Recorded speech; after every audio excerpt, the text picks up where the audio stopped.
Assalamualaikum warahmatullahi wabarakatuh. A very good morning, ladies and gentlemen. Selamat datang ke Konvensyen Inovasi Sosial 2025 kepada semua. So pada hari ini adalah hari pertama dan kita akan adakan majlis Perasmian sebentar lagi. Tapi sebelum itu, pada pagi ini kita ada sesi perkongsian yang kita bawa khas kepada semua. Kalau boleh minta tuan-puan penuhkan kawasan depan. Terima kasih kerana datang pada pagi ini. So today we have specially brought to you Mrs. Mamona Otsuka, Chief Environmental Officer, Kamikatsu Zero Waste Center from Japan. And the session will be moderated by TS1 Azizul Faiz Zulkifli, Executive Director, Aras Environment Sindian Berhad. So please welcome both of them to the stage. So the topic is zero waste management, turning trash into treasure, dealing with multi-stakeholders. So with vast experience by Mrs. Momona Otsuka in Japan, today, so we will dig further and share her experience. Okay, without further delay, I will hand over the stage to Mr. Wan Azul. Please. Thank you, beloved Master of Ceremony. Assalamualaikum warahmatullahi wabarakatuh. A very good morning to all our distinguished guests. Welcome once again to our event this morning, which is a social innovation convention organized by Yayasan Inovasi Malaysia or Malaysian Innovation Foundation together with Ministry of Science, Innovation and Technology of Malaysia. So, ladies and gentlemen, this morning we're going to have a very interesting session and very special guest together with us, all the way from the land of the rising sun, which is Mrs. Momona Otsuka, Chief Environment Officer of Kamikatsu Zero Waste Center. Together, let's give a big round of applause for Ms. Momona Otsuka. Terima kasih. Assalamualaikum. I'm Momona. Thank you you for having me today. Thank you, Ms. Momona. You flew in. She just arrived yesterday evening, and I think immediately after this session, she will be flying out again. So it's a hectic travel for her. But as long as she is here, we try to extract as much information and knowledge from a very interesting place in the world, I think, which is, one of a kind in the world, which is the Kamikatsu town, where the only town who has declared a zero waste, they have a zero waste declaration, where there is no waste going to a landfill, and the way they are handling their waste in Kamikatsu is, I think, very amazing, and we are keen to hear about that. So I would like to start our session today, and also sometimes I will be speaking in Bahasa as well, just to emphasize the point that we are making, as waste management is considered one of the grave problem, not just in Malaysia, but all over the world. In Malaysia itself, we are generating about 42,000 tons of waste daily. In Kuala Lumpur, I think it's about 2,300 tons per day. In the state of Selangor, it's about 7,000 tons per day. And at this moment, in Malaysia, the normal practice or the conventional practice is, of course, the landfill practice, and of course the government is coming up with a few waste to energy projects. So of course in Tokyo itself and most part of Japan, they are using waste to energy in the form of waste treatment. But of course the key to waste management problem is, of course, the recycling and the upcycling, the reuse of our waste. So without further ado, before we go all the way to Kamikatsu, let's learn a bit more about you, Miss Momona. Can you tell us a bit about yourself, where you're born, okay. What have you done, where did you go for education, and so on and so forth. Please, Miss Momona. Thank you. So I'm Momona. I was born in 1997. I graduated from university in Tokyo called International Christian University, although I'm not Christian. I majored in public policy and environmental studies. And right after my graduation, I moved to Tokushima, which Kamikatsu is located. So my hometown is in Kanagawa Prefecture, which is next to Tokyo. But I met my boss when I was a university student because I was interested in how to sustain fashion industry because the industry consume a lot of materials. Are you major in fashion when you studied for fashion? Actually, I studied abroad when I was in high school. Okay. For 6 weeks, went to London to study about design. I wanted to become a designer when I was younger. Okay. But I realized there are many impacts, bad effects on the environment and at the same time for labor.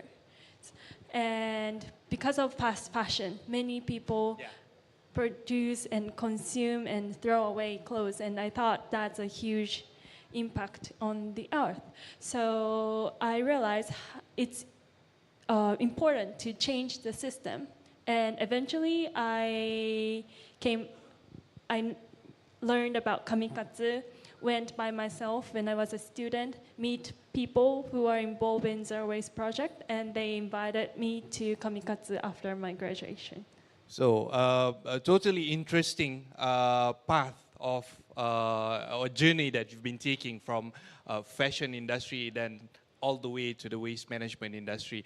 I totally agree, as of some of our guests this morning as well, as sometimes we are looking at our wardrobe. Our wardrobe is so full, but every morning we are thinking that we don't have any attire to wear to work or going to anywhere. So yes, fast fashion is one of the grave problem for waste management.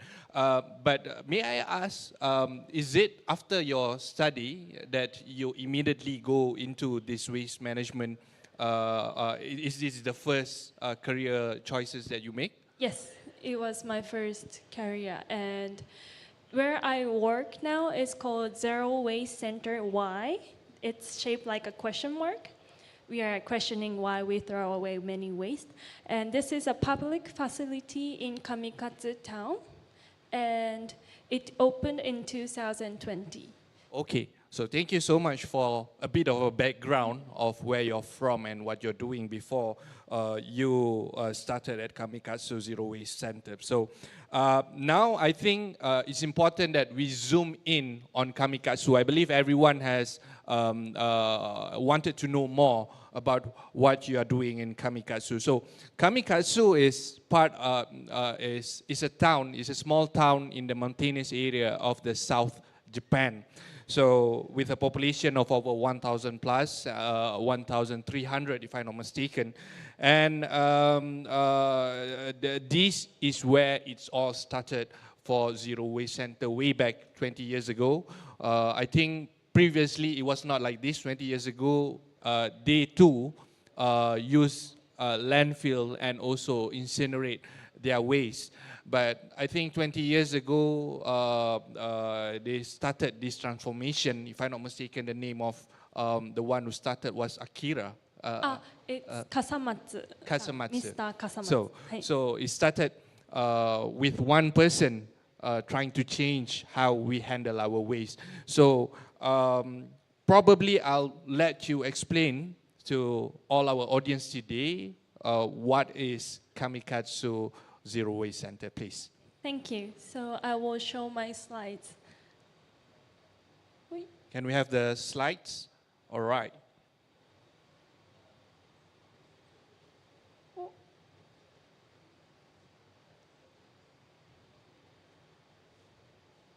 It's not working. Yep. Can we change to the slides? I will briefly explain the town of Kamikatsu and then move to zero waste. Okay. All right. So,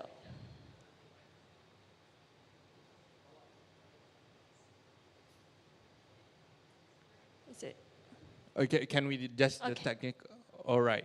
So it Is it all working? started with question. So, Kamikatsu is nestled in a beautiful valley, and it's located in southeast of Shikoku Island, Tokushima Prefecture. So it's one of the most beautiful villages in Japan. We have rice terrace, and we don't have high schools or supermarkets. It's very small village in Japan.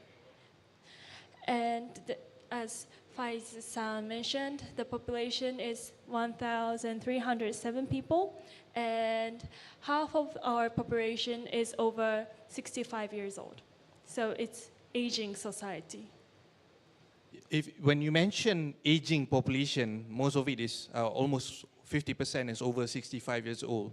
What about the balance? Is it from a very young or middle generation like us, or how? So from young to old, half of the population is over 65 years old. So most of the population is elderlies in Kamikatsu. What sort of economic activities that happen around? So in the past, forestry was the main business.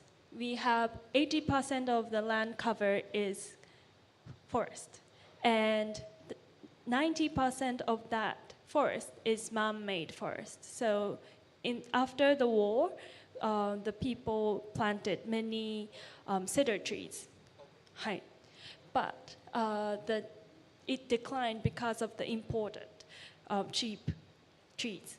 And then there was an innovation, and the local people started irodori business. Irodori means decoration, and for Japanese cuisine, it is very important to understand the season and taste and see and feel the season. So they started to sell the leaves, like changed color leaves, to the restaurants in Tokyo, and that created a new business to this town. So mainly the agriculture is the main business now in Kamikatsu. Okay. Oh. This way.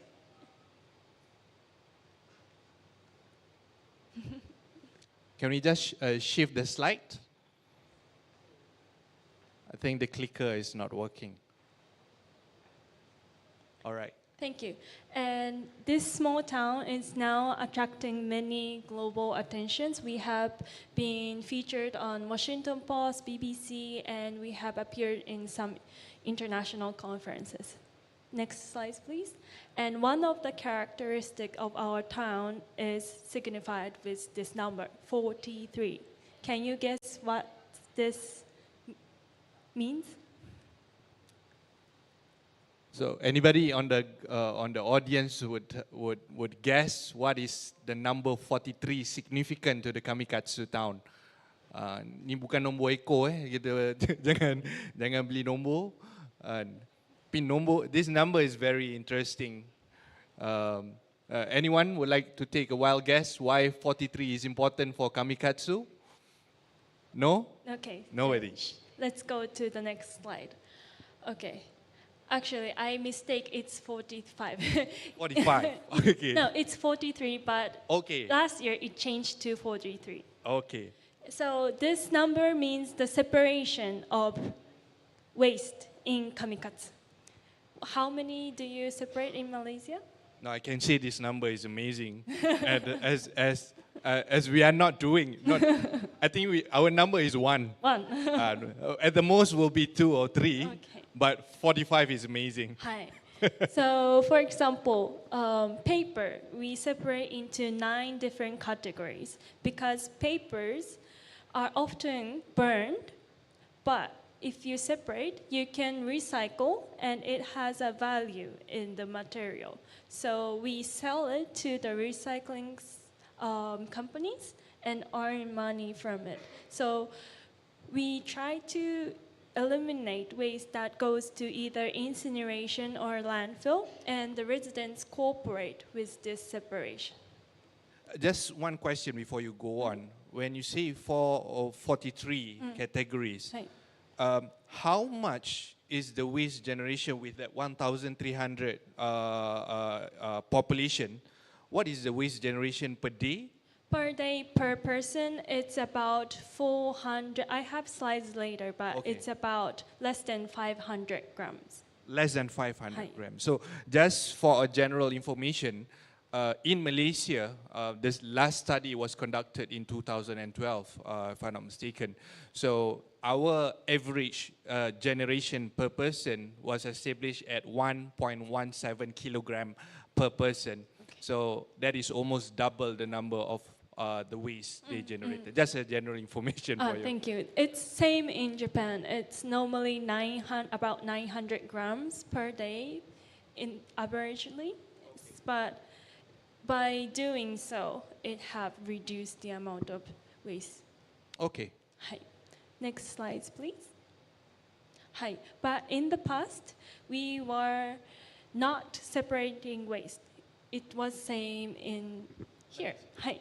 So this picture was taken in 1970s, and it was taken at the Zero Waste Center, which is now newly opened in 2020. So in the past, they dig a big hole and throw all the waste into this and burned, just burned. So the Zero Waste Center was built on the former landfill site. Yes. All right. Hi. And black stench was generated. There were wild dogs, and it was very difficult place to go for residents. But next slide, please. In 2003, the previous mayor declared zero waste. It was the first municipality in Japan that declared this, and they aimed by 2020, they will eliminate incineration and landfill disposal. So they were, although they were a small town, they set a big, motivation to change the situation. Do you know what actually suddenly made the mayor to declare this? Okay. Why suddenly at that time? There are several factors, but one is that after the open burning, they installed 2 small incinerators. But one incinerator couldn't use anymore within 2 years after they installed because of dioxin issue. Yeah. So they thought, maybe we can buy new incinerator or build new facility with other municipalities. But he thought, this is not sustainable because burning waste costs a lot of money. And it's not sustainable for such a small municipality which has low budget. So he thought, we will shut down 2 of the incinerators and try to separate more specifically and develop the recycling rate. But he met an American chemist called Paul Connett, and he gave a presentation about zero waste in Kamikatsu in 2003. And that inspired the town and led to this declaration. Okay, just a bit of information. When we are talking about burning of waste, because she mentioned dioxin just now. So bagi siapa yang tak biasa faham dengan terma saintifik dioxin ni, bila kita bakar sampah akan bila kita bakar tu dia akan keluarkan 2 jenis gas yang utama, iaitu dioxin dan furan. So bila kita bakar sampah kat luar atau dalam incinerator, ada 2 gas ni yang berbahaya, which is very dangerous, dioxin and furan. So this is one of the motivation of the mayor. One is environment, I think the second one is economic, which is to reduce the cost. So please proceed. Okay. Could you change to next slide? So eventually we have achieved 80% of recycling rate, which is 4 times higher than the average of Japan. So how we are doing this, I will give some practices. So could you change the slide? Thank you. And again. So one of the important thing is to compost organic waste. It is said about 40% of household waste is organics. So in Kamikatsu, organics are not collected. We compost at each household. So from 1997, the municipality gave subsidies to buy electric compost for each household.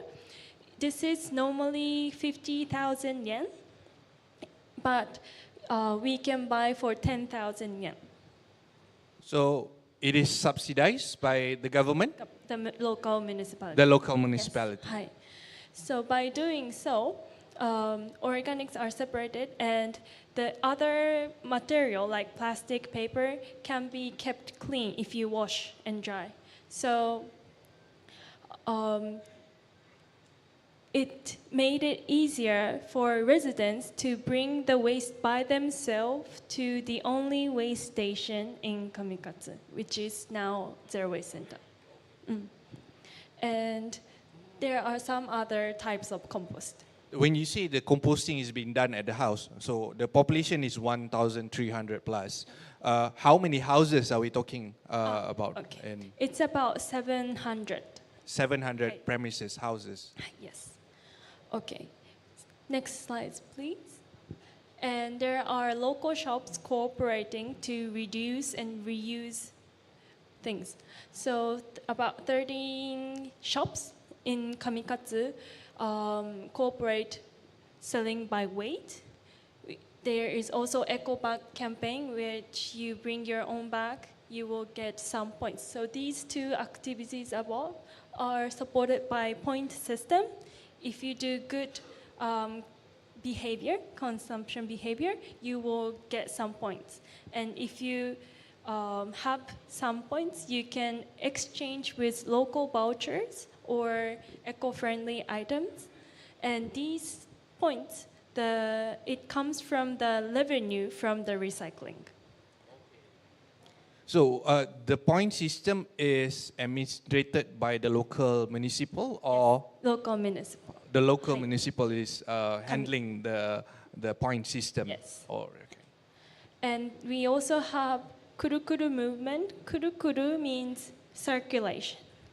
And we have Kurukuru shop, reuse shop, Kurukuru tableware, reusable tableware, where you can use at the event, summer event. And also Kurukuru workshop, where elderlies who had good craftsmanship use kimono or leftover textile to remake new items and sell them. Okay, next slide, please. And for those disposable packages, we try to recycle as much as we can. So we think incineration and landfill is the last option. The last option means now you are already declaring zero waste, so all the waste you recover everything. But is there still some of the waste still going to any landfill or incineration? Unfortunately, yes. I will explain more detail in later. But first, I would like to explain some characteristic at our waste station. So there is no garbage trucks in Kamikatsu, and the residents bring their waste by themselves by their car and separate by themselves. You can see from elderly to children, so they separate their waste by themselves. And it gives you responsibility of how you consume or how you dispose. Our staff will support them if they don't know how to do it. But basically, it's their own responsibility.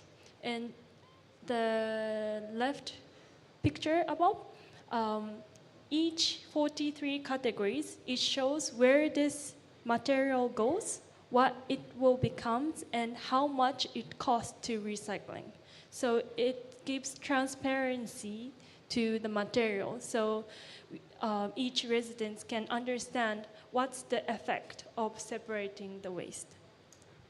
So some of the materials like paper, metal, and plastic bottles are now has a value, so recycling company pays money to the town.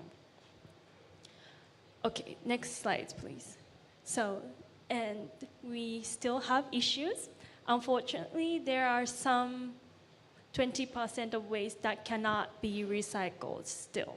Yeah, I think this is very important because you mentioned about 43 types of recycling. Of course, there will be some problem. And what amazed me is even not just Malaysia, Indonesia, all over the world, we're talking about 1 or 2 types of recycling. Also, it's very hard to change the mindset and to make it a normal habit for everyone. But you've done it in Kamikatsu. But what are the challenges and what do you think about the rest of the world should try and learn about Kamikatsu? So, municipality is the last, stage to sort waste. But you need to think from the beginning where these wastes come from. And we realized these are the items that cannot be recycled in Kamikatsu. It's these tells you that mixed materials and complex products or contamination or dirty products cannot be recycled, and we need to change from the product design. And we need to involve companies to bring innovation to this. So that's why we built a complex called Zero Waste Center to question society, question companies to get involved in this waste management to create new changes. For example, we have footwears that cannot be recycled because these have different materials together, but after we have opened the Zero Waste Center, some companies have designed this footwear that can be repaired, take apart, and wear it again and again. And easily recycle and be reused back. Yes. So we are trying to create changes positively and try to get companies and other researchers getting involved in this movement. Next slide, please. So I would like to explain about our facility now. Hi. So we have we are mainly 5 spaces. The one above is the only waste station where residents come and separate waste. We have reuse shop next to it. We have learning center, which is the picture on the right above. We also have an office space for companies or schools to have seminars, and also a hotel. If you imagine a hotel next to the waste station, does it smell bad? But Yes, of course. Normally, it's going to smell bad. yes, but in Kamikatsu, we do composting. Organic waste are not collected in the waste station. Dirty plastic papers, residents clean and wash, dry, and then bring it to the waste station, which makes easier to recycle. So there is no bad smell. Yeah, that is interesting because when we talk generally, normal people talk about composting, a lot of people always come to mind that it's going to be a smelly operation. But one thing I also agree that if the composting is being done properly with the right method, actually it doesn't smell at all. It doesn't matter whether it's a hot climate or a cool climate. If the composting is being done properly, it actually doesn't smell. So Kamikatsu has done one of the best example, I think, of composting where the hotel is being built beside the waste treatment area. So well done. Hi. I will explain more deeply with some of the slides. Can you? Okay. This is the movie of our center. This facility was designed by an architect, Hiroshi Nakamura, and we have won the Best Architect Design Award in Japan in 2021. And we try to attract people by good design because otherwise waste are some people doesn't want to come to see. But here, it's a learning hub, and we have many guests from abroad who stay here and learn together. And when the architect designed this facility, he tried to use local materials as much as possible, not using new materials. So he used the local cedar trees from Kamikatsu forest and some abandoned windows from local houses. So all the windows used also in the guest room is from the residents. And about 700 windows were collected. That means that population is decreasing, but we tried to bring new lights to the town, so that's why we had this kind of design. Hi. Interesting, even the windows are being reused from old windows. So if you've done it in Malaysia, kalau kita buat dekat kampung-kampung kat kita ni, tak habis orang mengata sampai ke belakang, people will start talking and they're crazy, why are you doing this? But if you see it in this form, then it's very beautiful and I think it's very unique. Yes. And people can have memories forever. So yeah. We try to involve the residents to create this new significant place. But that is the recycling center that they was using. What about the houses in Kamikatsu? Is it the same concept that is using reused material for construction? Good question. Now we don't have the specific regulations for buildings in Kamikatsu. Maybe in the future we should have. And as a company who runs the Zero Waste Center, we are now trying to communicate with municipalities to build regenerative housing for people who want to move to Kamikatsu, because this zero waste movement is not just a waste management. It's an activity to revitalize the local economy and local municipality. So we try to, in the future, create sustainable housing in Kamikatsu. So you want people to move, more people to come to Kamikatsu? Yes, to sustain this community, because recently the population is the biggest issue than the waste management. Okay, so if anyone has any idea of migrating to other parts of the world, Kamikatsu will be one of the places that you can consider for migrating, yes? Right.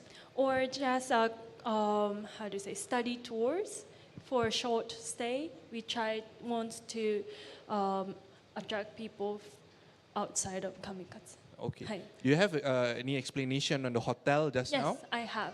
Okay. So this is waste station. Can you change the slide? This is the reuse shop. We use some abandoned plates and some baskets. Next slide, please. Annually, the reuse shop is reusing 7 tons of items per year. This is the communication learning center and communication hall. We had an anniversary event 3 days ago. And next, this is the office space. All of these floor-link materials were also reused from high construction sector. Next slide, please. These are the windows. Next is, so we have a zero waste action hotel called Hotel Y.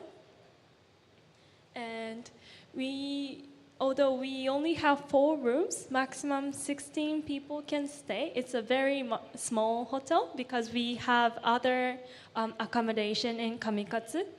But we try to question our guests. How much soap will you use? How much tea would you like to consume? Because we don't have any disposable amenities in our guest room, we try to ask and give the right amount they need. By asking, they will start thinking, what is my concern? Sometimes we don't need the amenities. Yes, exactly. So some guests bring their own soap. And this is our hotel.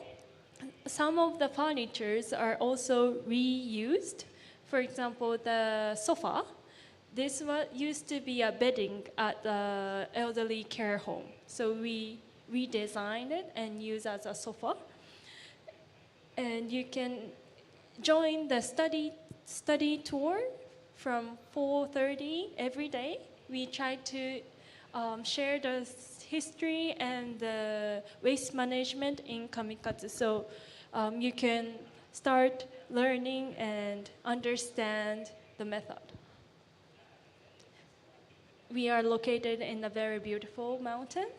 You can enjoy the breakfast outside. And here is our waste basket.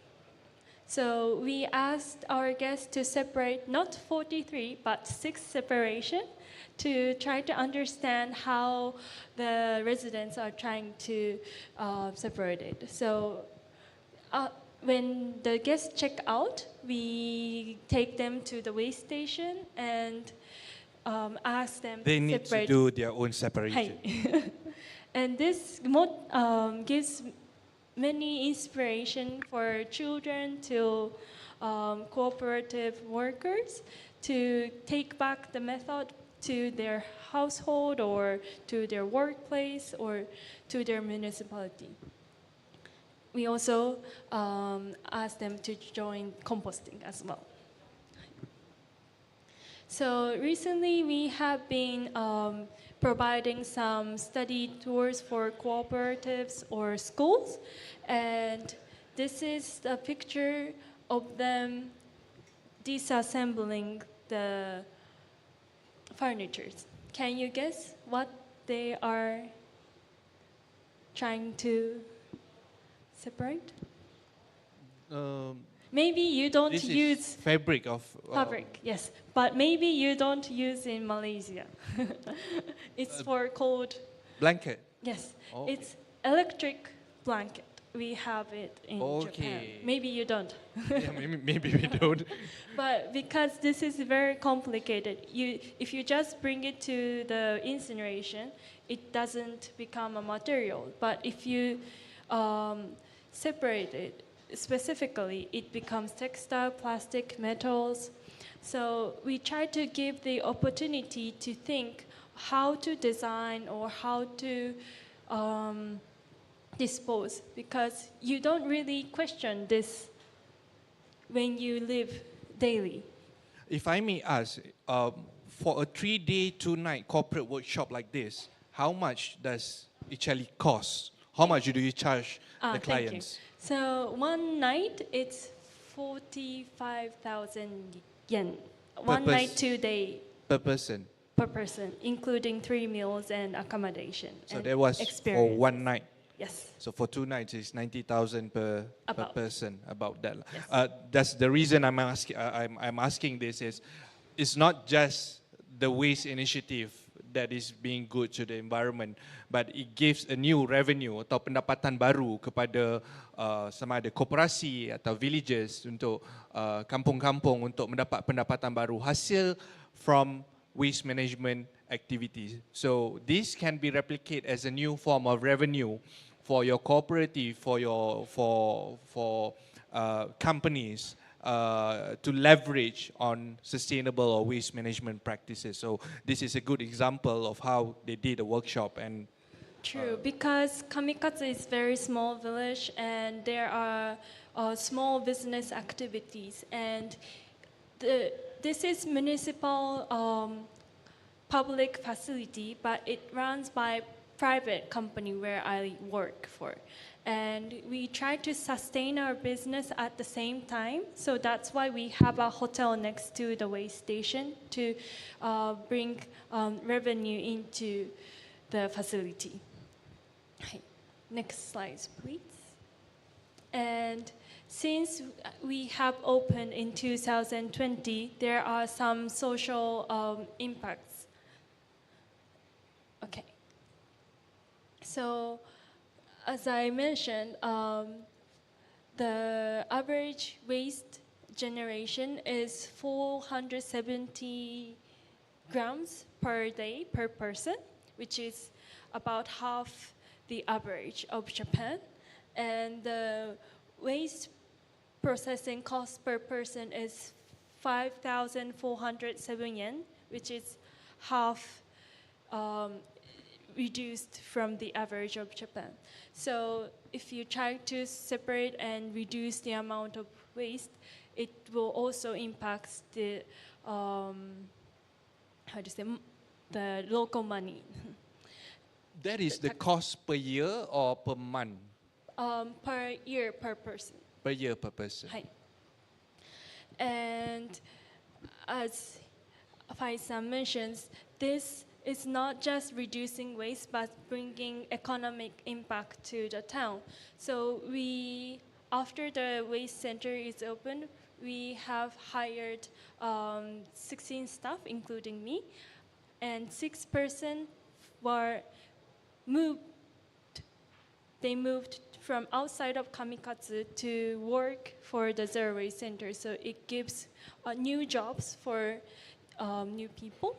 And also we attract some companies to cooperate. So there we have 6 new companies who contracted, 5 companies who partnered with Zero Waste.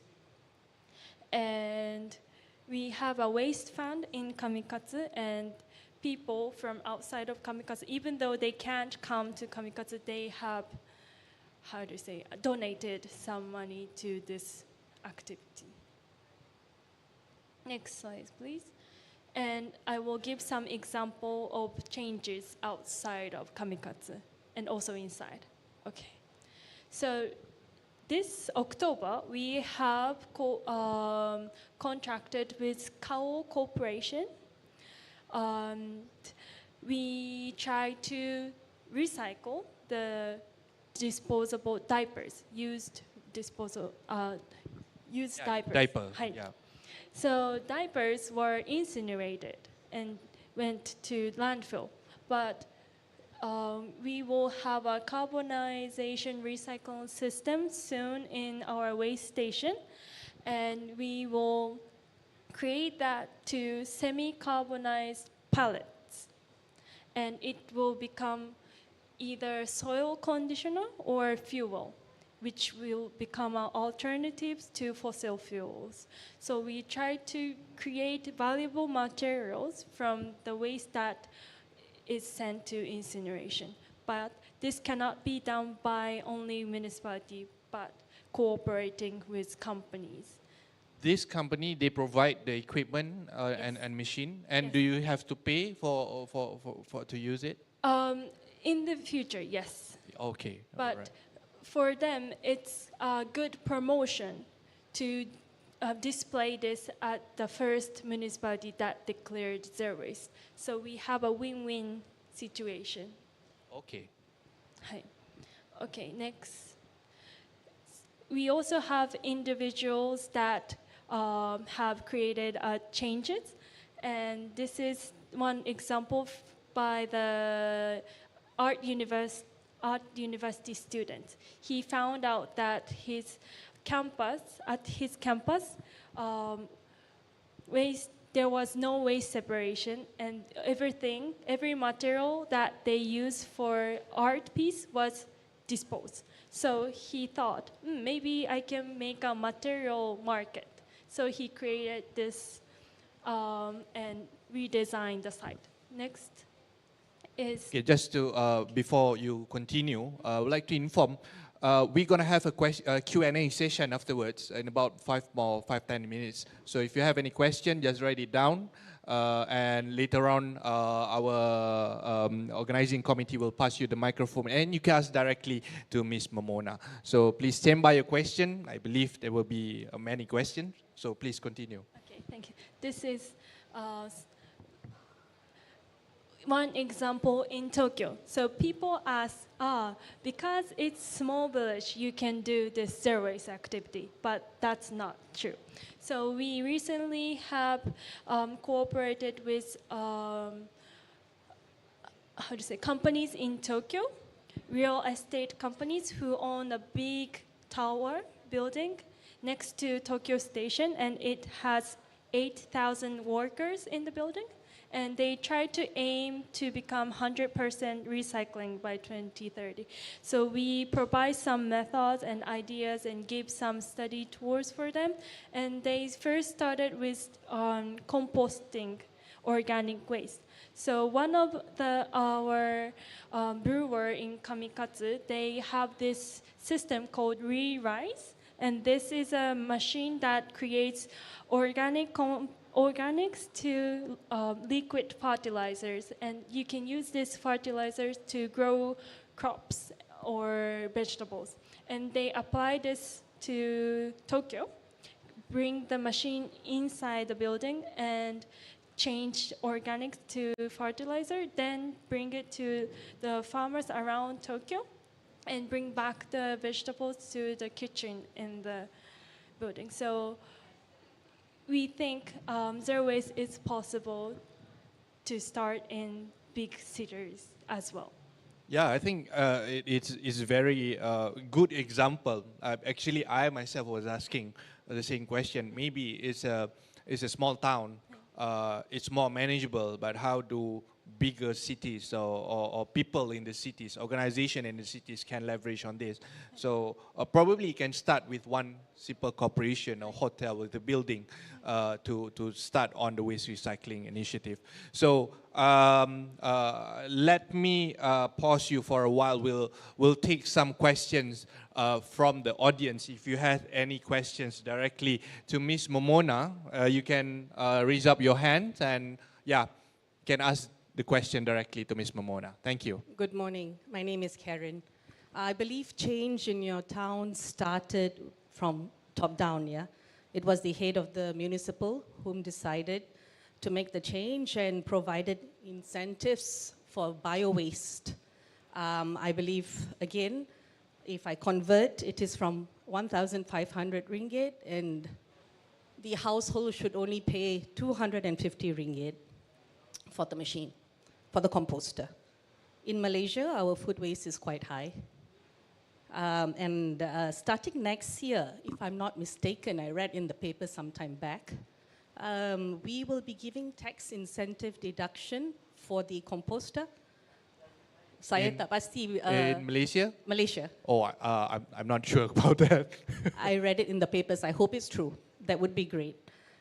So we are doing something to improve food waste in Malaysia. My question is, was it hard for the mindset change to happen in Kamikatsu? Because I believe it starts with mindset change. And reusing second-hand products is not a thing here. So yes, mindset change, if you could address that. Thank you. Thank you. Please, Ms. Momona. So I think there are residents who are very eager to get involved in this zero waste movement, but we say maybe 80% of people just follow the rules or just don't care. But the system itself will eventually change their behavior, mindsets, because we don't have waste collection point or garbage trucks. We need to bring our own waste to the waste station, and we communicate with management staff every day. So that slowly change the mindset. At the same time, you said it started from top down, but we have a bottom up movement at the same time, which is called Zero Waste Academy, which is non-profit organization. It started after the declaration, and that association provided some seminars or created some booklet to inspire residents to give some tips for zero waste. So Yeah, like you mentioned just now, earlier, there is no specific regulations on this. It's all by practice and culture of the area. Out of the 1,300, I think there will be some few stubborn people who maybe doesn't want, or if what happens if he doesn't want to do it, what do you guys do in terms of educating or enforcing? Yes, it's communicating, and communicating. So there are 2 to 3 staff at the way station every day, except for New Year's holiday. We are open almost every day. And we have a very soft communication for residents who are not really eager to separate waste. We support them. Yes. And never give up on them. Yes. All right. So thank you, Ms. Karen, for the question. Do we have any more questions? If you have any question, just raise your hand. Yeah, the lady in the back. We have the microphone.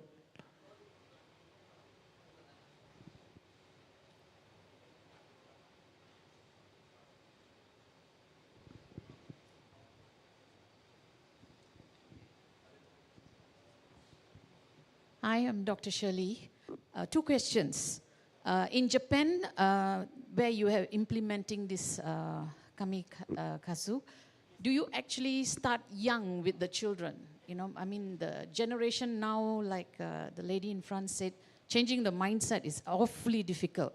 So do you implement this in the schools? For example, kindergarten. Question number 2, how is Malaysia working with Japan in terms of proceeding with this? Because I think it's a very good idea. There are few homes already having this.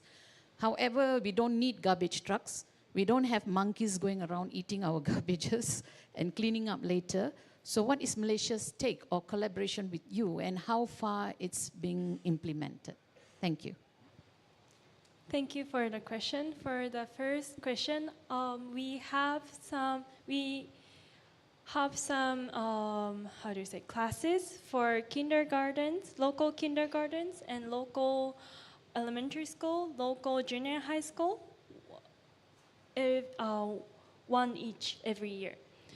But I think the household education is most important for children, and they understand by seeing their parents doing this. So I think the most motivation is their parents, how they deal with waste. So if they bring them to the local shop and see they sell, they buy by the weight, they will understand. And if they come to the waste station together and separate their cans or plastics, they will start to understand, it's better not to mix waste but to separate. And after they graduate from local schools, because there's no high schools in kamikaze, they start to understand, kamikaze has a very specific method, and they will, their behavior have been, how do you say, installed? Yeah, I think that point is very interesting and important, as our natural mindset thinks that the education of this waste management should start at school. But what you're saying, that the primary point of education for this waste management is actually at home and not at school and by their parents. So this is one thing that we need to bear in mind, that in terms of change, transformation, especially in the waste management, it should start at home with us as the parents educating our young children, and later it will be emphasized in school. Very good point from you. I think the second question. We haven't had a collaboration with Malaysia, but this Social Innovation Convention is the first collaboration. And has anyone from Malaysia has visited Kamikatsu? Yes, Dr. Shalmila. Yeah, I would like to acknowledge the presence of our CEO of Yayasan Inovasi. Please give a big clap to her. as the first Malaysian, I think, has engaged with Kamikatsu, and I hope this can be brought back here for implementation in Malaysia. I look forward for it. You have anything more on your slides? I think that they finished a very interesting sharing by Miss Momona. Ladies and gentlemen, one big round of applause for Miss Momona, Terima kasih. the Thank you Chief so much. Environmental Arigatou Officer, gozaimasu. Kamikatsu Zero Waste Center. Arigatou gozaimasu, Miss Momona. And I really hope we had more time with her, but we are running short on time for our next event. So if you have any more questions, you can directly ask Miss Momona later below the stage. And please exchange your contact information if you would love to collaborate or visit Kamikatsu Center or things like that. And we would love for you to not just hear and leave this idea on your mind. Please go back and implement this activity or this practice in your area. And I think, of course, Yayasan Inovasi would be happy to assist and support you in conducting the waste management program. I think we are at the end of our session this morning. Thank you so much for the wonderful presentation and from the support from the audience. I send back the stage and the floor to our Master of Ceremony. Thank you. Okay, thank you, Mr. Wan. Just mentioned by Dr. Shamila just now is good news. There will be a training in your center starting from 31st January to 4th February pertaining to these matters. So you can contact him so we can arrange for it. Okay, thank you to Che Wan, to Ms. Momona for sharing such insightful practices from Japan, particularly from Kamikatsu. This meaningful sharing has truly opened our eyes to what is possible when communities come together with commitment and vision. As token of deepest appreciation, we would like to invite Dr. Shamila, the CEO of Yayasan Inovasi Malaysia, to present the certificates of appreciation to Ms. Momona and Mr. Wan Zul. We also invite both of Ms. Momona and Wan Zul to come down to the front of the stage, please, to receive the certificates.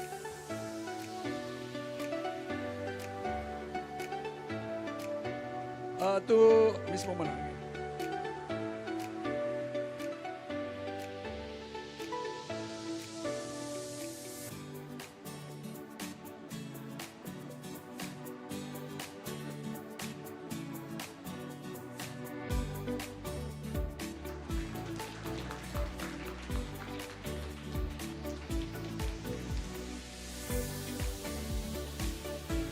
Okay, we hope that everyone in the audience will be inspired by this valuable experience and carry forward the spirit of innovation and sustainability in your own communities and initiatives. Yeah, okay. Cameraman?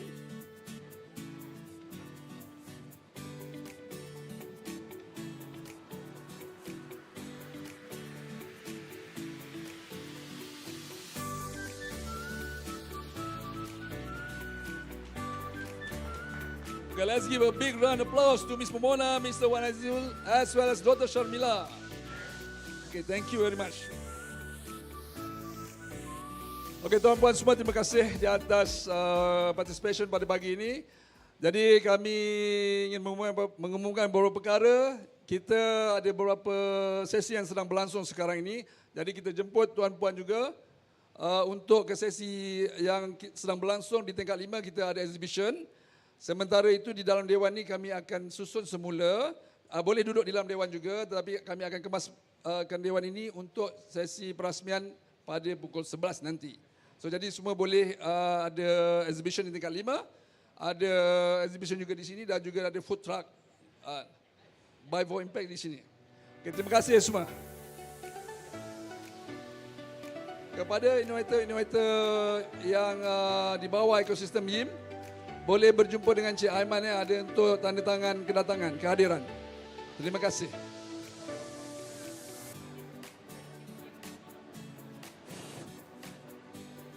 Assalamualaikum and a very good morning, ladies and gentlemen.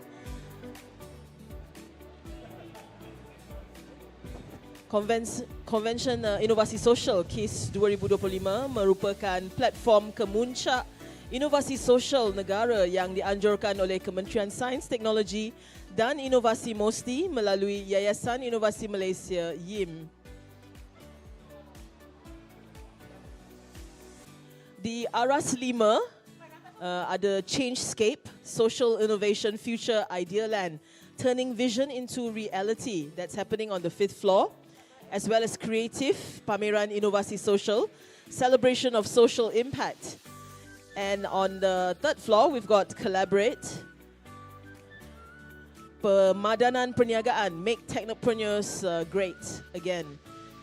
And on the ground floor, there is Ceramah and Inovasi Sosial, Buy for Impact, International Connection, Ideation to Impact. So we'd like to invite all our guests to please visit the Buy for Impact area. We've got So.Local, Infusion Herbal Tea, Natural Dye Products, and Scopine Leather. So please visit the booths on the ground floor before you go up to the 5th floor for the other session. Thank you.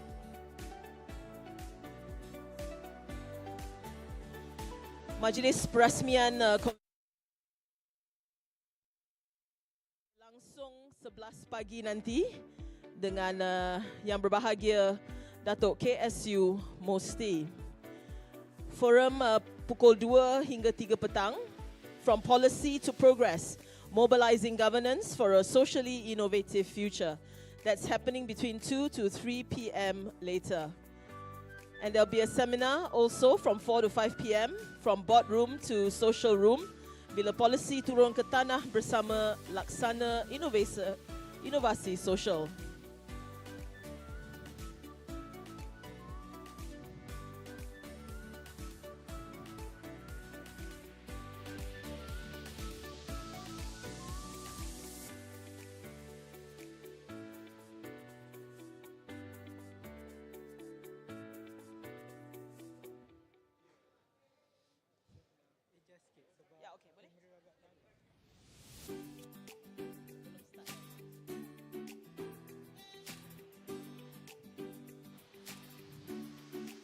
All right, ladies, gentlemen, and all our guests, please visit ground floor for Buy for Impact area. We've got 4 innovators here with their products on the ground floor. If you go up to the 5th floor, you've got Changescape, which is social innovation, SI Future Idea Land, turning vision into reality.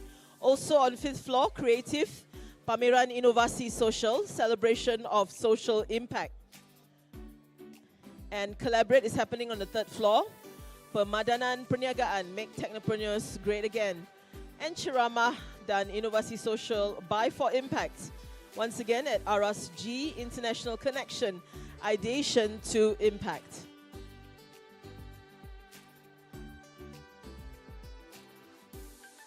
Not forgetting the food trucks that we have outside. So we'd like to invite everyone to please visit the food trucks also on the ground floor, right at the entrance. Thank you.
Ladies and gentlemen, untuk rakan strategik pemadanan perniagaan, we've got Suruhanjaya Syarikat Malaysia, SSM, Majlis Amanah Rakyat, MARA, Institut Piawaian dan Penyelidikan Perindustrian Malaysia, SIRIM, Institut Penyelidikan Perhutanan Malaysia, FRIM, FRIM Incorporated Sdn Berhad, FRIM Inc., and Cradle Fund Sdn Berhad, Cradle.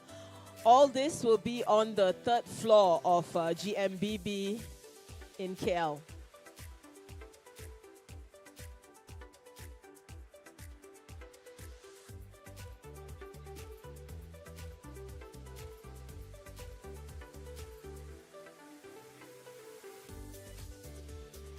For the pengisian for SI, Future Idea Land, we've got Sisa Sifa, Pertandingan Robotik, Makmal Computer, Makmal Reka Bentuk, Studio Reality Maya, Studio Digital dan Dapur Pintar. All this is happening on the 5th floor of GMBB Mall.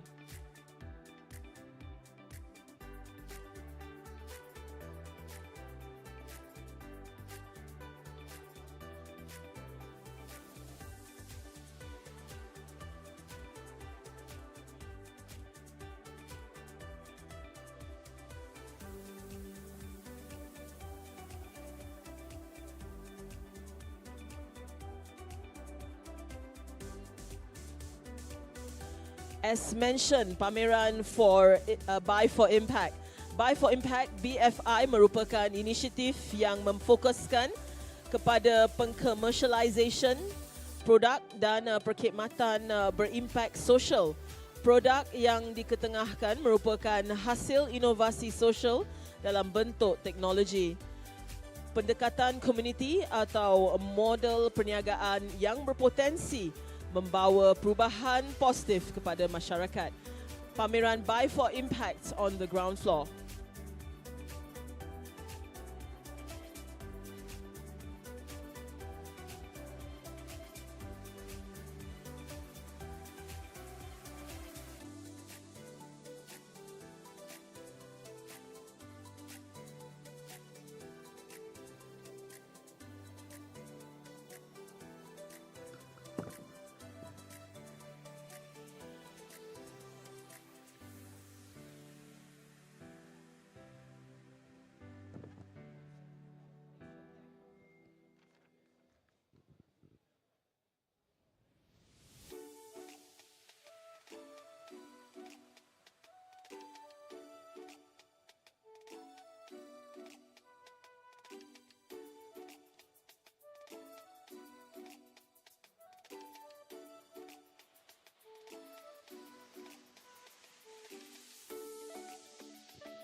Alright, selamat datang ke Konvensyen Inovasi Sosial KIS 2025. Anjuran bersama Kementerian Sains, Teknologi dan Inovasi MOSTI dan Yayasan Inovasi Malaysia YIM.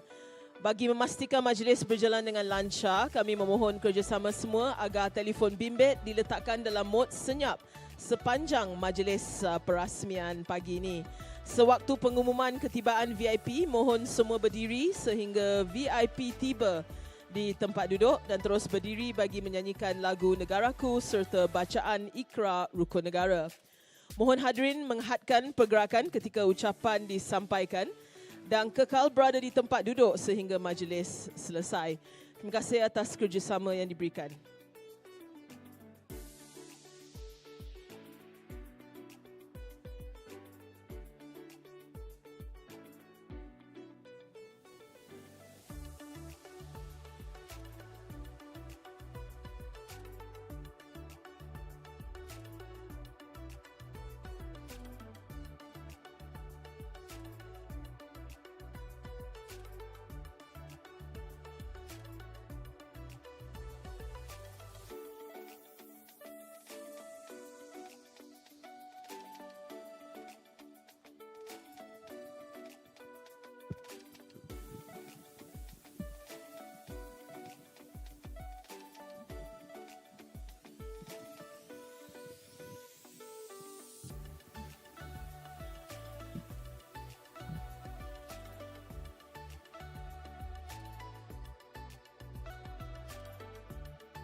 Salam sejahtera.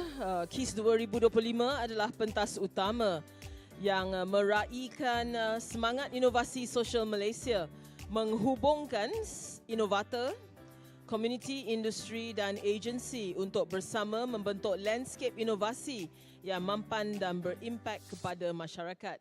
Di Aras 5 ada Changescape, Social Innovation SI Future Idea Land, turning vision into reality. Di Aras 5 juga kreatif, pameran inovasi sosial, celebration of social impact. Aras 3 collaborate, we've got pemadanan perniagaan, make technopreneurs great again. And di Aras G Connect, ceramah dan inovasi sosial, buy for impact, international connection, ideation to impact.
Okay, Assalamualaikum warahmatullahi wabarakatuh. Untuk makluman kepada semua para hadirin dan tetamu yang hadir pada pagi ini bagi majlis perasmian yang akan bermula pada jam 11 pagi dan dijangkakan ketibaan tetamu ataupun VIP adalah pada jam 10.45 pagi. Jadi kedudukan tempat duduk ya, kita telah pun letakkan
Assalamualaikum warahmatullahi wabarakatuh. Salam sejahtera dan salam Malaysia Madani.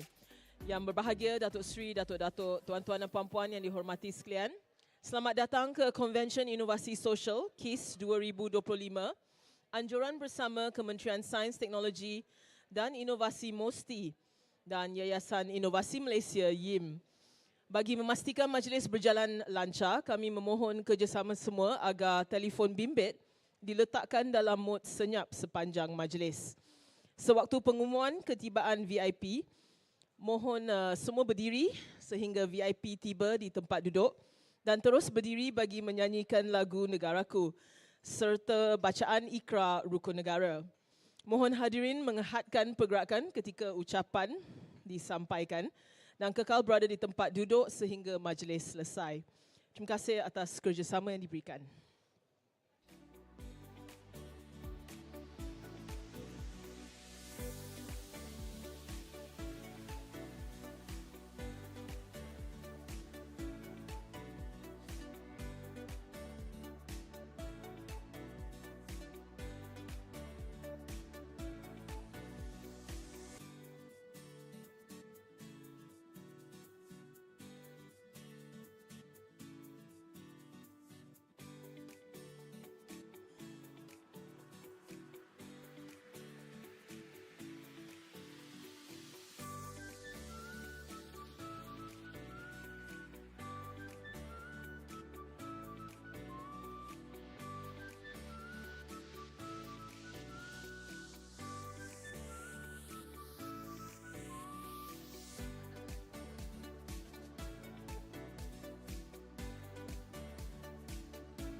Ladies and gentlemen, distinguished guests, the Social Innovation Convention, KIS 2025, is the nation's premier platform for social innovation, organized by MOSTI through the Malaysian Innovation Foundation, YIM, with the theme Social Innovation Living Lab, Connect, Collaborate, Creative Changescape.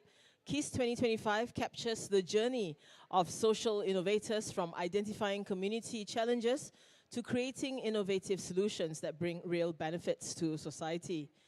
So if you are here for the whole day, we are here till Saturday, please go up to level 5, Changescape, for social innovation SI Future Idea Land, turning vision into reality. Also at level 5, Creative Social Innovation Exhibition, celebration of social impact. Level 3 is the business matching session, Make Technopreneurs Great. And the ground floor is Connect, Talk and Buy for Impact Social Innovation. International connection, ideation to impact.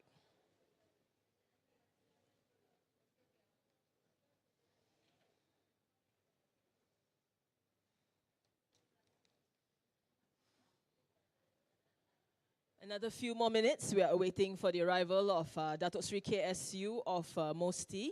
Yang berbahagia Datuk Sri Haji Hasnul Zamzam bin Haji Ahmad, Ketua Setiausaha Kementerian Sains, Teknologi dan Inovasi MOSTI.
Mengumumkan ketibaan Yang berbahagia Datuk Sri Haji Hasnul Zamzam bin Haji Ahmad, Ketua Setiausaha Kementerian Sains, Teknologi dan Inovasi MOSTI, dan Dev-Dev jemputan ke Majlis Perasmian Konvensyen Inovasi Sosial KIS 2025.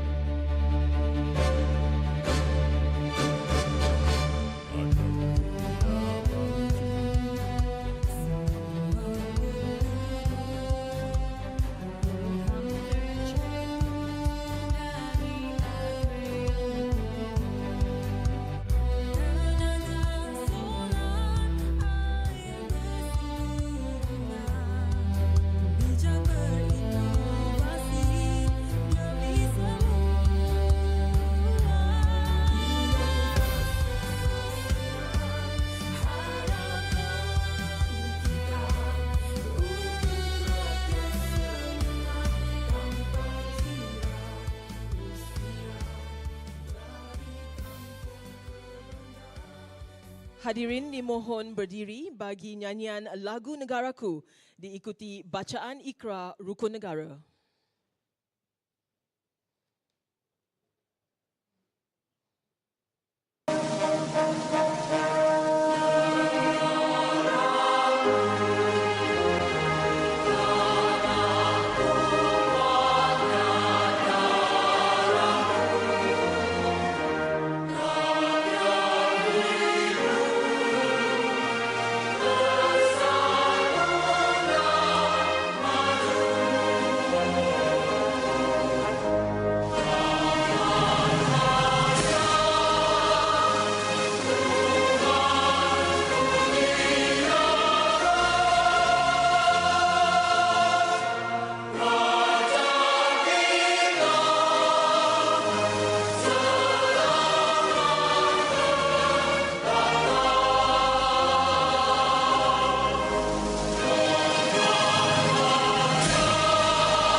Majlis menjemput Rusas Mizal bin Muhammad Ghazali untuk mengetuai bacaan Ikrar Rukun Negara.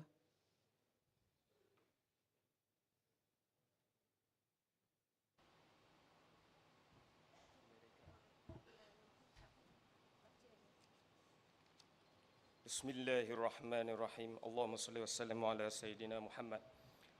Bahawasanya negara kita Malaysia mendukung cita-cita hendak mencapai perpaduan yang lebih erat dalam kalangan seluruh masyarakatnya, memelihara satu cara hidup demokratik, mencipta satu masyarakat adil di mana kemakmuran negara akan dapat dinikmati bersama secara adil dan saksama, menjamin satu cara liberal terhadap tradisi-tradisi kebudayaannya yang kaya dan pelbagai corak, membina satu masyarakat progresif yang akan menggunakan sains dan teknologi moden.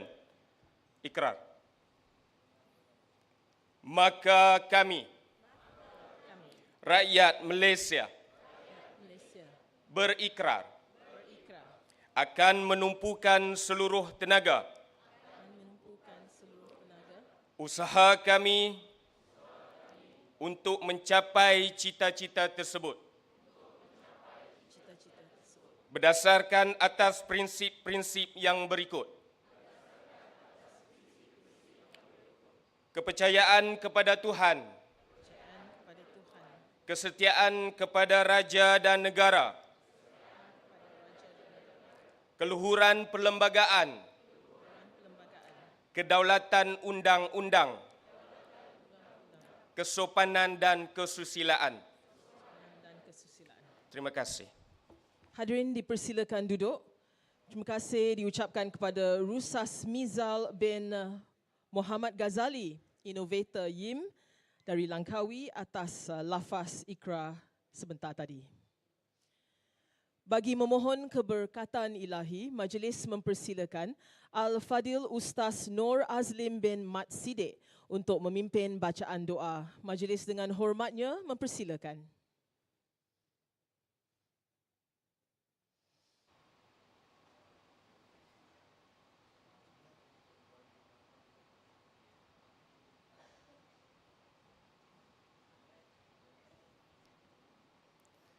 A'udzu billahi minasyaitonir rajim. Bismillahirrahmanirrahim. Alhamdulillahi rabbil alamin. Wassalatu wassalamu ala asyrafil mursalin wa ala alihi wa ashabihi ajmain. Ya Rabbana lakal hamdu kama yanbaghi li jalali wajhikal karimi wa azim sultanik. Allahumma jammilna bil afiyati was salamah wa haqqqiqna bit taqwa wal istiqamah. وأعذنا من موجبات الندامة في الحال والمآل إنك سميع الدعاء. Allahumma ya Allah, pada pagi yang berbahagia ini kami menandatangan menzahirkan kesyukuran kerana dengan limpahan rahmat dan kurnia-Mu maka dapatlah kami sama-sama berhimpun dalam majlis perasmian Konvensyen Inovasi Sosial 2025 yang akan disempurnakan sebentar lagi. Allahumma ya Rahman ya Rahim. Ya Allah, dengan penuh kerendahan hati, kami pohon Engkau rahmati dan berkatilah majlis ini agar tercapai segala tujuannya yang bermanfaat demi kesejahteraan negara dan rakyat, demi kehidupan dunia dan akhirat. Ya Allah, kami memohon agar dikurniakan taufik dan hidayah-Mu. Bimbinglah kami dengan petunjuk-Mu yang berterusan. Pimpinlah kami sekalian ke jalan yang lurus dan benar yang membawa kepada kebaikan, ketenangan, kesejahteraan dan kejayaan hidup di dunia ini. Allahumma ya hayyu ya qayyum ya zal jalali wal ikram. Ya Allah, limpahkanlah rahmat dan ihsan kepada kami dalam menjalani kehidupan yang penuh dengan tugas dan kewajipan. Hindarilah kami dari sebarang kesulitan dan kesukaran dalam melaksanakan tanggungjawab kami. Jadikanlah segala kerja keras kami selama ini sebagai amalan yang Engkau redai. Ya Allah, kurniakanlah juga kepada kami hikmah kebijaksanaan, kesejahteraan, keselamatan dan kesihatan yang baik agar dapat kami bekerja dan berusaha bersungguh-sungguh untuk mengangkat dan mendukung aspirasi pembangunan sains, teknologi dan inovasi di Malaysia. Allahumma ja'al jama'ana hadza jama'an marhuma wa tafarruqna min ba'dihi tafarruqan ma'suma. Rabbana la tuzigh qulubana ba'da idh hadaitana wa hab lana min ladunka rahmah innaka antal wahhab. Rabbana atina fid dunya hasanah wa fil akhirati hasanatan wa qina azabannar. Wa sallallahu ala sayyidina Muhammadin wa ala alihi wa sahbihi wa sallam. Walhamdulillahi rabbil alamin. Taqabbalallahu minkum. Amin, amin, ya Rabbal Alamin. Terima kasih kepada Al-Fadil Ustaz Nur Azlim bin Mat Sidek atas bacaan doa tadi.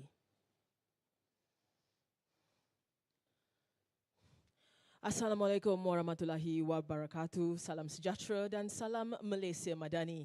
Yang berbahagia Datuk Seri Haji Hasnul Zamzam bin Haji Ahmad, Ketua Setiausaha Kementerian Sains, Teknologi dan Inovasi MOSTI, Wakil kepada Yang Berhormat Menteri Sains, Teknologi dan Inovasi, Yang Berusaha Puan Ruzia binti Syafiee, Timbalan Ketua Setiausaha Perancangan dan Pembudayaan Sains, Kementerian Sains, Teknologi dan Inovasi MOSTI, Yang Berusaha Encik Abdullah bin Daud, Setiausaha Bahagian Pembudayaan dan Perkhidmatan STI, PSTI, Kementerian Sains, Teknologi dan Inovasi MOSTI, Yang Berusaha Puan Nur Afifah binti Abdul Razak, Ketua Pegawai Eksekutif Suruhanjaya Koperasi Malaysia SKM, Naib-Naib Chancellor dan pegawai-pegawai institusi pengajian tinggi, Setiausaha Bahagian Kementerian Sains, Teknologi dan Inovasi, Ketua-ketua dan wakil-wakil jabatan, agensi persekutuan dan negeri, ahli-ahli lembaga pemegang amanah Yayasan Inovasi Malaysia,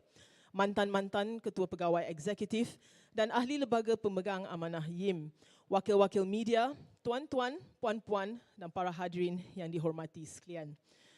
Dengan penuh hormat dan sukacitanya, majlis merakamkan setinggi-tinggi ucapan terima kasih dan selamat datang kepada Yang Berbahagia Datuk Seri Haji Hasnul Zamzam bin Haji Ahmad, Ketua Setiausaha Kementerian Sains, Teknologi dan Inovasi MOSTI, dev-dev jemputan dan para hadirin ke majlis Perasmian Konvensyen Inovasi Sosial KIS 2025.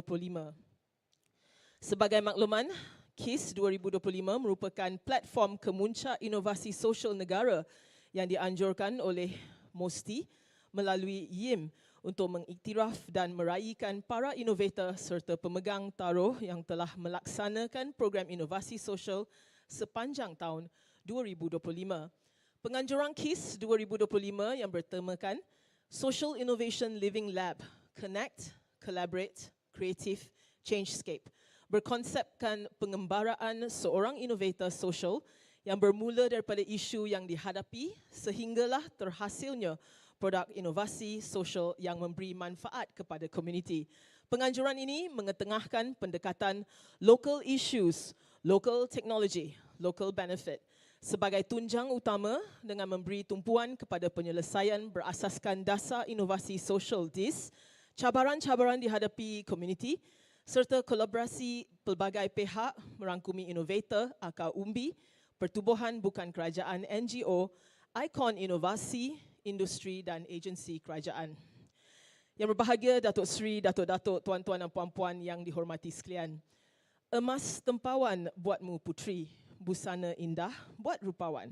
Sudilah puan tampilkan diri bersama madah, kata aluan.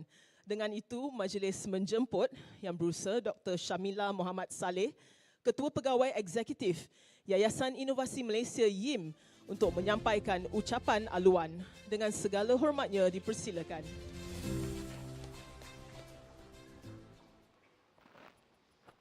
Bismillahirrahmanirrahim. Assalamualaikum warahmatullahi wabarakatuh.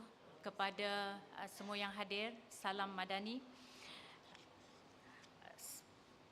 Terima kasih kepada Yang Berbahagia Datuk Seri Haji Hasnul Zamzam bin Haji Ahmad, Ketua Setiausaha Kementerian Sains, Teknologi dan Inovasi MOSTI, Wakil Rasmi kepada Yang Berhormat Menteri Sains, Teknologi dan Inovasi, Yang Berusaha Puan Ruzia binti Syafiee, Timbalan Ketua Setiausaha Perancangan dan Pembudayaan Sains, Kementerian Sains, Teknologi dan Inovasi, Yang Berusaha Encik Abdullah bin Daud, Setiausaha Bahagian Pembudayaan dan Perkhidmatan STI, Kementerian Sains, Teknologi dan Inovasi, yang berusaha Puan Nur Afifah binti Abdul Razak, Ketua Pegawai Eksekutif Suruhanjaya Koperasi Malaysia, Naib-Naib Chancellor dan pegawai-pegawai institusi pengajian tinggi, setiausaha bahagian Kementerian Sains, Teknologi dan Inovasi, Ketua dan Wakil-Wakil Jabatan, Agensi Persekutuan dan Negeri, ahli-ahli lembaga pemegang amanah Yayasan Inovasi Malaysia, mantan-mantan ketua pegawai eksekutif dan ahli lembaga pemegang YIM, wakil-wakil media, tuan-tuan, puan-puan dan para hadirin yang dihormati sekalian. Alhamdulillah, marilah kita panjatkan kesyukuran kehadrat ilahi kerana dengan izinnya kita dapat bersama-sama berhimpun dalam Konvensyen Inovasi Sosial KIS 2025 sebagai platform utama yang diilhamkan oleh MOSTI dan dilaksanakan oleh YIM. Konvensyen ini merupakan satu detik bersejarah yang mengumpulkan pemikir, pencipta, pengamal serta penggerak inovasi sosial dari seluruh negara bagi merealisasikan hasrat membina masyarakat yang lebih inklusif, mampan dan berdaya saing. KIS 2025 bukan sekadar hanya acara tahunan, tetapi ia adalah landasan strategik untuk merangsang kolaborasi, merentasi pelbagai sektor kerajaan, swasta, akademik, komuniti serta pertubuhan masyarakat sivil. Tahun ini merupakan tahun ketiga. Terima kasih kepada MOSTI di atas penganjuran KIS yang kali ini membawa tema Social Innovation Living Lab, Connect, Collaborate, Creative and Changescape. Menekankan pendekatan berasaskan juga local issues, local technology and local benefit. Jadi di sini kita melihat 4 elemen. Pertama adalah connect yang merujukkan kepada keperluan untuk menghubungkan idea-idea hebat. Kedua adalah kreatif, memerlukan penyelesaian yang efektif. Ketiga adalah collaborate, merujukkan kepada kolaborasi antara pelbagai pihak yang berkepentingan. Keempat, Changescape merujuk kepada pembangunan ruang fizikal yang intelektual yang memberi peluang kepada masyarakat untuk mencetus, mengasah dan mempamerkan idea inovatif dalam usaha menyelesaikan masalah sebenar di peringkat akar umbi. Antara isu utama yang diberi perhatian termasuklah kemiskinan, ketidaksamaan dalam pendidikan, jurang digital dan akses kepada perkhidmatan kesihatan terutamanya pada komuniti terpinggir selari dengan dasar inovasi sosial 2025 hingga 2030. KIS 2025 membuka ruang kolaborasi di peringkat negeri juga yang mengenengahkan dan menonjolkan inovasi mereka kepada peringkat nasional. Alhamdulillah, kali ini kita telah mendapat penyertaan daripada 14 negeri dengan setiap negeri memperkenalkan 5 inovator tempatan yang hebat-hebat. Jadi saya merasakan kerjasama erat ini dapat mencungkil produk-produk inovasi tempatan yang berupaya untuk dikomersialkan seterusnya menjadi ejen perubahan dalam komuniti masing-masing. Ia juga selari dengan pengisian kita di sini di KIS 2025, ada pameran, ada seminar dan juga kita ada Social Innovation Future Idea Land iaitu versi mudah alih ruang daya cipta RDC Mobile. Jadi melalui ruang ini, komuniti berpeluang menggunakan pelbagai alatan dan teknologi bagi tujuan eksperimen, penciptaan dan penyebaran idea inovatif ke arah merealisasikan idea berimpak sosial menjadi kenyataan. Hadirin dan hadirat sekalian, setinggi-tinggi juga terima kasih yang kami ucapkan kepada semua organisasi yang terlibat dan yang telah juga menjayakan sesi business matching, antaranya adalah Suruhanjaya Syarikat Malaysia, Majlis Amanah Rakyat, Institut Penyelidikan Perhutanan Malaysia, Institut Keusahawanan Negara, Sirim Berhad dan lain-lain rakan juga. Manakala kehadiran daripada tokoh-tokoh penting yang berkongsi pentas hari ini juga adalah Datuk Johari bin Anwar, Timbalan Setiausaha Kerajaan Pembangunan merangkap pengarah UPEN Selangor, Datuk Lori Liu, pengasas dan pereka utama kasut yang Kate Middleton pakai.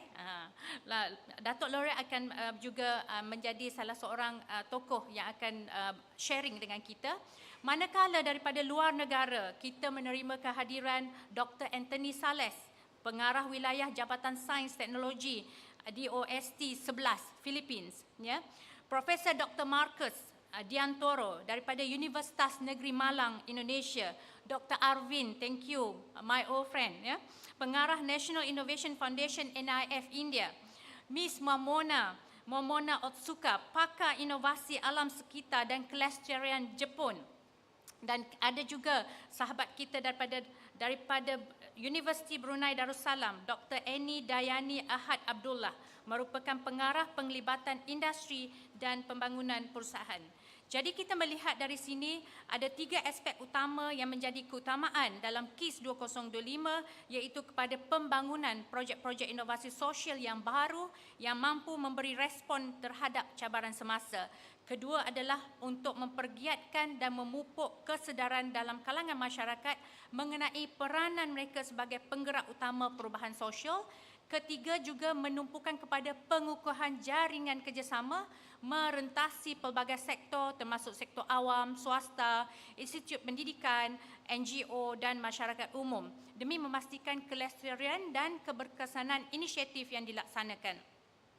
Jadi sebagai memperkukuhkan ekosistem inovasi sosial negara, penubuhan Koperasi Inovator Malaysia berhad merupakan langkah strategik yang lahir dari Konvensyen Inovasi Sosial yang lalu 2023. Jadi di sini marilah kita bina Malaysia yang bukan sahaja maju dari segi ekonomi tetapi juga kaya dengan nilai kemanusiaan, keadilan sosial dan solidariti. Semoga usaha kita hari ini membawa manfaat besar kepada generasi akan datang.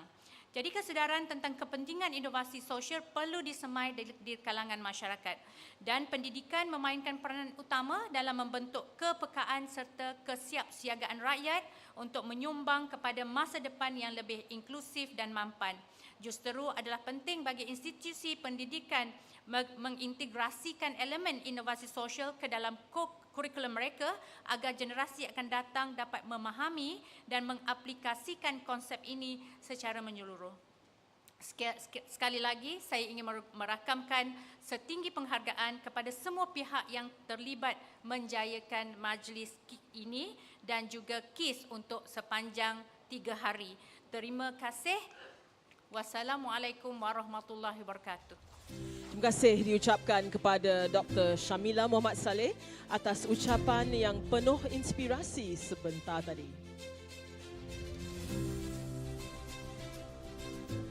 Kini acara yang dinanti-nantikan dan tanpa melengahkan masa, majlis dengan segala sukacitanya menjemput Yang Berbahagia Datuk Seri Haji Hasnul Zamzam bin Haji Ahmad, Ketua Setiausaha Kementerian Sains, Teknologi dan Inovasi, mewakili Yang Berhormat Menteri Sains, Teknologi dan Inovasi untuk menyampaikan ucapan perasmian, seterusnya meluncurkan Konvensyen Inovasi Sosial KIS 2025.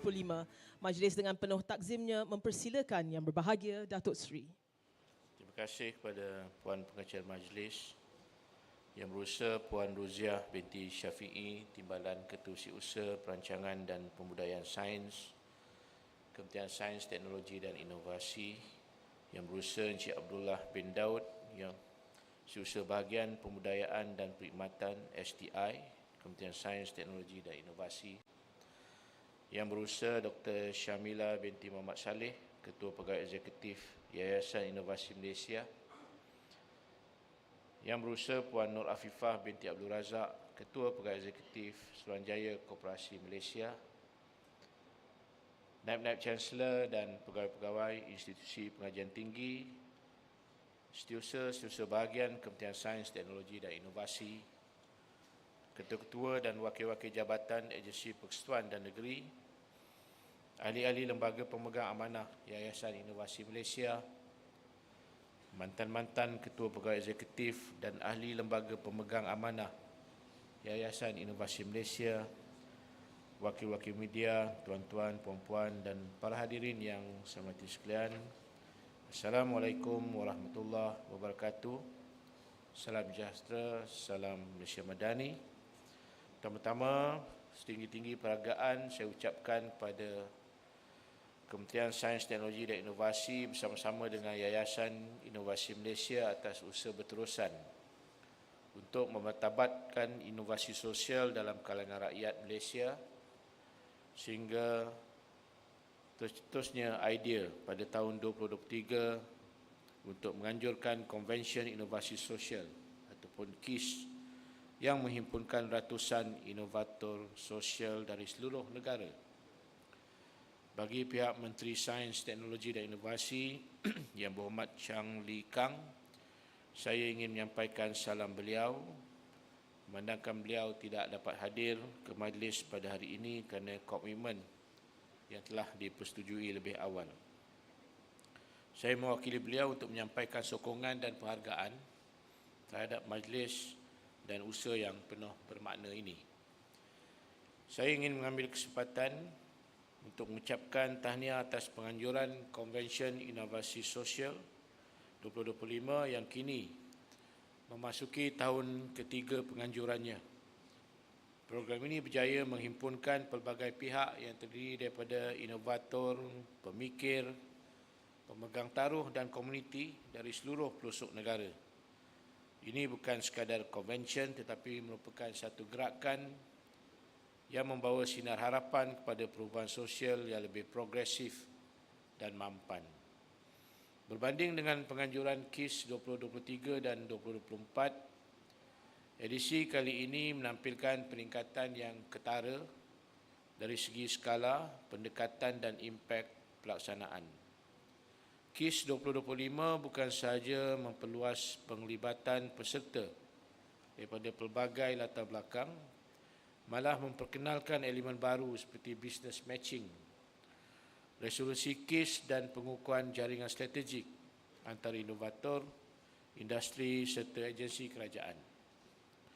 Pendekatan ini menjadikan konvensyen ini lebih dinamik dan berorientasikan hasil dengan fokus kepada pengkomersialan produk inovasi sosial, pembangunan komuniti berimpak tinggi serta pemerkasaan ekosistem inovasi sosial secara menyeluruh.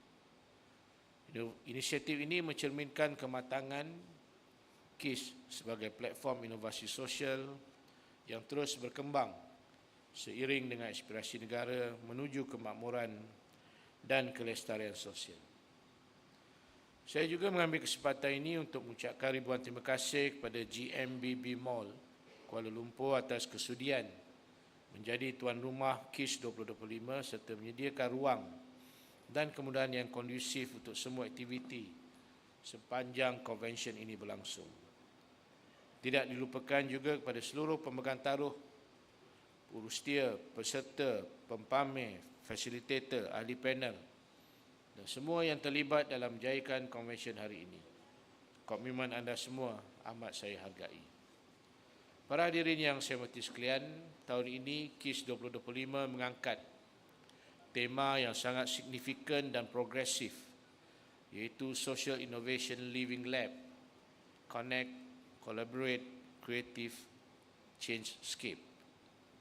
Tema ini menggambarkan perjalanan seorang inovator sosial yang bermula daripada menyedari dan memahami sesuatu isu di peringkat komuniti, kemudian mengembangkan idea-idea kreatif dan membina tahap kesiapsiagaan teknologi sebagai asas pembangunan inovasi yang lebih tersusun, membentuk kerjasama strategik dan akhirnya melahirkan produk inovasi sosial yang memberikan manfaat besar kepada masyarakat.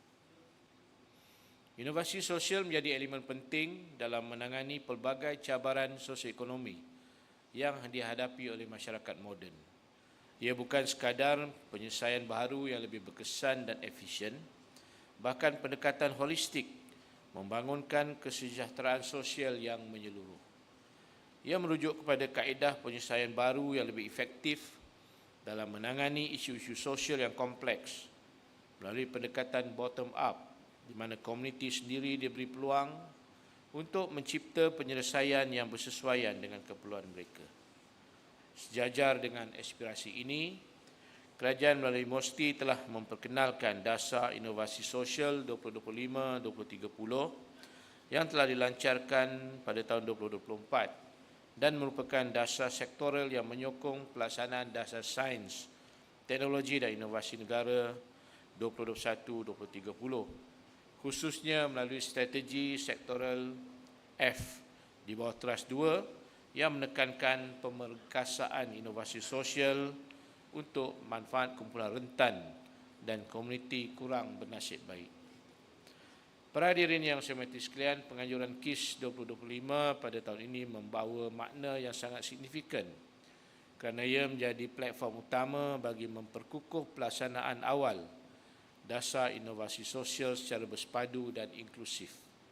KIS 2025 bukan sahaja menjadi ruang pembentangan penyelesaian berinovatif, tetapi turut memainkan peranan penting dalam menterjemahkan aspirasi dasar inovasi sosial ke peringkat pelaksanaan melalui pendekatan projek berimpak, pemadanan kolaborasi, pelibatan komuniti dan pembudayaan nilai inovasi sosial.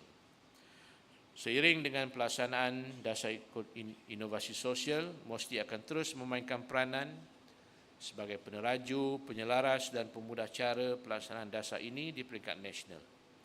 Manakala YIM akan terus memainkan peranan sebagai agensi pelaksana dengan memanfaatkan kepakaran dan pengalaman luas dalam pembangunan inovasi sosial akar umbi sejak tahun 2008.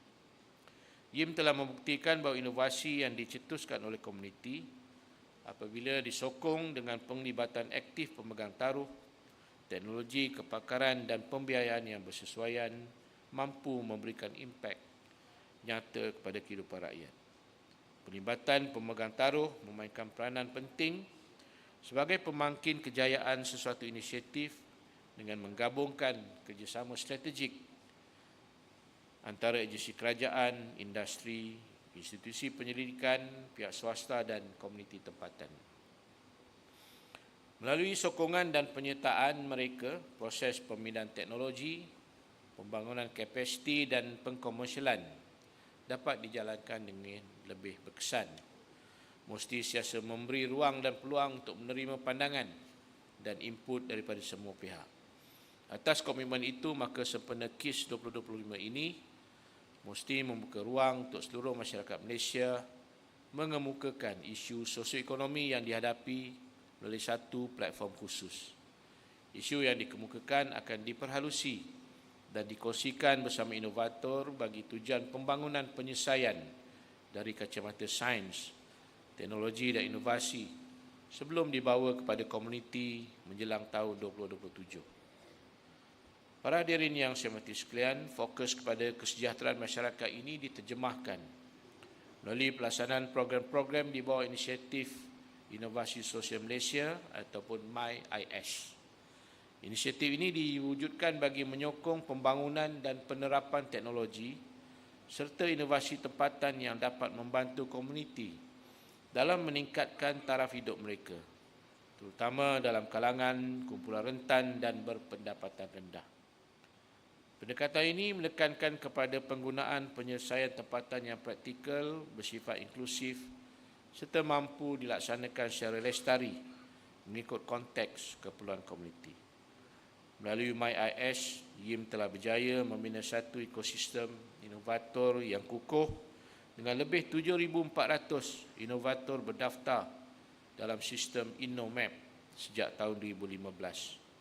Inovator-inovator ini terdiri daripada pelbagai latar belakang, termasuk institusi akademik, industri serta komuniti khususnya dari golongan akar umbi dan kumpulan B40. Dari segi impak kewangan dan ekonomi, MyIS Community telah membantu meningkatkan taraf hidup masyarakat melalui penjanaan pendapatan, peluang pekerjaan baru dan pengkomersialan produk komuniti. Pendekatan ini bukan sahaja membantu golongan rentan keluar daripada kitaran kemiskinan, tetapi juga mengubah komuniti menjadi lebih berdikari dan berdaya saing.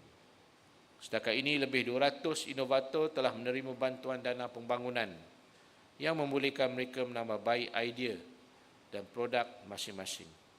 Lebih penting lagi, produk yang terhasil daripada dana pembangunan tersebut telah memberi manfaat langsung kepada lebih 100,000 penerima di seluruh negara. Ini membuktikan bahawa inovasi sosial bukan sahaja mampu menyelesaikan masalah komuniti, malah turut menyumbang secara signifikan pada pembangunan sosioekonomi negara. Selain daripada pelaksanaan MyIS, Yayasan Inovasi Malaysia juga dengan sokongan padu daripada MOSTI turut memperluaskan inisiatif pembangunan inovasi akar umbi melalui penubuhan ruang daya cipta di pelbagai lokasi strategik dan pelbagai bisnes model di seluruh negara. RDC merupakan sebuah hub komuniti berteraskan reka cipta, teknologi dan inovasi yang berperanan sebagai pusat pembelajaran terbuka pada masyarakat setempat.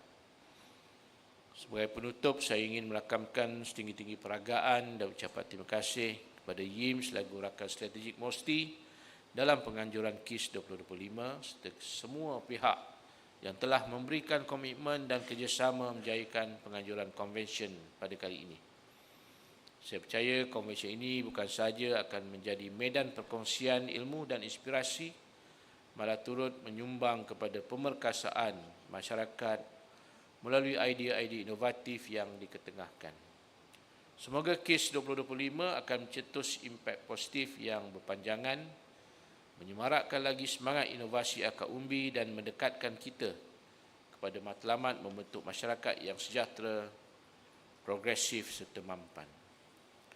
Dengan harapan agar konvensyen ini menjadi medan mencetus solusi dan memperkasa komuniti, saya dengan lafaz Bismillahirrahmanirrahim merasmikan Konvensyen Inovasi Sosial KIS 2025. Wabillahi taufiq wa hidayah.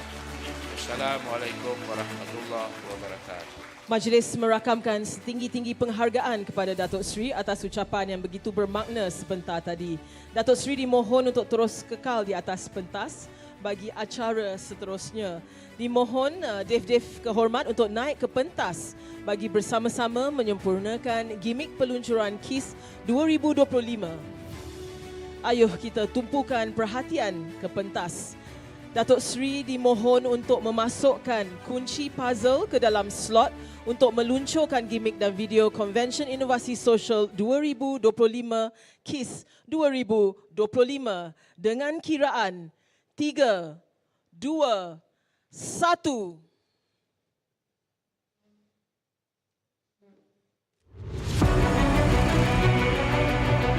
Setiap inovasi hebat terbit daripada satu cabaran.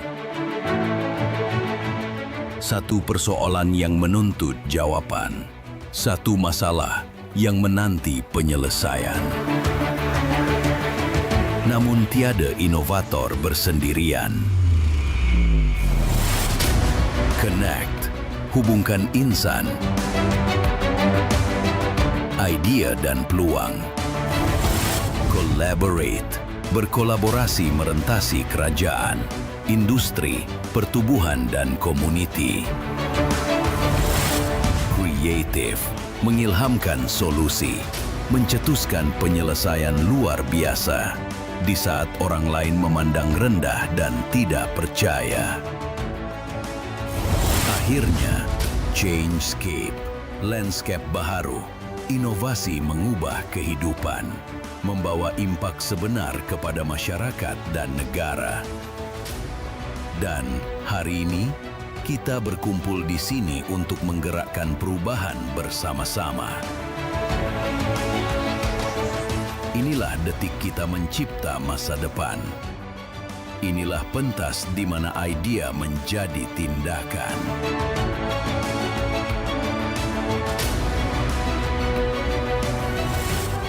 Bersama jayakan Konvensyen Inovasi Sosial 2025. Satu tepukan gemuruh ke atas pencapaian yang membanggakan ini. Demikian tadi gimik peluncuran KIS 2025 yang telah disempurnakan oleh Yang Berbahagia Datuk Seri KSU MOSTI yang melambangkan kolaborasi pelbagai pihak dalam membentuk satu ekosistem inovasi sosial yang inklusif dan mampan. Majlis merakamkan ucapan setinggi-tinggi penghargaan kepada Yang Berbahagia Datuk Seri dan semua dev kehormat atas simbolik pelancaran sebentar tadi. Datuk Seri dan dev-dev kehormat dimohon kekal berada di atas pentas untuk acara berikutnya. Yang berbahagia Datuk Seri, Datuk-Datuk, tuan-tuan dan puan-puan yang dihormati sekalian. Seterusnya pada hari yang penuh indah ni, kita akan menyaksikan satu lagi detik bersejarah, iaitu penubuhan Koperasi Inovator Malaysia Berhad atau KIM Berhad. Satu lagi langkah ke hadapan dalam memperkasa komuniti inovator negara. Untuk itu, majlis menjemput Ketua Pegawai Eksekutif Suruhanjaya Koperasi Malaysia yang berusaha Puan Nur Afifah Abdul Razak untuk menyerahkan sijil pendaftaran penubuhan Koperasi Inovator Malaysia Berhad kepada TS Dr. Azhar Muhammad, Pengerusi Interim Koperasi Inovator Malaysia Berhad, sambil disaksikan oleh Yang Berbahagia Datuk Seri KSU Mosti.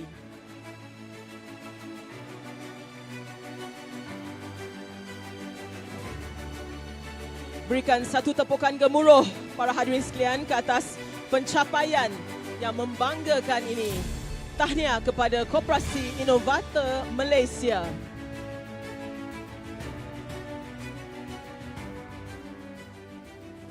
Majlis diteruskan lagi dengan acara penyerahan dan pembangunan produk inovasi kepada penerima yang berjaya.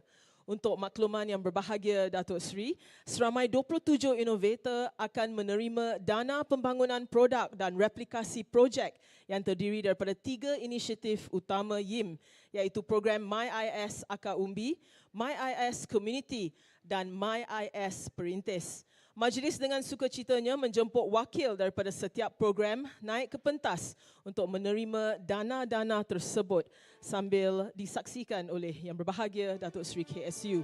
Dimulakan dengan wakil MyIS Akar Umbi iaitu OptiVap Essence Efficient Sustainable Community Engineered Essential Oil System Encik Johannes Eskandar Abu Bakar. Dana sebanyak RM50,000.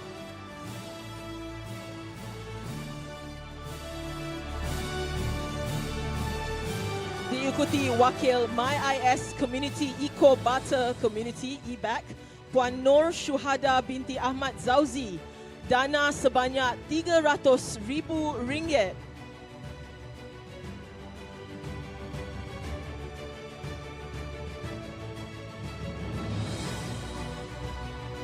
Akhir sekali, wakil MyIS Perintis, Mr. Pavidran Julius, anak lelaki Sudaif, Universiti Malaysia Sarawak, Unimas. Dana sebanyak RM40,000. Terima kasih dan tahniah diucapkan kepada semua penerima dana pembangunan produk inovasi dan dana replikasi projek inovasi sosial. Sesi bergambar untuk media dengan Dev Korhomat.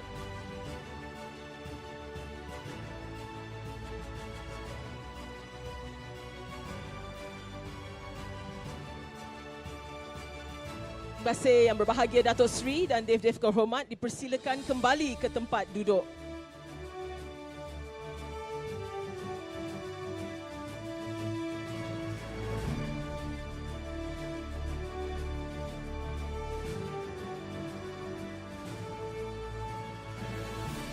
Yang Berbahagia Datuk Seri, Datuk-Datuk, tuan-tuan dan puan-puan yang dihormati sekalian, kita telah menyaksikan pelbagai inisiatif dan usaha inovatif yang memberi inspirasi kepada masyarakat.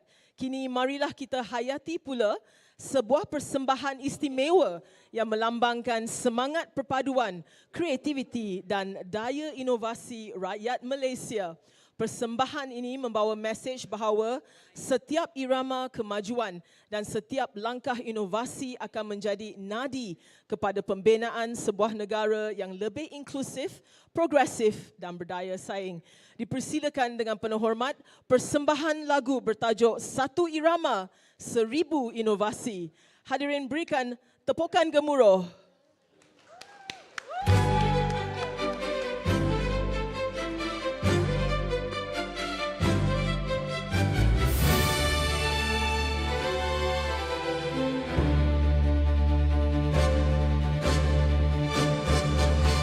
Anak muda bangkit, semua pun turun, hangga terus dari akar yang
manfaat tempatan, maju bersama jitu. Bukan hanya ciptaan, namun solusi kehidupan. Nilai insan di jurang tinggi, Malaysia lestari kita monopoli.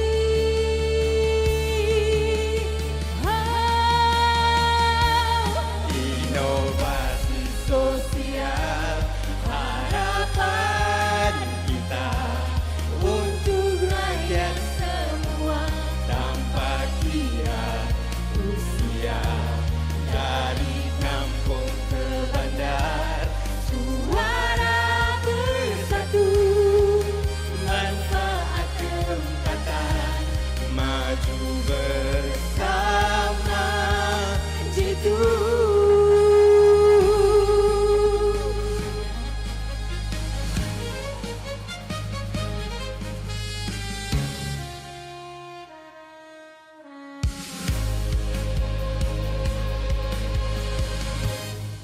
Terima kasih diucapkan atas persembahan yang begitu bersemangat, berinspirasi dan penuh bermakna. Pastinya lagu ini akan meniti di bibir setiap inovator. Untuk makluman Datuk Seri dan para hadirin, ketiga-tiga penyanyi yang kita semua saksikan tadi merupakan kaki tangan Yayasan Inovasi Malaysia, iaitu Aiman Hafi, Zeti Nadrah dan Nabila Hani. Manakala lirik lagu ditulis oleh Encik Mukram Muhammad, juga dari Yayasan Inovasi Malaysia.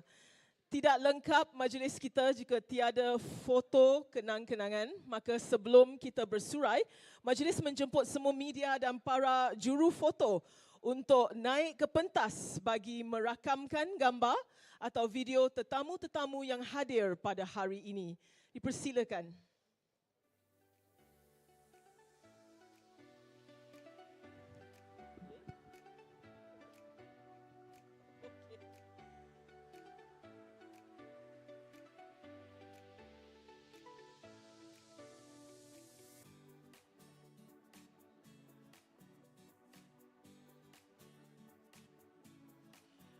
Terima kasih.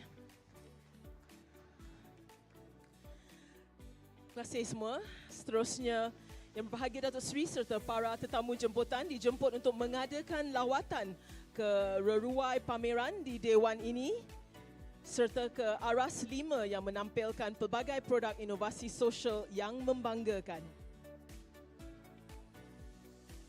Pohon berangan tempat bertemu, girangnya rasa si anak dara. Ciptalah inovasi dan tingkatkan ilmu, binalah bangsa, bangunkan negara. Dengan itu, berakhirlah sudah majlis kita pada hari ini. Semoga segala usaha yang dirancang dapat menyumbang kepada kemajuan inovasi sosial di Malaysia. Sekian, wabillahi taufik wal hidayah. Wassalamualaikum warahmatullahi wabarakatuh dan salam inovasi.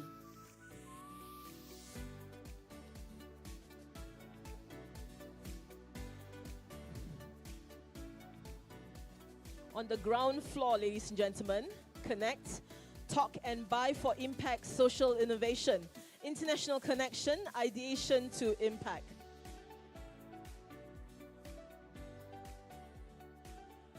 Untuk level 3, collaborate, business matching, make technopreneurs great. Untuk level 5, creative, social innovation exhibition, celebration of social impact. And for level 5, Changescape, social innovation, SI Future Idea Land, turning vision into reality.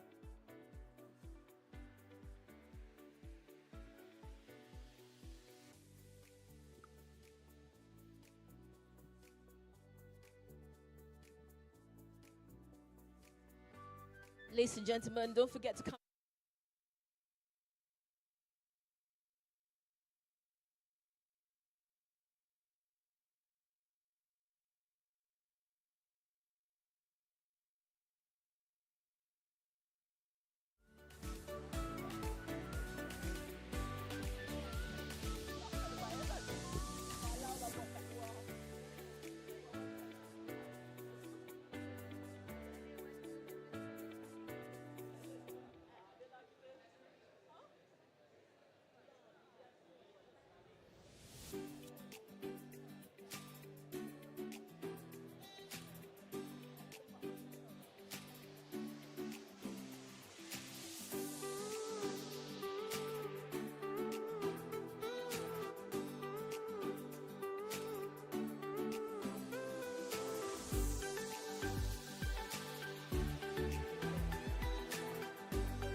Ladies and gentlemen, don't forget to visit our Johor State booth, level 5. We are proud to present 3 exciting showcases. Sarpot Search and Rescue Portable Device, Mersing Tourism Operating System, Mythos, Tech Medini, the Medini Soft Lending Program by Iskandar Investment Berhad. Don't miss our interactive quiz with exciting prizes.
Assalamualaikum warahmatullahi wabarakatuh. And very good afternoon to everybody. Okay, saya minta bantuan tuan-puan semua kalau boleh penuhkan depan.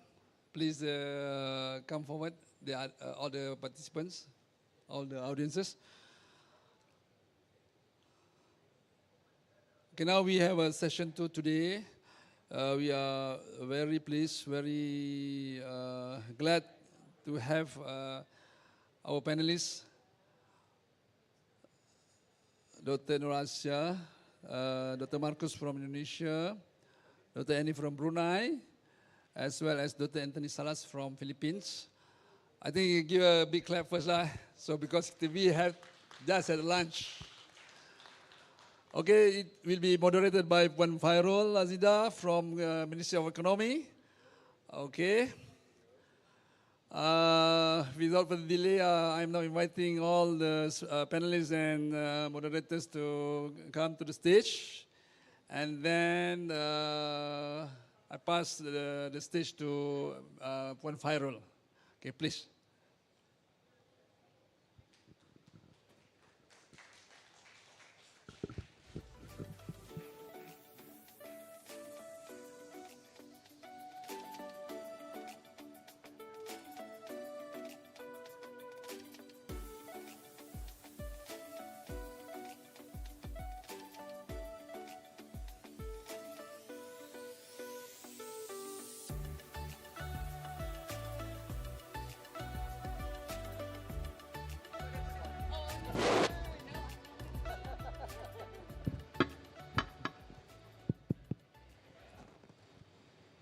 Thank you, Encik Aidi. It's nice to be among friends. Assalamualaikum warahmatullahi wabarakatuh. And a very good afternoon. This is going to be a very challenging exercise. One is because the topic itself is about policy. Policy is something is very heavy. That's very intellectual. And the second part is that everybody just had a sumptuous lunch. So we need some oxygen to, we have a problem to do two things at the same time, Oxygen goes to the brain and try to digest what we discussed on today, and at the same time to digest, the nice, lovely lunch. But anyway, this is the first forum. First of all, congratulations to YIM for conducting this event. And I'm fortunate enough to be with them early in 2021 and so on. And they come up with a very significant name, KISS. So we hope that with this event, we will live with a lot of good kiss and hugs. So for us to continue on, doing a lot of good things in social enterprise, in social innovation, and so on. So on today's topic is about policy and governance, which is from policy to progress, mobilizing governance for our socially innovative future. And without a concrete policy, then it's difficult to navigate and mitigate issues around how to make sure that social innovation thrives, how to make sure that community can get benefit out of it.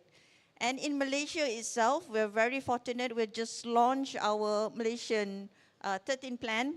It's a 5-year plan. And among other, within that 5 Malaysia planning is to look into this social innovation, the third sector, and we want other sector to together contribute to the development of the NGOs, the communities. Partly, I'm just going to bring forward at the same time. This is October. Usually in October, Malaysia will present our budget for next 2026. So among others is that the direct impact on the social enterprise, on social finance, is that there will be a tax exemption for accredited social enterprise extended to 3 consecutive years. That's part of the support that the government is giving to the social enterprise. And then we have the iTekat social finance scales up with 35 million matching grant. And we even have a special program under our Prime Minister's called Kampung Angkat Madani. So basically, all the ministries, all the government agencies would adopt a village, a rural area. So with this kind of political will, there will be a lot of support and assistance going to the grassroots. And so a lot of social activities, social economic based activities such as social innovation can thrive, because usually when we talk about innovation, STI, science, technology, innovation, we look into the high tech. But basically, if we look into India as well, their social innovation is so strong, and it's a foundation for the country to move forward to the high level of technology. So this is just basically to set the tone of the things that we're going to discuss. And we're very fortunate enough to have our neighbors together. So the first forum will comprise of many countries within the ASEAN, our neighbors. We have from Brunei, we have from Philippines, we have from Indonesia, and we have the host country, Dr. Raisha from Malaysia. So with us, let me just introduce a little bit about our panelists. It's nice.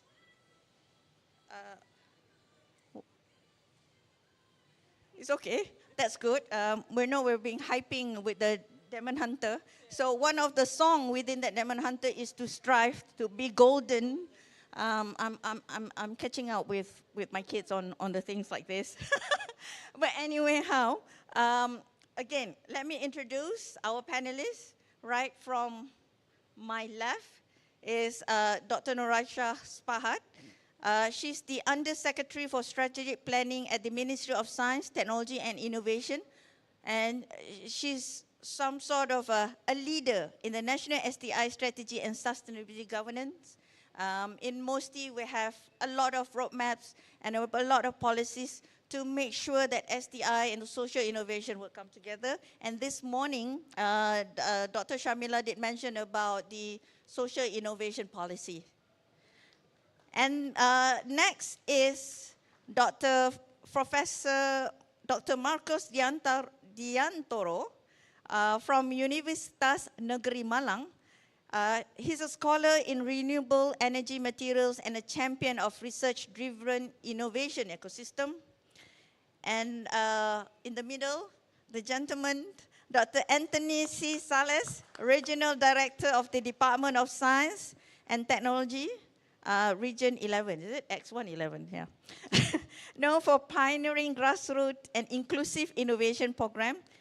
And lastly, but not the least, from Brunei Darussalam, Dr. Ani Dayani Ahad Abdullah from University of Brunei Darussalam, an academic leader in entrepreneurship, digital transformation, and lifelong learning. And with this list of panelists, we can see that together they embody the spirit of ASEAN. We are diverse in experience, but we are united in purpose. So without further ado, before that, this session will be around 2 hours. We have 3 rounds. We have to look into the 4 C's that have been discussed early in the morning about connect, about Changescapes, about, yeah. We will talk more about that later on. But basically, there will be 3 sessions, and each panelist will be given 5 minutes to some sort of give their opinions. I will ask a few questions, and then we have a question and answer. So let's move on into the first question, which is about policy in action, the governance, and the models. So the first part is about diverse in community and the needs, and connect and compelling. So this is more on the connect and creative parts. So maybe we can start with Dr. Anthony about, in Philippines itself, there's a lot of cultural diversities. And I think it's the same thing as in Malaysia as well. and also in Indonesia. And with this kind of diversity, as compared with one type of community as in a Western country, the challenges would be different, and the governance, the policy part must be realigned to ensure that it is something that is a live document that gives trust to the society, that empower the society, and give benefit to society. How does it happen in Philippines in this matter? Thank you, Chair, for the question. Let me start by saying that you are correct in saying that the Philippines is quite diverse. The Philippine population is quite diverse. If I'm not mistaken, we have over 100 indigenous cultural communities in the Philippines, and most of these are in Mindanao.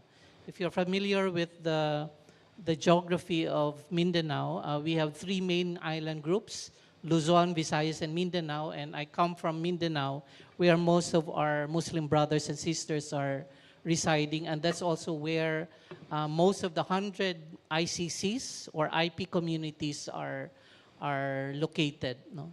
So to address the needs of these ICCs or IPs, as we call them, we have enacted two legislations way back in 2018 and 2019, just before the pandemic. And these are the Philippine Innovation Act and the Innovative Startup Act. The Philippine Innovation Act provides the platform for promoting innovations from the grassroots. And that is why we have, as one of the provisions, some programs and budget for grassroots innovations. And that served as the legal basis for the framework plan for the Grassroots Innovation for Inclusive Development program, or GRIND program, of the Department of Science and Technology. It's important that we have that legal basis so that funds from government can be provided for the implementation of initiatives that would support grassroots innovation that are intended solely for the promotion of innovations coming from our IPs. But of course, there are other groups that we want to help, no? Other than the IP communities, there are fisher folks, farmers, marginalized sectors like people with disabilities, out of school youth. So those also fall under the marginalized sectors that we want to support. But in the Philippine Innovation Act, there's a particular provision that states that we will provide funds for the implementation of programs and projects and other initiatives that would promote traditional knowledge coming from our IPs. The other legislation is the the Innovative Startup Act. No? So, and we expect these startups also to come from our IP communities using the grassroots innovations that they have generated. No? So with the Innovative Startup Act, there's also a provision for what we call innovation grant, startup innovation grant, which can be used by our innovators, our startups, to start their own businesses. No? So coming from ideas or concepts that they have for business, we can support the registration, prototyping, and all other S&T support that will bring their products, their innovations to market. So those are the two legislations that we have put in place. And as I've mentioned, this served as the basis for the GRIND framework plan, which we have created or crafted in 2019. And that is what that plan is now, is the document that we are now using as basis for the S&T interventions that we provide to grassroots innovators. So in essence, Madam Chair, those are the policies that we have set. But at the local level, the national frameworks, the national policies have been translated also to local legislation. And to us, that is very important in the Philippines because otherwise, our local government units will not be able to use their funds to support innovations on the, or grassroots innovations or innovations coming from the IPs without local legislation. So there's a need to translate national policies into local policies. Thank you, Dr. Anthony. That's very interesting. What I can pick up from there is that the support system through ACT helps a lot in making sure that whatever policy, whatever programs are being done accordingly and empower them with an ACT as well. And another part, which is very important, especially when it comes to social innovation, is to ensure that the traditional knowledge, the tacit traditional knowledge, can be embodied into something structural and change it into within the innovative tools and ecosystem and helps them to create income, wealth generation. And it's congratulations to Philippines who has, empowered it with ACT that makes it, happens and make it possible in Philippines. And again, also, Doctor did mention about to ensure that the dropouts will also have enough opportunity to, build up a good income and, job opportunities. And with that, I think I'm going to ask this question in regards with dropout schools, children, students, because Dr. Marcus is, an expert in STEM-based. So in this particular matter, I think it happens in Malaysia as well, that the numbers of students in STEMs are getting lower and lower. But maybe because there's a lot of other attractiveness in the 21st centuries, students have other options. And science can be sometimes difficult. I do understand it during my school years. So in that particular area, how would Indonesia education, particularly in regards with STEMs, how this policy shapes to make sure that, for innovation to thrive, either socially or high-tech, for these supply talents would be able to carry out the social innovation, STEM-based policy connect and high-level innovation. Okay, thank you, Ms. Chen. Thank you for the MOSTI as well as Yim inviting us to be here and meet all of us, of our brothers from ASEAN. Okay, my name is Marcos Riantoro. I'm the head of Research Institute and Community Engagement. Of course, my job is also lecturing.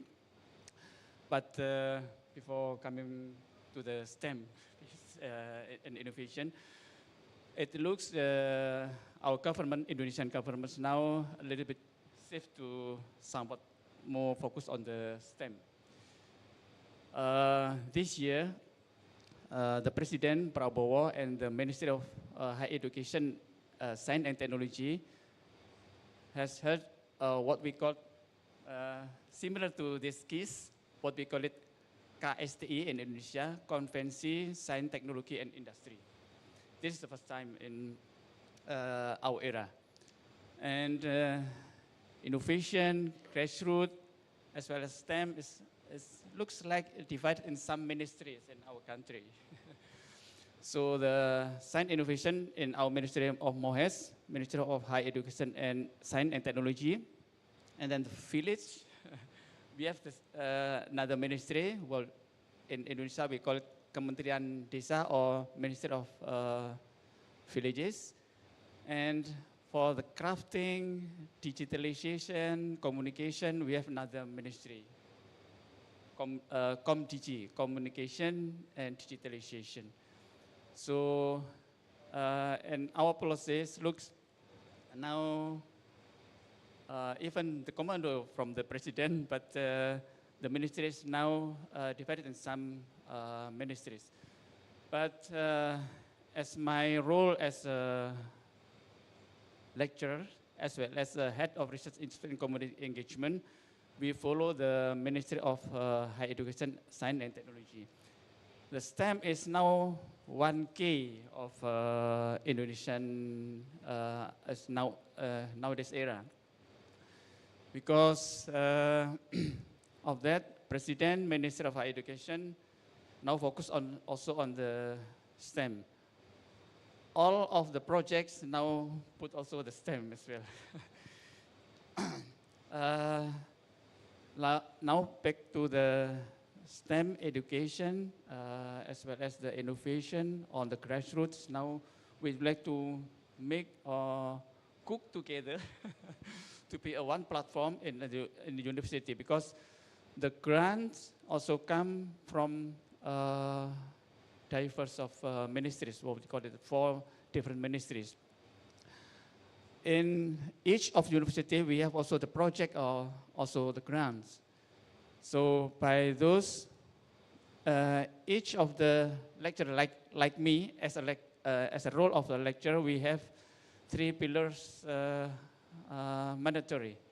The first is teaching, the second is research, and the third one is related to our discussion today, what we call it community engagement or community service. If someone or lecturers in Indonesia who would like to go next level, they should do these 3 things. The community service, we should have give to the community or assist the community to gain the, let's say, income generating, or we put also the education, a new project, national, international as well. In this case also, I would like to share that national program, we can also go together to the, let's say, what we call it, international community service, as long as in the project, at least one community, member of community is Indonesian, so we can put a project like that. For example, this year we have about 15 to 20 projects in Indonesia, the community, international community service. I've shared the data to him already. So maybe we can manage these things to be not only bilateral Indonesia-Malaysia, but maybe we can go further. Yeah, yes, exactly. Philippines, also the Brunei Darussalam. Shares expertise among others. Yeah. So each one will get benefit out of it, because this is about being creative on connecting one another. But there's really interesting things that Dr. Marcos has mentioned about putting together other parties, particularly from industries and so on. So it shows some agility in the policy itself, some flexibility, and usually people would say policy is something that they just want to impose rather than to listen. But we can hear from Philippines and from Indonesia that policy doesn't impose much, but it also listens. I think this goes back to our third panelist, Dr. Ani. It's about agility itself. And Brunei, despite of quite wealthy as compared with other ASEAN countries, but I believe the policy, the governance within the Brunei governing system in regards with social innovation, how do you make sure that, you know, this social innovation would thrive together with the mainstream policy, and at the same time it would not be too intimidating and will still be social innovation policy still agile to keep pace with whatever the community needs within the Brunei's countries? Okay, thank you, Madam Chair. Assalamualaikum and a very good afternoon to everyone. I'm going to share my experience, of course, from academic viewpoint, as well as what we have, you know, practiced at the university. So at the university level, as we work towards our vision, which is what we call Wawasan 2035, we try to ensure as much as possible policies remain creative and connected to rapid social changes, which is crucial, right? Not only for economic diversification, but also for nurturing at the university level, of course, our students to be empowered, to be innovative society. It has a lot to do with how we govern, how we listen, and how we respond. And then everyone knows, of course, right, in today's changing world, policies can no longer remain static. It has to be dynamic or organic. And the thing is, we all know and recognize that social needs evolve, yeah? Technologies disrupt, and communities expect faster, more meaningful responses. Even the Gen Zs, I mean, how many are there Gen Zs here, apart from just me? Yeah. I can see, I think, most of it. Yeah, I think everyone, yay. Gen Zs are behaving differently, yeah? Even at the uni, even my own son, last weekend we had a huge UBD university event because we're 40 years old this year. And there's drone show, fireworks, and artist performance. And I told him, people are fighting to get the tickets and it's free. And I got it, of course, for the family. And you know what he said to me? What for? Why should I go? So, okay, when it comes to teaching, that's also another thing, right? So, creativity when it comes to making policies matters, and it's important. It means thinking beyond traditional solutions for Gen Zs and for the society today, and probably even problems that exist before or social needs that occurs before are different from today. So again, creativity in policy making is definitely crucial because today's challenges are increasingly complex. It's interconnected, it's complicated, it's fast evolving. Even relationships are complicated these days, right? And traditional approaches alone are not sufficient to address issues such as climate change, digital transformation, social inequality. So creative thinking enables policymakers to design innovative, if not adaptable, and people-centered solutions that respond effectively to real needs. So it should encourage cross-sector collaboration, and that's what we're doing here. Bridges research and practices, what we worry about a lot and think about a lot at the uni, and helps hopefully to translate ideas into impactful evidence-based policies. But of course, ultimately, creativity fosters more inclusive, efficient, and resilient governance, which drives meaningful societal progress.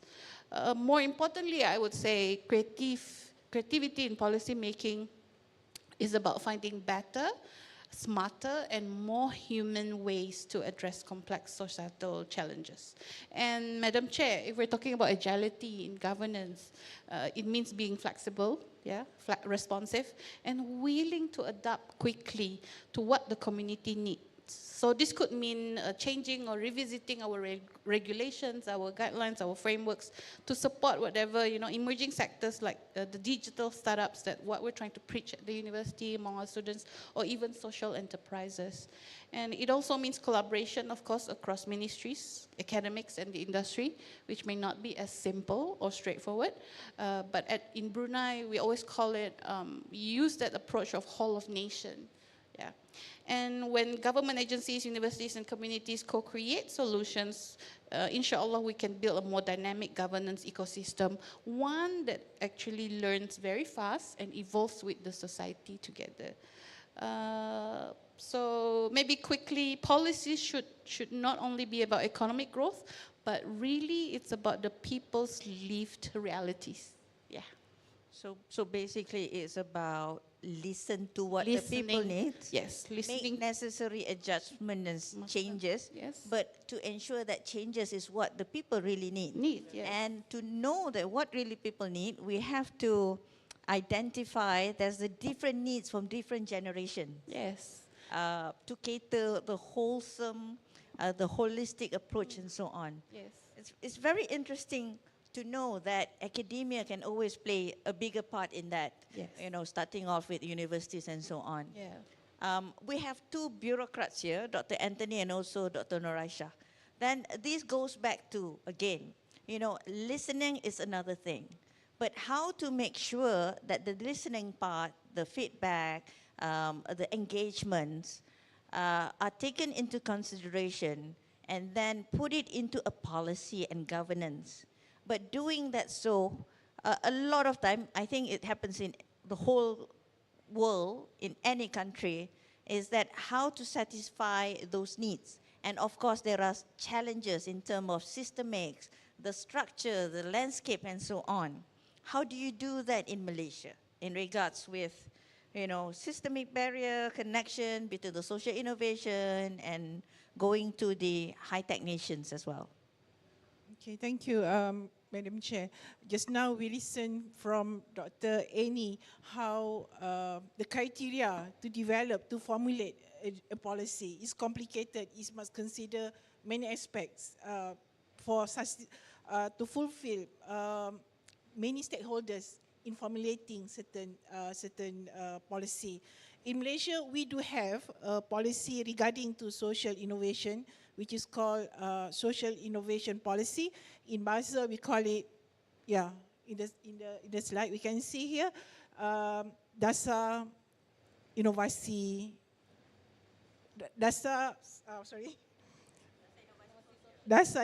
Sosial. Normally we call it DIS, the short form of Dasar Inovasi Sosial. The policy that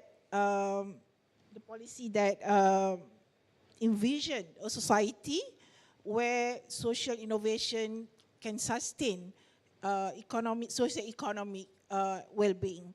That the main function of DIS. So how to get to that objective? There are three simple activities. First, by empowering the communities. A second one is nurturing creativity. And the third one is strengthening collaboration at all levels. So if you can do all these three activities, that means the main objective of social innovation policies can be achieved. So the policies actually carries a clear and powerful objective that enable the community to solve the local problem using a local technology. It's simple. Sometimes it's look very simple and practical to do it because the community is familiar with the problem and community knows how to solve that. The most importantly is to collaborate and to join the efforts that the problem can be solved. So by doing so, that's the strategy can leverage the homegrown talents. That's the most important one because we believe that our country, we know our society, we know better our problems, and we have enough home talent to help us to tackle a certain challenges. The second one, we can use and exploring more on our abundance of traditional knowledge. Dr. From the Philippines mentions about the traditional knowledge, is tacit knowledge. It is important. This is actually the recipe for the Sun Society, for especially the niche activities that can be explored and can be used more towards the traditional knowledge. And the other one is the importance of community-driven innovation to create solutions that are relevant, sustainable, and inclusive. However comprehensive our policy is, every country, I'm sure they are facing many challenges. That's happened in any countries as well as in Malaysia. So I want to share certain challenges that Malaysia facing until now, but they show some improvement, but still need, extensive and effective intervention so that the challenges can be solved. The first one is about the fragmented ecosystems. Social innovation activities are actually implementing by many ministries and agencies. Sometimes they are overlapped. So this is a challenge for us to make sure that they are very specific and everybody knows what they are doing and not overlap because we want to optimize the restricted of allocation given by the government.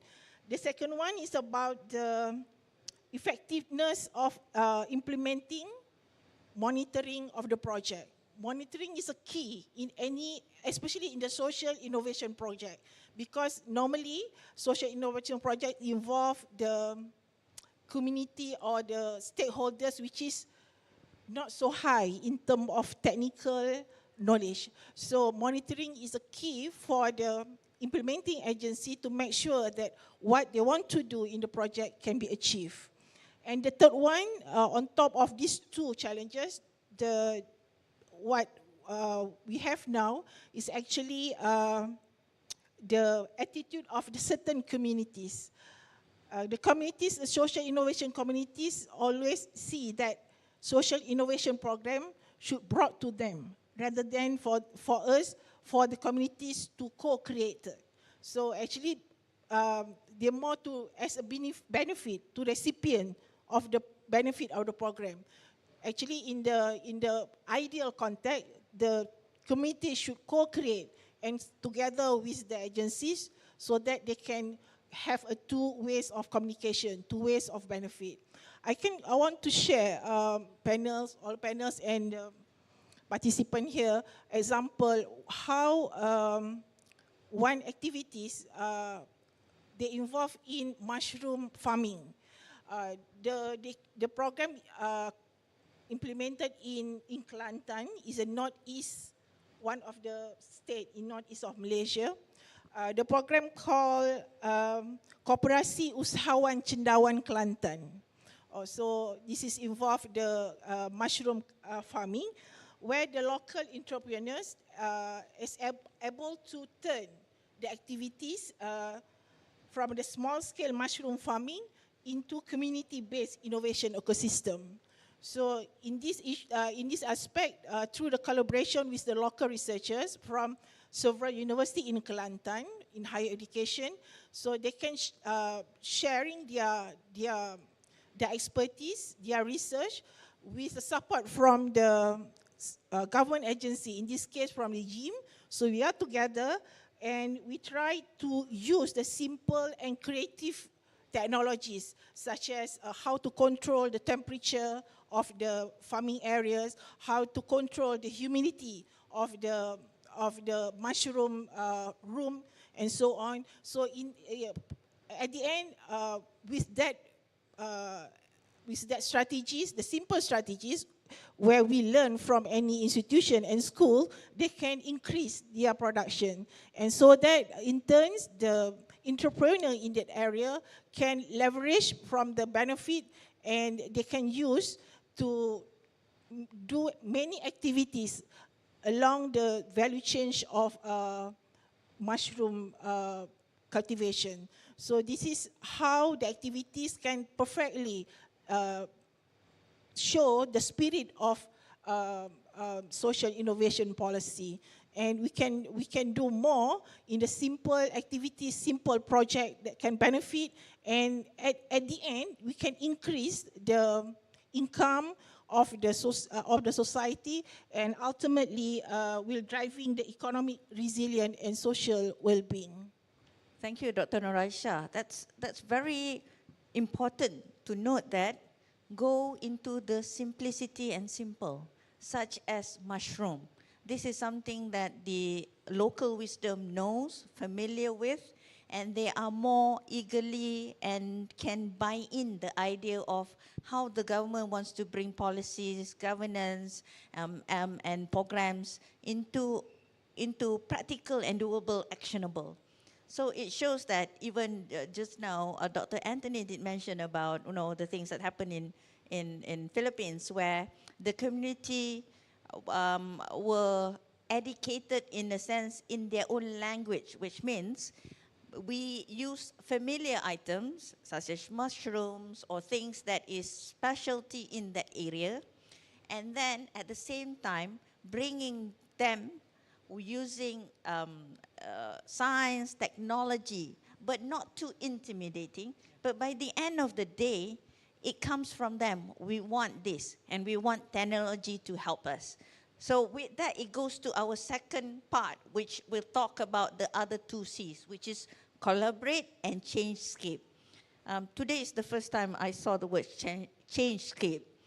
It's mouthful, and I guess it's about changing the landscape. In 20th century, 19th centuries is about industrialization. On 20th century is about, chips and so on. But on 21st, it's about skill sets. It's about, who has the information, who has the technology. But sometimes it goes back to a story.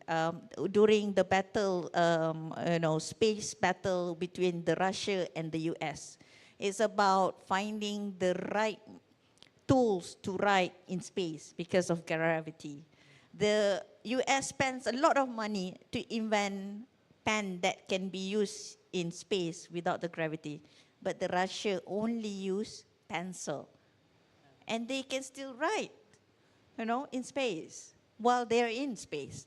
So what we can get out of from here is that we need to leverage and utilize what we have within that particular place, location, and the people, the local wisdoms, and so on. So it goes back to collaborate and Changescape. First, you need to find and identify the right players, and then connect them with the communities and so on. But again, starting is easy, but how to sustain? So I'm going to pose this question to Dr. Anthony. Sustaining a cross-sector collaboration, I think is a challenge for every country. In Philippines, what are the things that you can share that in terms of, probably, you did mention in brief about incentives, about the act and so on. Maybe you can elaborate more on that, Dr. Anthony. Okay. First, let me give a rejoinder on the issue about appropriate technologies. No? I think it's important for sustainability that the technologies or the innovations that we introduce to communities, particularly indigenous communities and other marginalized sectors of society, should be appropriate to the needs of the communities. And therefore, it's important that we listen to the voices of consumers or customers, as we say it in the parlance of the total quality management. We listen to the voices, and when I say customers, I'm referring to the pentahelix sectors of society.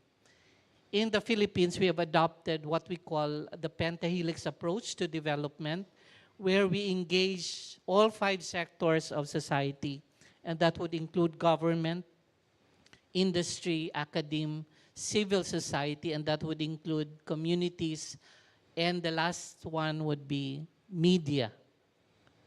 You might ask why we need to engage the media in all our development efforts. To us, it's important because sometimes scientists, researchers, innovators are blamed for being too elitist and not being able to communicate their messages properly to the stakeholders.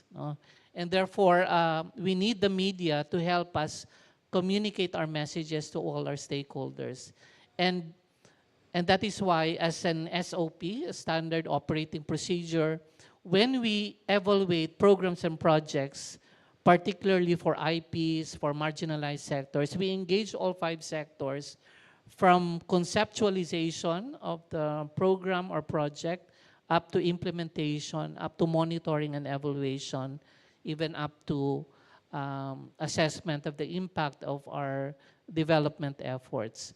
This is to make sure that our efforts would be inclusive, because PPAs or programs and projects and other initiatives would not be sustainable if they are not inclusive. And that is why the pentahelix sector or the pentahelix sector should be engaged. So that is one precept that we follow, that the technology that we introduce should be appropriate. Second is when we develop STI interventions or we introduce STI interventions, it can be innovations that would further promote the innovations from the grassroots, or innovations that emanate from themselves.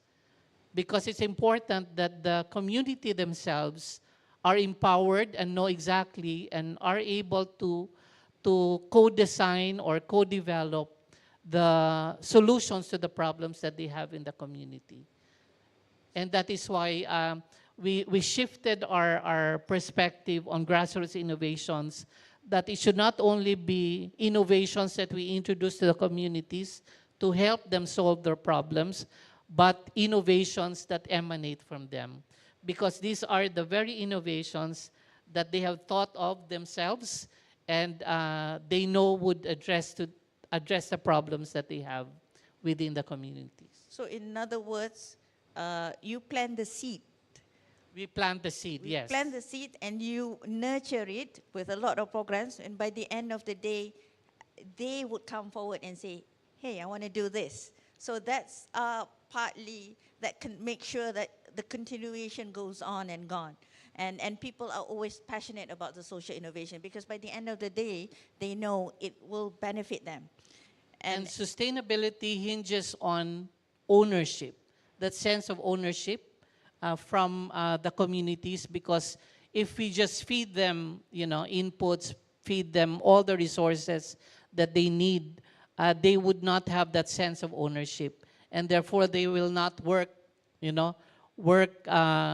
hard to really sustain the programs and projects that we co-create or co-develop with them. Is there any particular incidents that you can share with us about, to make sure they always actively and have the interest to continue on?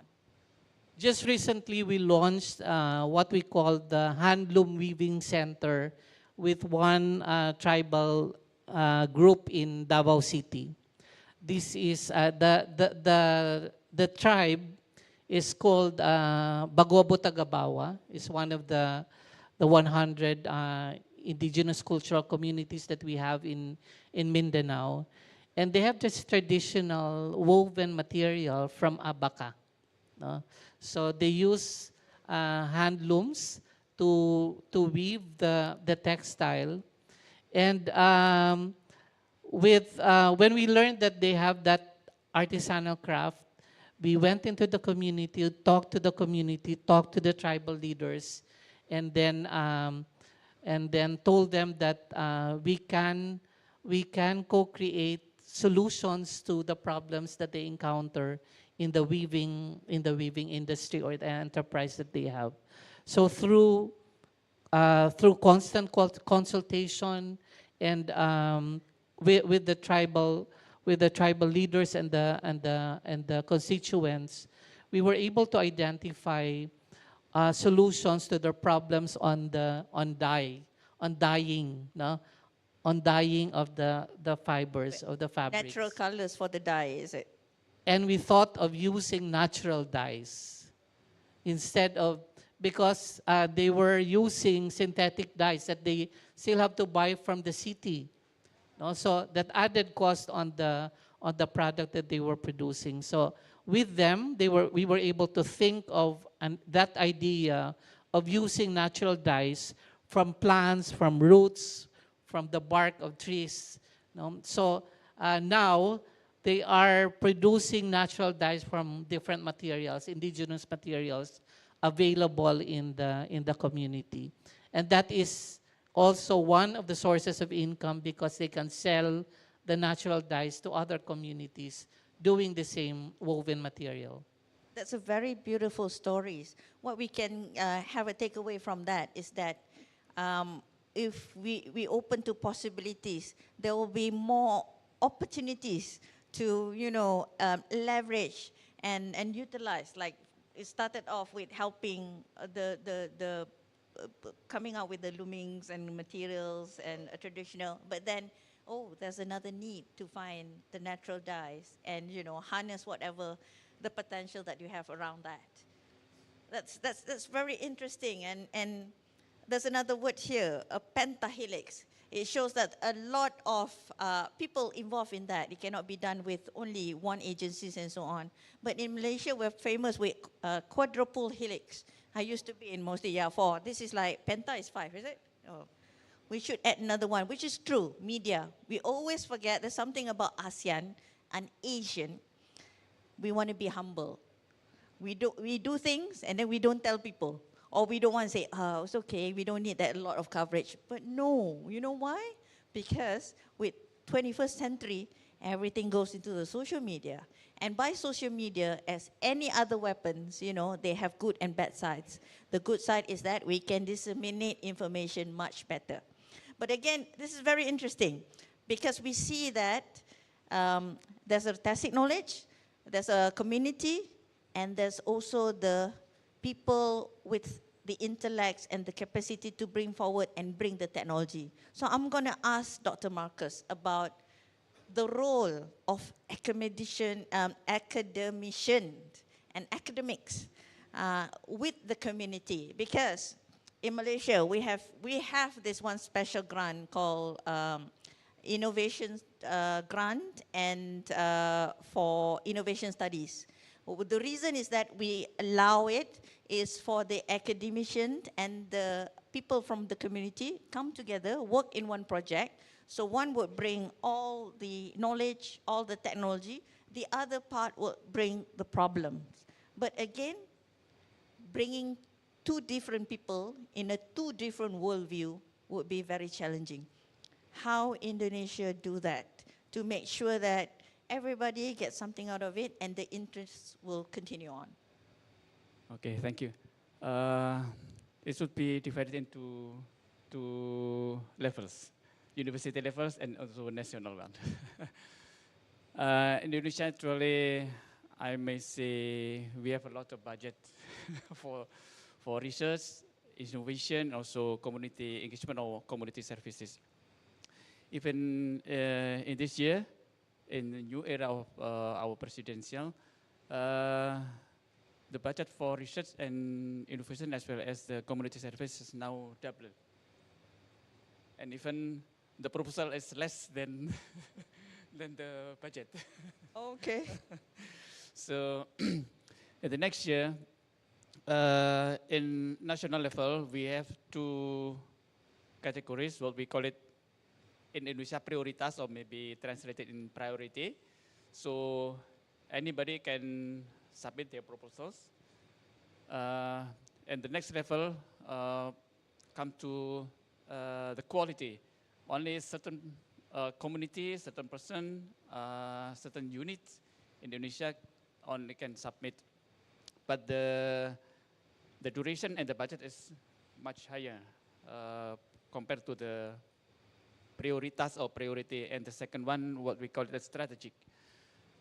And previously, we have that kind of a national project, not only in the level of university, but also in national. It should be three community, what we call it, from industry, academician, and also from the social, or what we call it now, from village can be, and also the community can be diverse. Not only community means social, but also can be academician also is possible. Everybody School chip in. is also possible. Many wide, let's say, wide meaning of the community. So now this big project divided into three in national level. The problems can come from the university, and the second one can be from the community itself, and the third one can come from the industry. Industry means not also from the government. Let's say local government, if they propose a problem to the government, so they share to us, to university, or also to other communities. So in national level, I may say there are a lot of possibility to run the project. Depends on the proposal. It's also possible we propose new project, even in the national level there is not yet available. So I am now head of the Research Institute and Community Engagement. Also have a collaborator with 12 universities in Indonesia, we are proposing for new project for education. So previously, there is no education specific project. We would like to run this project, and we propose, they agree, so put budget on that that program as well. So it's quite lot of possibility, not only from the top, we can also propose from the bottom of the project. So in the university level, we not only for the lecturers, but also for students, they could do this, what we call as community service. There is a credit on that, 2 to 4 credits. Even can be good up to 20 credits, 1 semester full, to the, work with the community to solve their problems. The project can be from the university as well from industry, or maybe we can ask for the Ministry of Higher Education, Science and Technology. There are a lot of possibilities. That's a brilliant way of putting it, imposing, not imposing, but to make sure that the students has a curriculum for them to actively engage in a project. That also makes them close to their community and bring self of purpose. Because I guess the new generation is about why we have to do it and what's my role in it. And I want to give a better good to that. And I think people are familiar with Greta Thunberg. She always say, how dare you, how dare you. So we should ask ourselves, and how dare we can change this Changescape to benefit all of us. So it's interesting. Is there any particular project with the students that strike you as something that, oh, this is something that we should push more? Yeah, actually, we have also, maybe I wanted to inform all about the audience that the Indonesian academic level, they are divided by the 4 levels. The first one is maybe here Autonomous University. We have 23, what we call it PTNBH, the top or high levels. And the second one, I don't know what is in English. The low level, that the budget is not so free like the Autonomous University. And then the third one is less accredited, let's say the third level of accreditation. And then the fourth is new coming or new administrative university level. So we have a lot of collaboration with these 4 levels. Each of us, we push to add students as well in our project, not only for research, but also for the community service.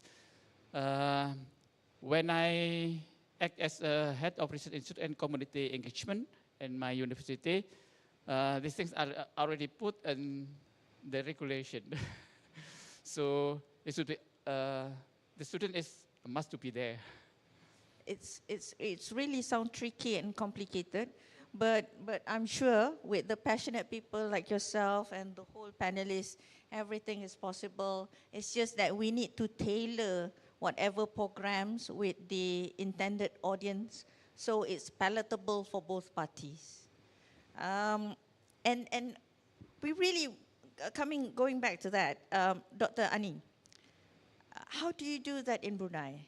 We have seen that in Philippines, there's a community involving the, indigenous people. And Indonesia, we go through the students. So the students are full aware of what the communities are and also aware of their roots, and at the same time contribute back. So when they graduate, they're familiar with the community, they're familiar with what they can give to the society. How about in Brunei? In Brunei, specifically at the university, so we also have programs like Indonesia. For example, students during their 3rd year, they can choose to do study abroad, they can do community project, they can also go for internship and incubation. So when they choose community project, they're given 16 MCs. And how they approach the society or the community or the villages, as we call it, is via the Ministry of Home Affairs, whereby we will approach the Ketua Kampung or head villages. And from there, we can then identify which community we want to help or support. Because it depends again, because of the areas, yeah? So it's definitely between the university and then the ministry and then approaching the village, yeah.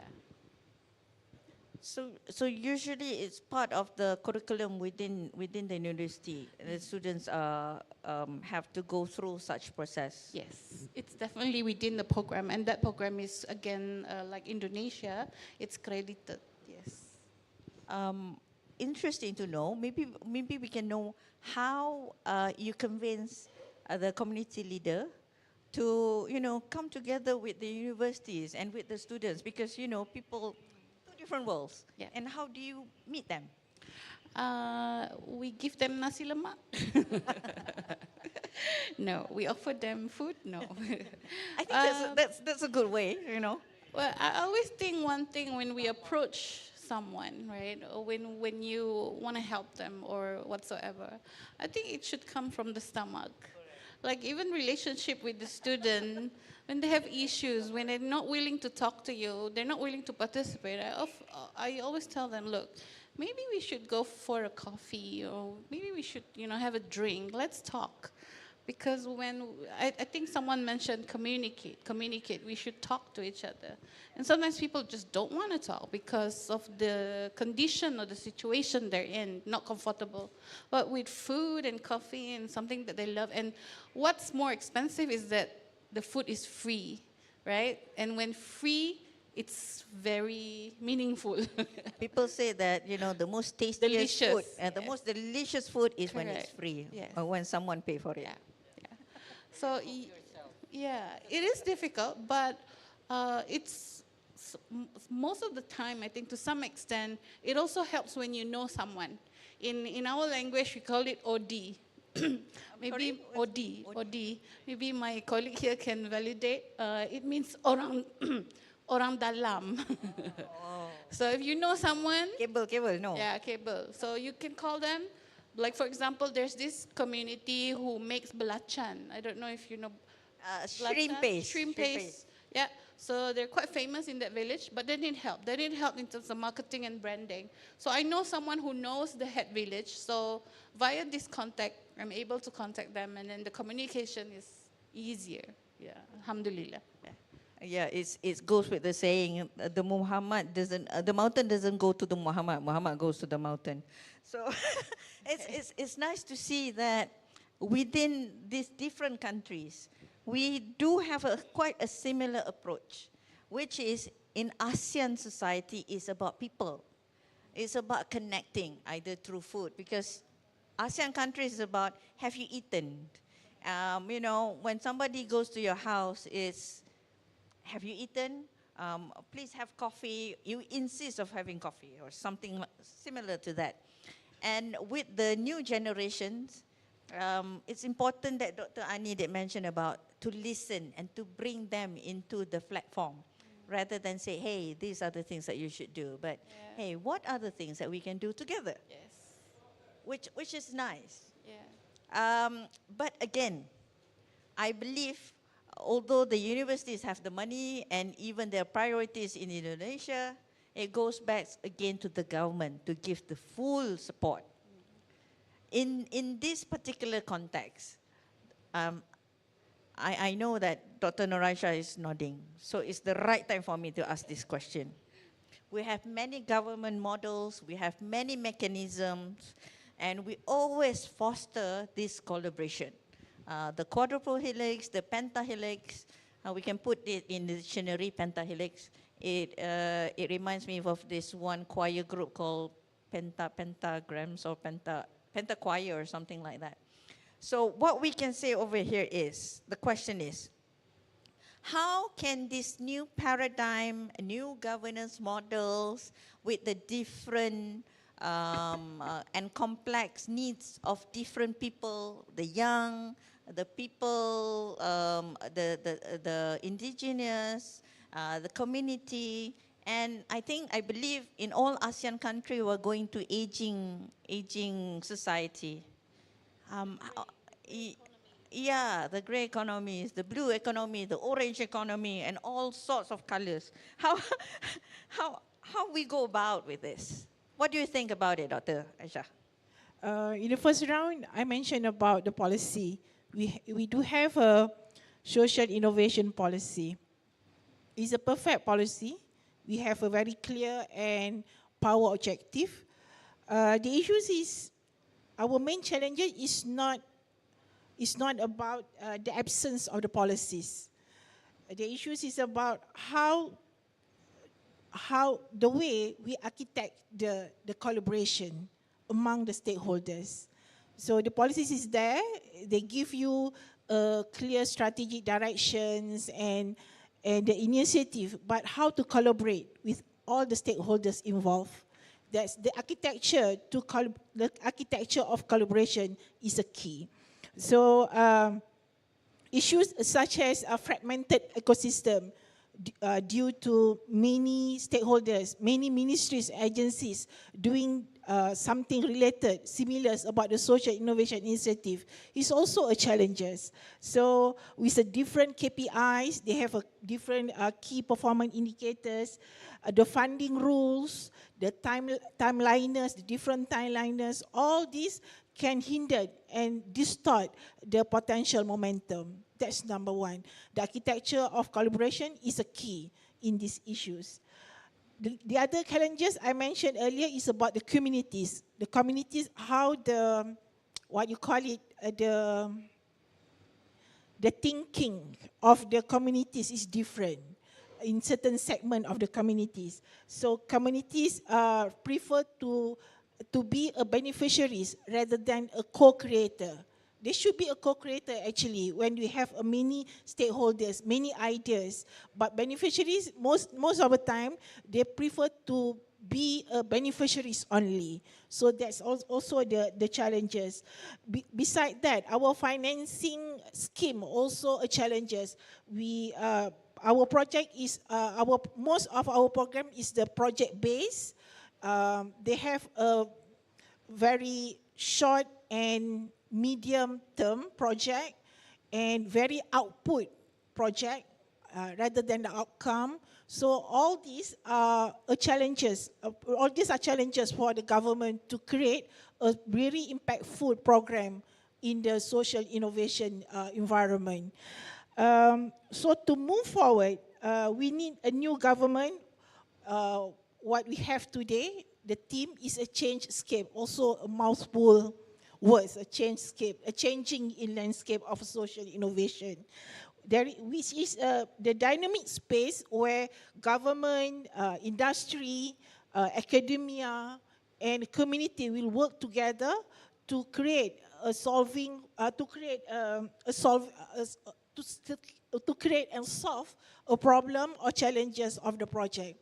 When Dr. from the Philippines, they have a Dr. Anthony. Pentahelix, Dr. Anthony. You have a pentahelix. I also propose pentahelix. Beside the government, industry, academia, community, we must consider all the project must be environmental sustainability. That's number one. And we do agree that media play a vital role. So now we have hexahelix actually. We have 6 categories which combine together to make sure that the project is meaningful and give an impact to the society, especially at the rural area.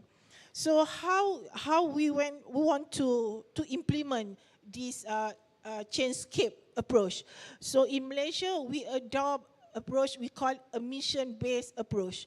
Mission-based approach can be used at the local level and can be solved local issues with the local technology. The principle is easy. There are 3 things: local issues, local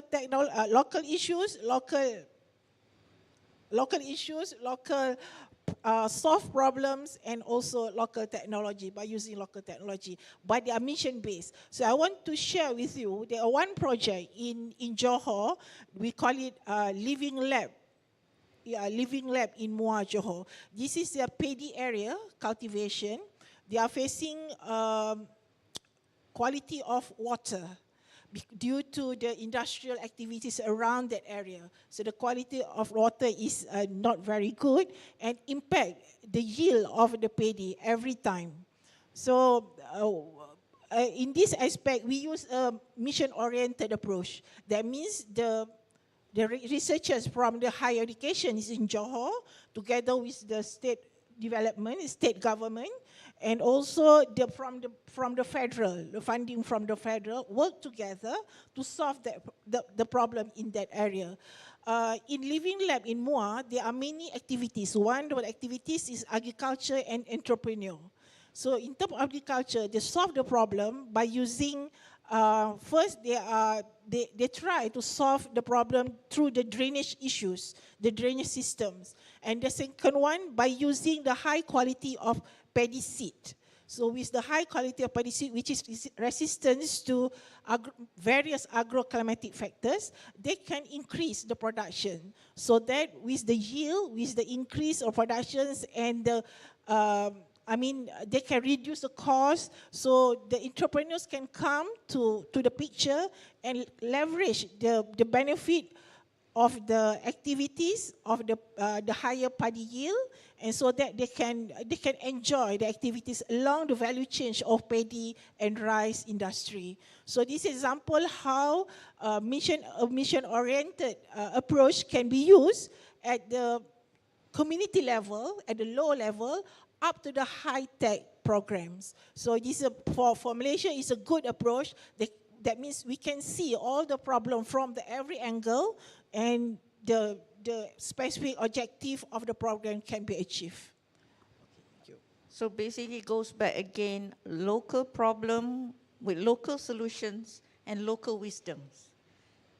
It's very beautiful stories, and with Malaysia, I guess we used to plant paddies a few times in a year.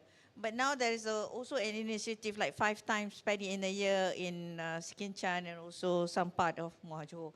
It shows that it brings back again to how can we get buy-in by priority the problems within that area itself, giving priority to the area. I think earlier, Dr. Marcus had mentioned about doing a collaboration. We have dissect the 4 Cs. We have looked into how the countries has gone about with the 4 Cs. Maybe we look into how to materialize it within the ASEAN region and ASEAN collaboration. Because although we have a different language, but basically we come from the same archipelago. And with that, we are borrowing each other's language. And I'm sure there's few words that same sound but different meaning. But again, it's all about having a common ground and common purpose to come together. In this sense, I'm going to ask Dr. Anthony first. I'm sure there's a lot of programs and initiatives that has been done before within this ASEAN region, either through intergovernment, other societies, NGOs, and industries. But what are the things that has been done and could be done more within that Asian region? Okay, let me start by saying that we already had a number of bilateral and multilateral engagements before across or between the member states of ASEAN. And many of these engagements resulted to outputs that I think were useful to the member states. Like, for example, a few years back, Dr. Sharmila, Dr. Anamika of India, and myself worked on a resource book for grassroots innovations. No? So how do you conceptualize, how do you implement, how do you monitor and evaluate grassroots innovation programs and projects? We called it a grassroots innovation workbook. And I know that the UNSCAP in particular, has already deployed the workbook to all the ASEAN member states and even to India and outside of ASEAN, countries outside of ASEAN. So what I'm saying is that we already had some successes, some projects that were quite useful before. What I think we need to do should be to leverage on what we have done, what we have achieved before, and come up with new and more innovative engagements, programs and projects that will address the call of the times, if I may call it that, no, call of the times. And I'm referring to two advocacies that I think are important to all the ASEAN member states. One is circular economy, but they already expanded that concept into BCG, bio-circular and green economy. So that's one. The other one is on digitalization. So with these two advocacies, I'm thinking that perhaps we can co-create, I'd like to use that word, co-create and co-develop programs and projects along these two themes. Because I think these two themes would address the triple bottom line of economy, society, and planet. Circular for the environment, and then digitalization to facilitate entrepreneurship, livelihood development, sustainable livelihood development, business across ASEAN through digitalization. So what I'm saying is we develop programs and projects, and I'm thinking of, I know that each member state of ASEAN already has some or at certain stages of digitalization, circular economy. And if we pull all this knowledge that we have generated along these two themes and come up with a platform that will provide access to all users on the tools, technology, systems that we have developed on our own as individual member states, then share it to the other members of ASEAN, then I think that would result to a lot. That would provide all these tools and all this information, all this knowledge to all the members of ASEAN, and hopefully address the problems that they have in their respective countries. So that's how I see we should proceed with our with social innovation in the ASEAN region. Leverage on what we have developed already, on the successes that we have gained, and then come up with new innovative ways of developing and providing solutions to the member states of ASEAN. We have to thank Dr. Anthony, Dr. Shamila, and Dr. Anamika, and kudos for coming out with the grassroots innovation workbook, because obviously we cannot use the workbook from the West because we have a different virtues, we have a different ways of doing things, and we have different purpose, which only fit within the ASEAN. And I'm very happy that we wanted to share together, to share and share light. Sharing is caring. Probably, while I was in MOSTI, within this ASEAN COSTI, we have this startup initiatives which allow all ASEAN countries to share into a platform of all their startups, initiatives, and it allow it collaboration between countries to prosper, because the startups, the skills, the technology, they can share it within the ASEAN countries. At the same time, it opened up more market access. And I'm sure with the grassroots innovation workbook and platform, maybe it can also start off with one, shared platform, either digitally or probably, some other ways. So all the best practices and lessons learned from each country can be shared, and this can be, adapt and adopt within another countries.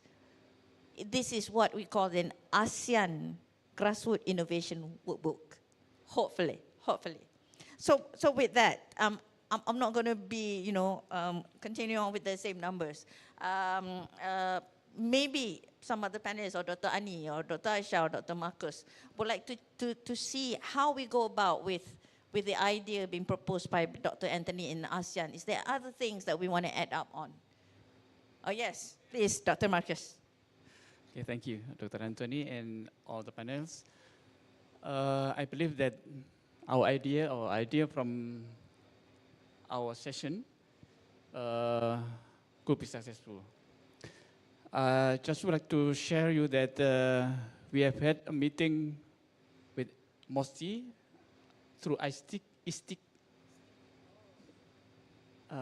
International Science and Technology Innovation Centers from MOSTI. We had a meeting with NRF and also Tanzania as well as an Indonesian MOHES. So we have agreed for the not only bilateral for next year, but also for multilateral for 2027 for research. From several meetings, about 3 or 4 meetings.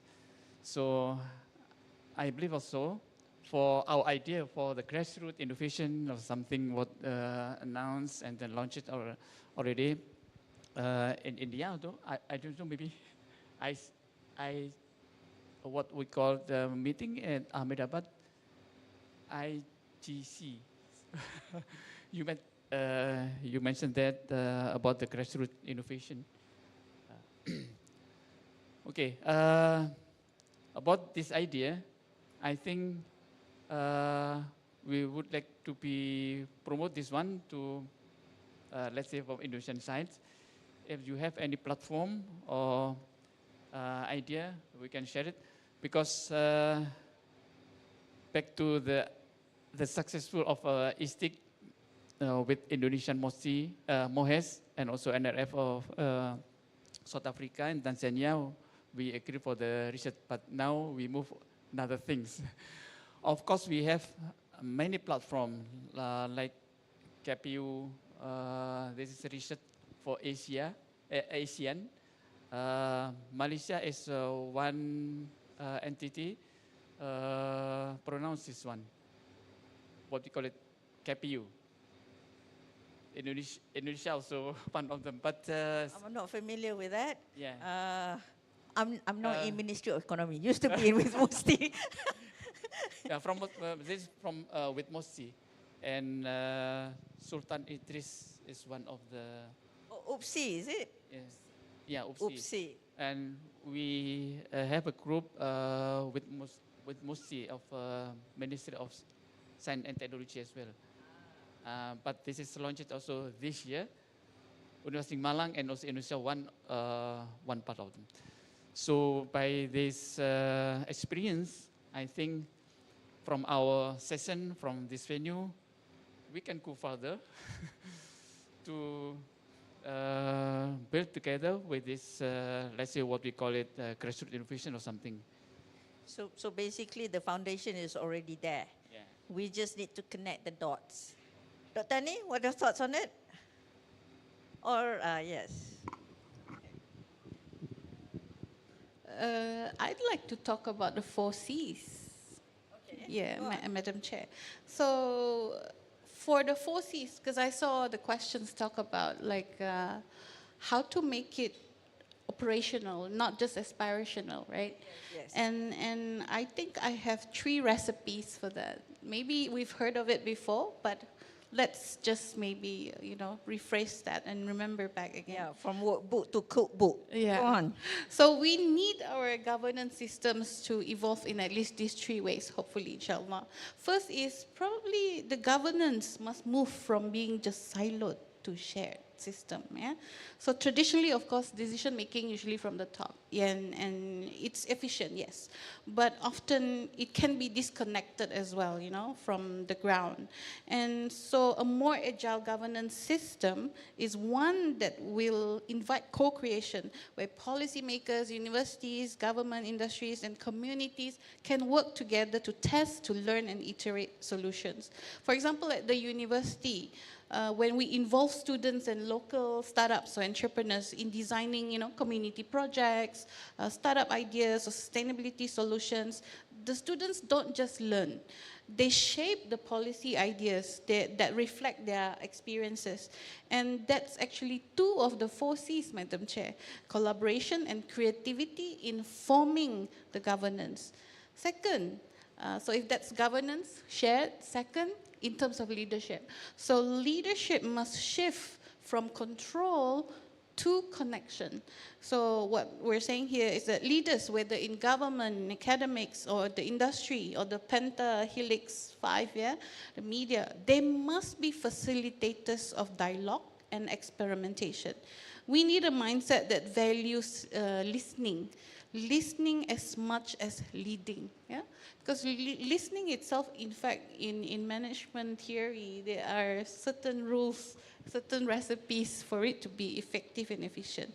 Now, in Brunei context, that means also encouraging ministries, agencies to see innovation not as a project, but as a continuous relationship with the community, with the citizens. For example, initiatives like digital service feedback loops or youth entrepreneurship platforms, it can create spaces for open communications, and hopefully that itself can build the trust, the resilience, and the inclusivity.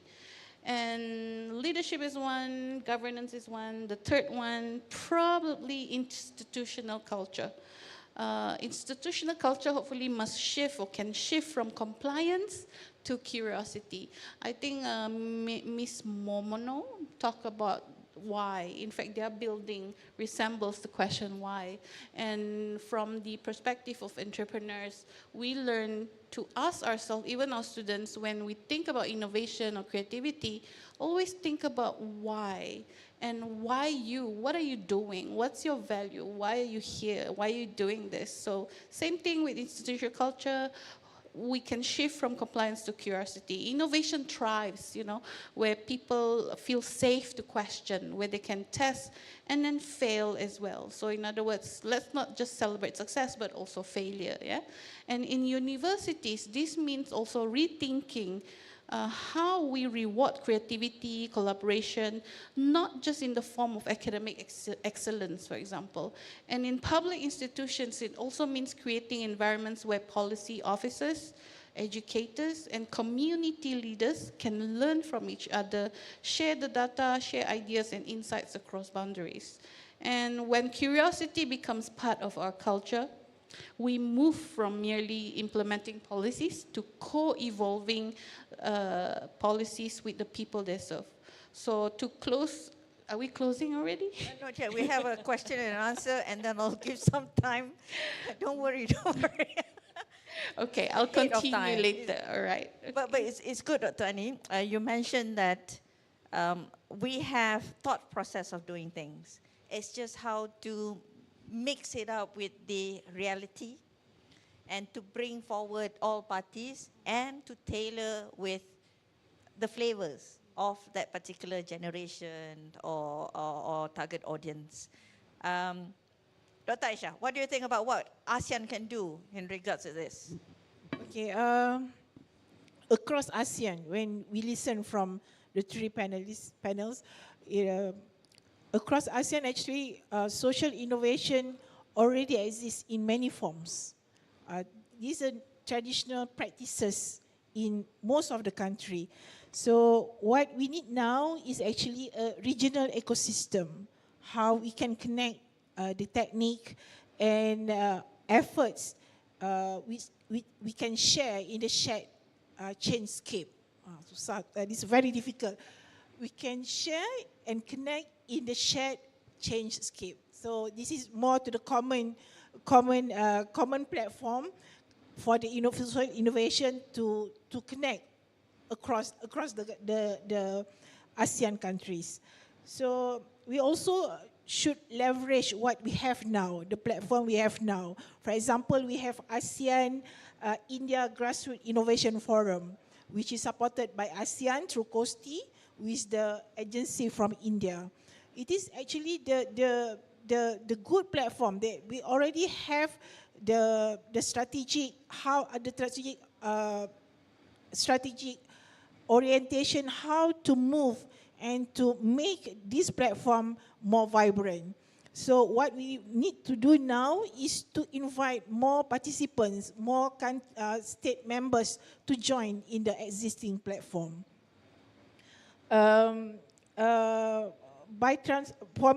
transforming social innovation into shared regional ecosystems, this will shift ASEAN from aid-based development to the mutual empowerment.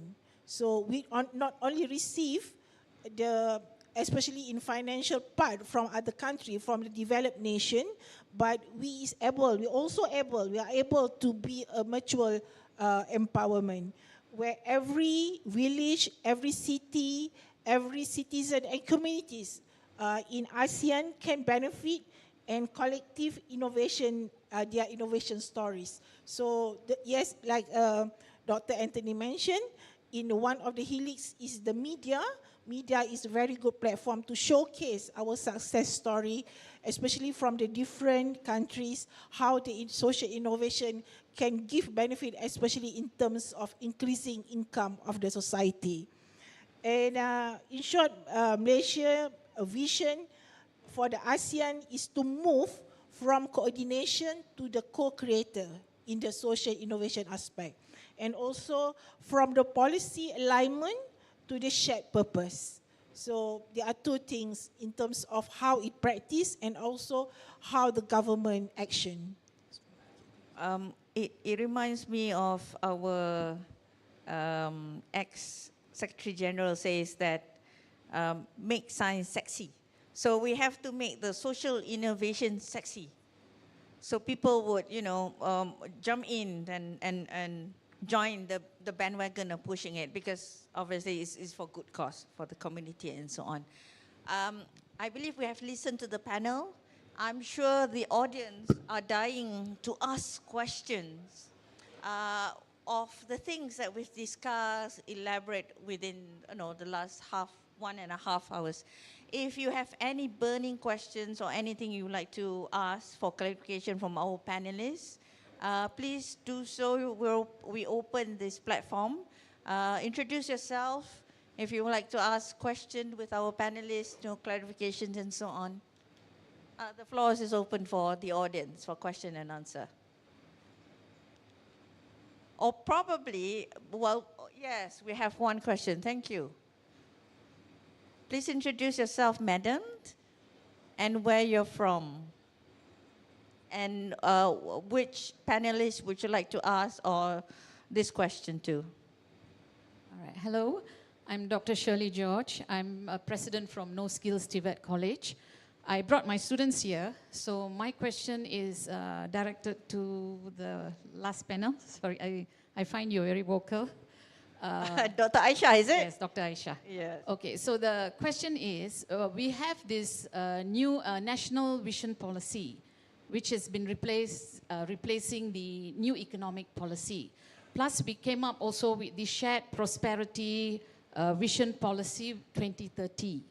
All right, in that policy, when I went through, they have not covered one aspect, for the special needs kids, whether they're going to change the policy for these children. So from the students here, you see 10 of them are special needs, and we actually teach slow learners, autistic children, and one of them a degree holder. However, they are unable to find jobs. The society look at them as very different, and the companies do not want to accept them to work. So it is, it's a policy I think the government should seriously look at. And we find that even we want to collaborate with government, it's so difficult under the kebajikan masyarakat. And many parents have brought their kids here because of bully issues, and they're unable to, the students, when they're demotivated, we have to start from point zero right again to train them to become somebody. So my question is, how come the Shared Prosperity Vision 2030 does not cover for this special needs category? In fact, the word orang kurang upaya should not be there anymore. It should be masyarakat special. I feel, so why is it that section left out under the Shared Prosperity Vision 2030? Thank you. I try to respond. It's not really covered under MOSTI, but I saw Economic Ministry also have some points on that. But I start first. I have some experience with the Ministry of Education. The motto in Ministry of Education is education for all. It should be everybody, not for the normal, not the ordinary. Mainstream, we call it mainstream. Not only for the mainstream schools, but also for other types of schools. They must be included together because education for all. Like we mentioned just now, we have hexahelix, right? Practically, ideally, any activities, any program that underline under many, every policies might involve all these six actors, which is government, industry, communities, academia, related to environment as well as media. So, from my understanding, if the ministry, whatever, for example, the close ministry is Ministry of Women and KPWKM. And community. Relate to the community. From my understanding, that ministry, the establishment of that ministry actually to cater the segments of community.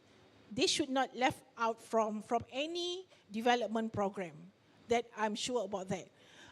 But yes, the challenges actually sometimes when we want to implementing the programs is because of some constraint, especially from the industry. So they are looking for the profit, for example, and their concerns, their priorities sometimes skewed to the profit oriented. So we not deny this aspect. So, but as far as possible, from the intervention from the government, we always monitor all those programs should include these segments of community. I believe the program, the activities has been crafted for them. So maybe Madam Chair from Ministry of Economic have something to put inside. But I just want to add for the major policy at this federal level policy. For example, Madani, what do you call it? Dasar for Madani. Ekonomi Madani. Ekonomi Madani. I'm sure they must have some, they call it masyarakat rentan ataupun OKU. Yeah, OKU. They have a segment for them. They have a special program for them to participate in the society. Thank you, Dr. Aisha. Thank you, Dr. Shirley, for the question. Yes, actually, I joined Ministry of Economy for last 4 months. I was with other ministries before, and yes, I'm in charge of Human Capital Development Division, also in charge of education reforms, and we have a special chapter under the 30 Malaysian Plan on the social mobility. And yes, because I took care of KPM and KPT, so and we also pushing more on TVETs. But in the school itself, we have two channels, which is the mainstreams, the students, and also now with all the new schools, we are putting it's one of condition that we have a special classes PPKI, and for students with special needs.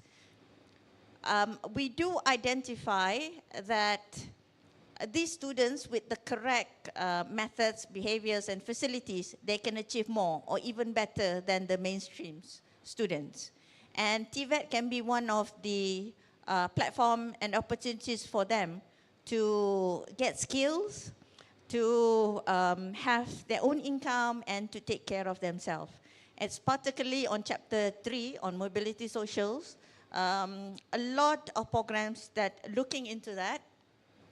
And at the same time, there's 4 vocational schools within Malaysia that looks into this special students with special needs. We don't really use that OKU, but we call it as special needs because the way they learn is different, and we need to adjust and to acknowledge that differences so no one would left behind. In this particular, I had the opportunity to Dr. Anthony wants to say something about visit a school in Sungai Merbok, and they have bakeries, they have sewings, they have all other classes that caters to us different needs based on the physical abilities and so on. But we do understand this is a good concern, a good question, Dr. Shirley, that we need to push for TVET, and this TVET should make sure that everybody is not left behind, everybody is putting, the needs of everybody is put into consideration when we implement programs. But surely we're going there. We have to be patient. Yes, Dr. Anthony. Just as a possible input on a new policy that would address your concern, or revision or amendment of an existing policy that will address your concern. In the Philippines, there has been a shift in the objective of education, including secondary education.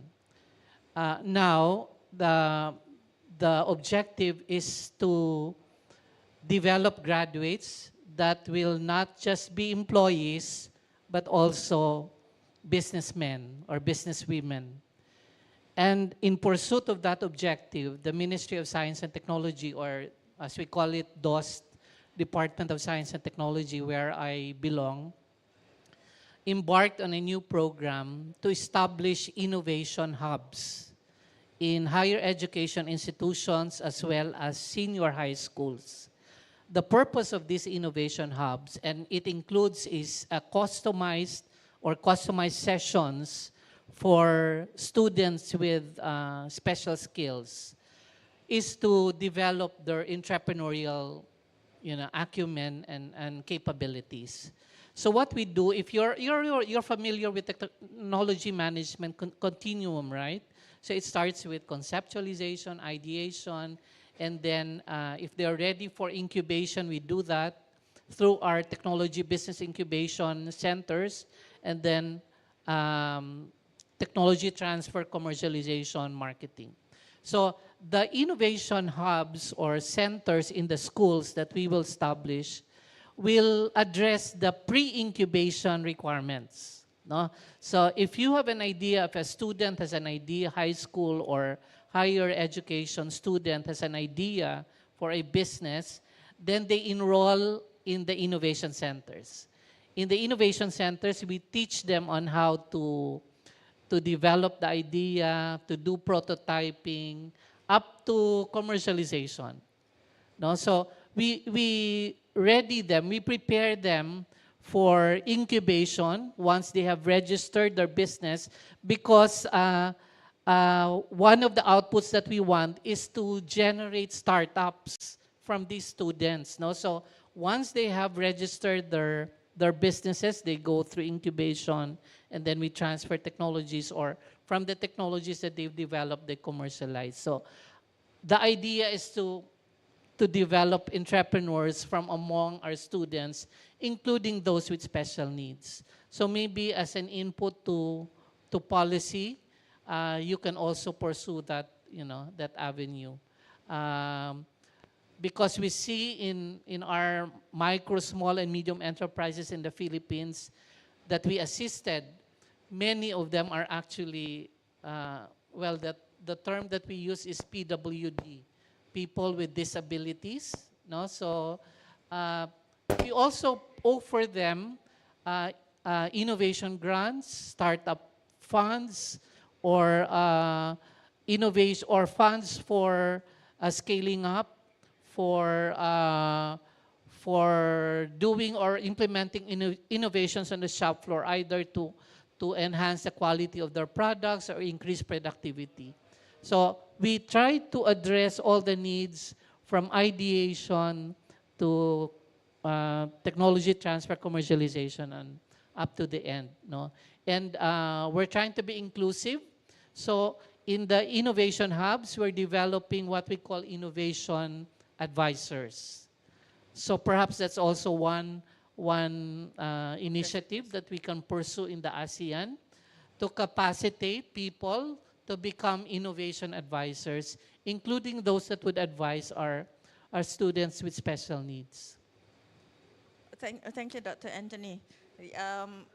Even in this recent budget, the government were asking for the third sector as well as the banking and finance institution to take risks on providing more small-scale grant for SMEs and so on, because basically the purpose of us giving education to the special needs student is for them to survive, not by working with others, but as well as being shop owners, provide services, which is, you know, within, it's a very flexible working hours and so on. By the end of the day, assistance were given, but at the same time, they can manage to sustain themselves and be independent and provide and contribute back to the society.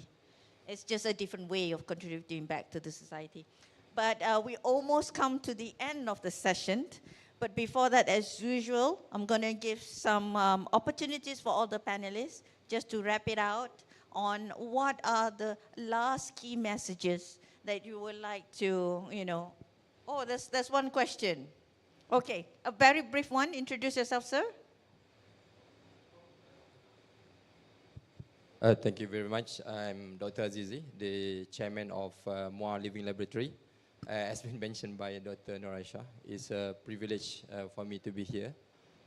Thank you very much. I just want to say that welcome to our friends from Indonesia and Philippines as well.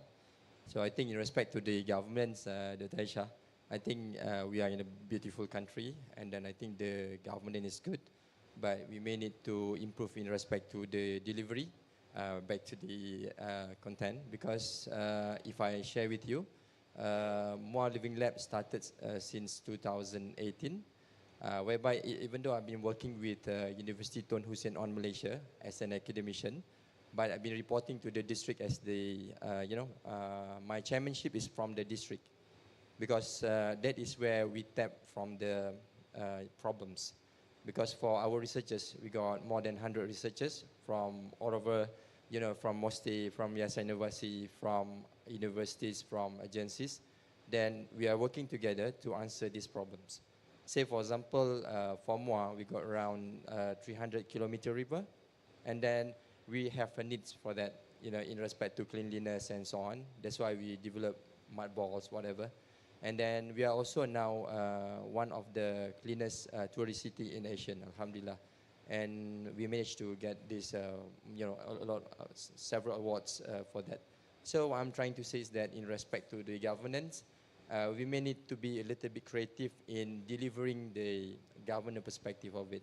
Some of the academicians may need to report to the district, may need to report to the municipal council to ask for what's the problem, rather than they need to look into their shilling and then crafting for newer problems in which they will not end as a solution.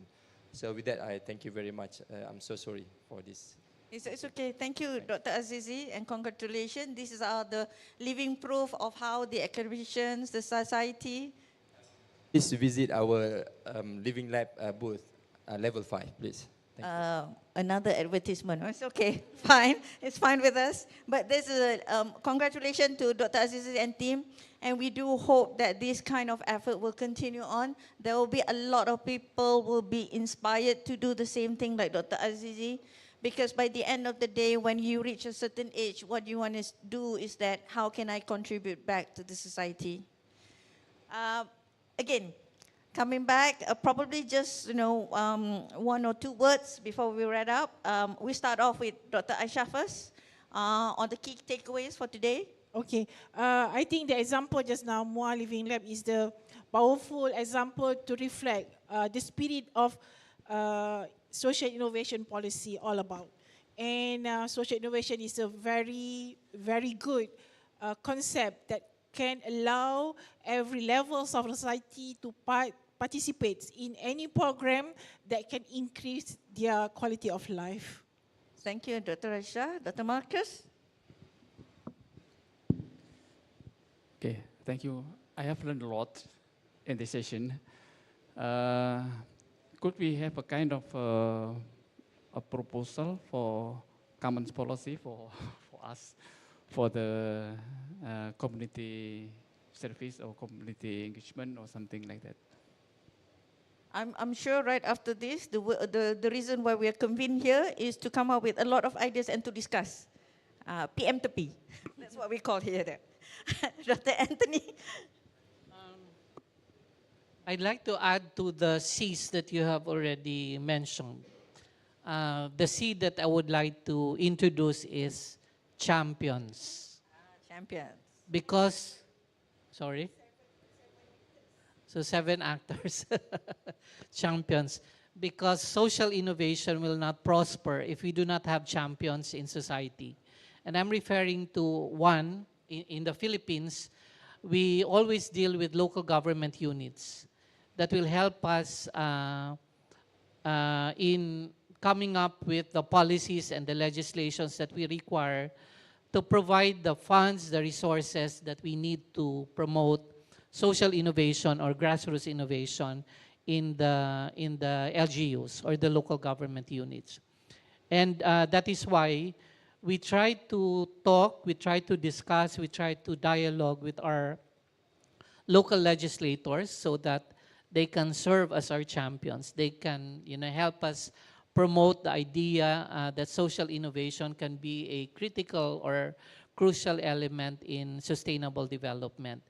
And in penetrating communities in the Philippines, they have this wariness against government agencies because they said in the past their experience is, they just go there and then get whatever they want and they never come back to at least, provide them the results of research, results of government programs and projects.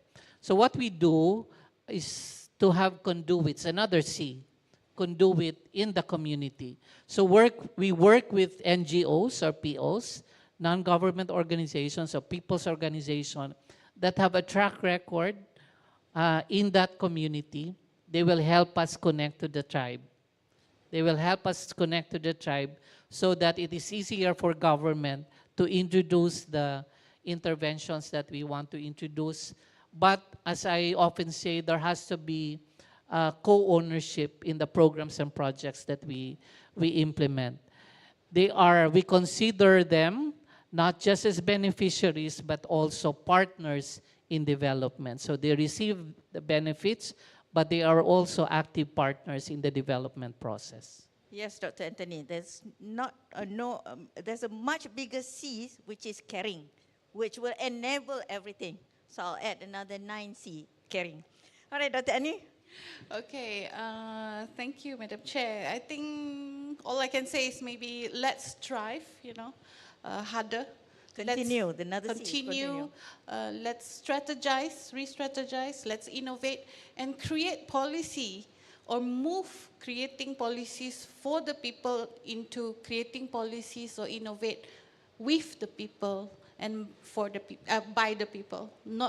Let's move from policy for the people to why not policy with the people by the people. Thank you very much. For common ground, C, common. Common. All right. The 10C. Oh, 10Cs, all right. Well, we'll see that across Malaysia, Indonesia, Philippines, and Brunei, we've heard one truth echoed again and again, including the Cs, that social innovation thrives where governance gives permission, not just direction, where policies empower rather than prescribe, when progress is not measured by programs but by people, enable, equip, and inspired. As we move forward, we may remember that policy is blueprint, but progress is the architecture that we built together with all the 10Cs. Well, before that, please give round of applause to Dr. Aisha, Dr. Marcus, Dr. Anthony, and Dr. Annie for sharing us such a remarkable stories and insight. Thank you again, panelists. And I hope that this will be another spark and a stepping stone for us to embark on a more collaboration to bring out a good common ground for all. Thank you again for Yim for inviting us. I'll give the platform back to Encik Aidi. Thank you so much. Okay, thank you, Puan Fairul. Thank you to all the panelists and our moderator again. Thank you as well as to all the audiences. We hope everyone has gained valuable insights from this session. As a token of appreciation, I would like to invite Datuk Zainal Abidin Abu Hassan, Board of Trustees of YIM, to present the certificates of appreciation to our panelists and moderator. All recipients and moderator are kindly invited to come down to the stage.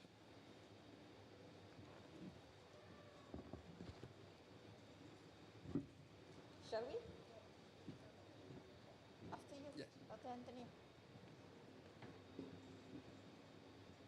The first one is to Dr. Anthony Salas.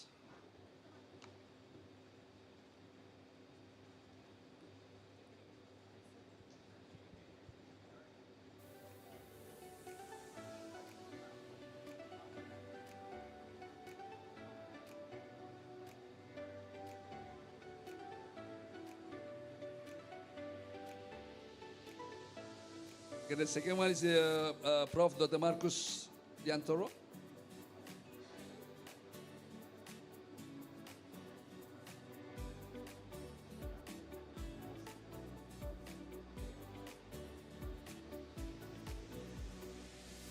Okay, then Dr. Annie Dayani Ahmad Abdullah.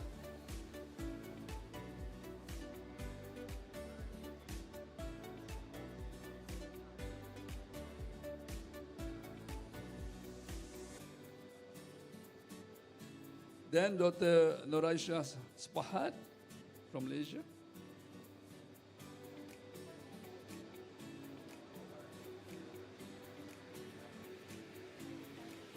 And then our moderator, Puan Fairul Azida.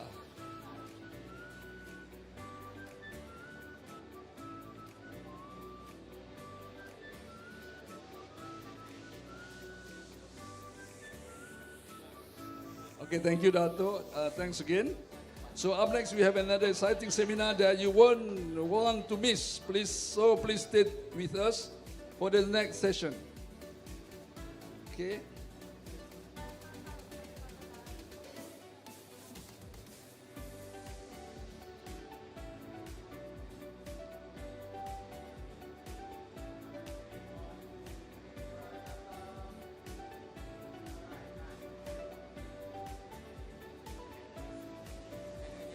Okay, once again, thank you to Dato and all, Dr. Sharmila as well, and all the panelists and moderator Puan Fairul.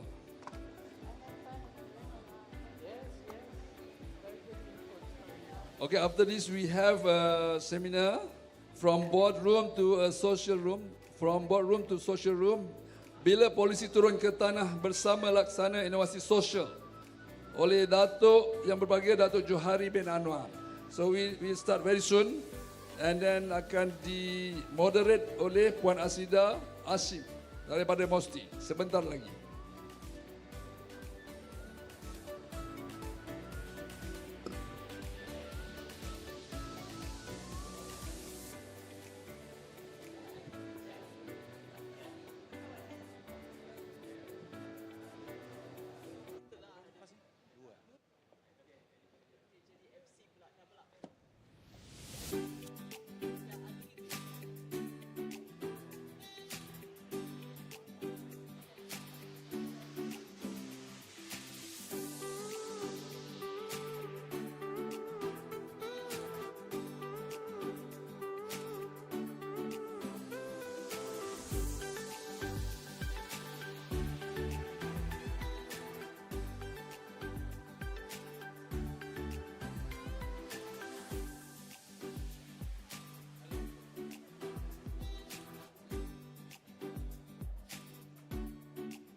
So kita pergi ke next agenda.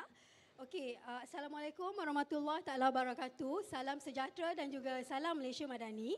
Saya Asrida binti Hashim daripada Kementerian Sains, Teknologi dan Inovasi yang juga merupakan moderator pada hari ini akan bersama-sama dengan panel jemputan kita untuk membincangkan mengenai dasar dan polisi kerajaan sedia ada yang dirangka dalam bilik mesyuarat tertinggi. Adakah polisi dan dasar kerajaan itu benar-benar memberi impak kepada komuniti akak umbi lah.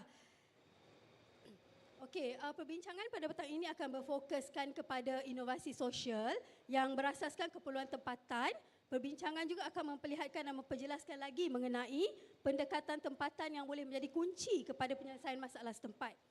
Melalui perbincangan dan mungkin pembentangan daripada Yang Bagi Datuk nanti, kita akan melihat bagaimana dasar dan polisi kerajaan yang realistik dan ditadbir urus secara responsif boleh memacu peningkatan ekonomi Malaysia, terutamanya berteraskan kepada sains, teknologi, inovasi dan juga ekonomi. Tuan-tuan, puan-puan dan hadirin-hadirat sekalian, pada hari ini saya amat berbesar hati kerana bersama-sama saya pada hari ini merupakan seorang tetamu yang boleh dikatakan sebagai seorang yang berpengalaman luas, khususnya dalam hal ehwal perancangan ekonomi, pembangunan bandar dan wilayah, iaitu Yang Berbahagia Datuk Johari bin Anwar.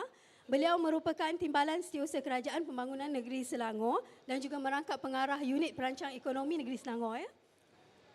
Okey, sebelum kita mula, seeloknya saya perkenalkan sedikitlah mengenai latar belakang Datuk. Okey, Datuk Johari telah berkhidmat dalam perkhidmatan awam bermula pada tahun 2000.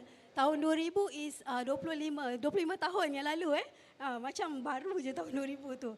Dan telah menjawat pelbagai jawatan di agensi kerajaan persekutuan seperti Jabatan Perkhidmatan Awam, Kementerian Sumber Asli dan Alam Sekitar, dan juga Datuk juga pernah menjawat jawatan di Ibu Pejabat Lembaga Tabung Haji Malaysia.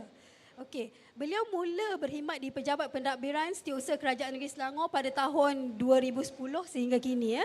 Saya kira berdasarkan kepada pengalaman yang beliau ada tersebut, segala perkongsian pada hari ini akan memberi manfaat yang baiklah kepada kita semua para pendengar hari ini.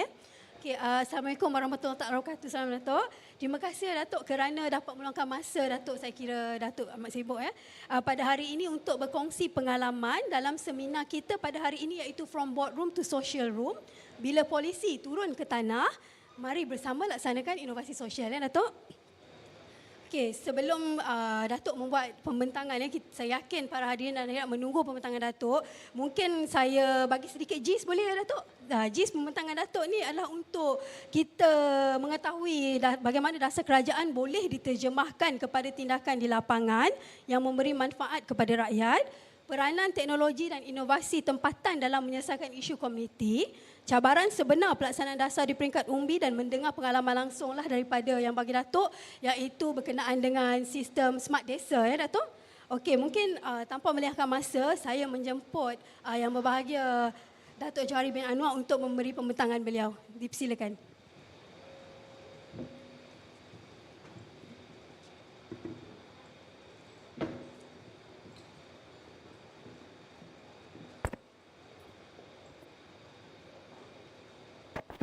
Terima kasih kepada saudari moderator Puan Asrida Asim ataupun Hashim.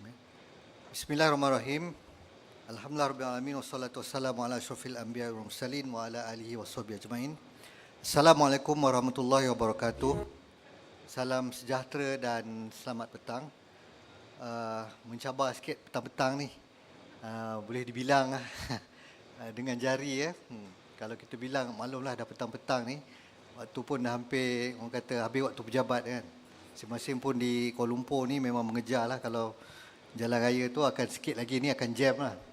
Jadi saya cuba untuk untuk tidak memanjangkan pembentangan saya, mungkin lebih kepada berkongsi pengalaman berdasarkan tajuk yang diberikan kepada saya untuk berkongsi pada Konvensyen Inovasi Selangor 2025 ni. Pertamanya saya ucapkan terima kasih kepada pihak Yayasan Inovasi Selangor dan pihak Mosti dan juga tahniah di atas penganjuran Konvensyen Inovasi Sosial ini, yang saya kira adalah satu platform yang amat penting untuk kita berkongsi pelbagai perkara yang melibatkan bagaimana kita dapat membangunkan komuniti, dapat membangunkan aspek masyarakat, terutama sekali dalam konteks apa yang akan saya kongsikan pada petang ini melibatkan masyarakat di desa. Dan sudah tentu sebagai timbalan seusaha Kerajaan Negeri Selangor, pembangunan dan pengarah UPEN Negeri Selangor ni kita memang terlibat dengan banyak aspek yang melibatkan policy making ataupun penggubalan dasar. Dan kita memang bekerjasama dengan ataupun sering bekerja bersama-sama dengan pihak pembuat dasar. Kita tahu maknanya kalau di peringkat persekutuan ni, kalau di parlimen tu buat dasar tu ahli parlimen dan sebagainya kan, it's a legislature, dan kemudiannya akan diterjemahkan oleh eksekutif iaitu di kementerian-kementerian. Begitu jugalah di kerajaan negeri, di dewan, maknanya adun-adun membincangkan, mereka mendapatkan pelbagai input daripada masyarakat tentang apa yang boleh dibangunkan di kawasan-kawasan mereka, dan akhirnya perkara itu diambil oleh pihak penggubal dasar ataupun pihak pentadbir lah. Dan UPEN adalah sebagai sebuah agensi yang terlibat dengan pentadbiran untuk membantu bagaimana kita dapat pastikan perkara yang berlaku di peringkat bawah, kehendak-kehendak masyarakat, kehendak-kehendak penduduk ini akhirnya sampai kepada pihak penggubal dasar, dan dasar yang 30,000 kaki itu akhirnya turun pula ke bawah untuk dilaksanakan oleh agensi-agensi ataupun oleh mereka-mereka yang terlibat dengan pelaksanaan di bawah. Okey, jadi tajuk saya pada petang ini adalah Sistem Smart Desa Selangor, iaitu memacu pembangunan luar bandar melalui data dan komuniti. Kita tahu bahawa kalau kita nak buat sesuatu keputusan tu, kalau ikut kita punya conscious, maknanya tergerak je bangun tidur pagi, nak buat kan, kita pun terfikir, ataupun kita punya bos dia pun datang ke pejabat, tak tahu apa dia, angin timur barat dia datang, dia pun kata nak buat satu program kan. Dia kata you buat satu paper, kita nak bawa masuk dalam dalam majlis mesyuarat kerajaan negeri lah, biasanya kalau negeri, dan minta kita laksanakan. Dan sudah tentulah kalau kita tidak ada data dan ataupun apa yang kita buat itu berdasarkan hanya input-input yang terhad, akhirnya polisi yang kita nak buat itu mungkin tidak dapat dilaksanakan dengan berkesan. Next. Okey, jadi mungkin ni short video lah untuk saya kongsikan. Ni desa lah, typical desa di Negeri Selangor, dan dalam konteks ini adalah di daerah Sabak Benam. Daerah Sabak Benam ni adalah salah satu 9 daerah di Negeri Selangor, dan merupakan satu daerah yang hampir keseluruhan besarnya merupakan kawasan luar bandar, selain daripada kawasan yang melibatkan kawasan hutan simpan, dan sebahagian besarnya bersempadan dengan kawasan pantai. Dan sudah tentu kita lihat daripada skop itu tadi, walaupun tak panjang, kita dapatlah memberikan gambaran bahawa kawasan daerah Sabak Benam ini adalah seperti mana daerah-daerah yang berada di negara kita, di mana apa masalah dia yang antara yang kita hadapi adalah berhadapan dengan isu di mana out migration.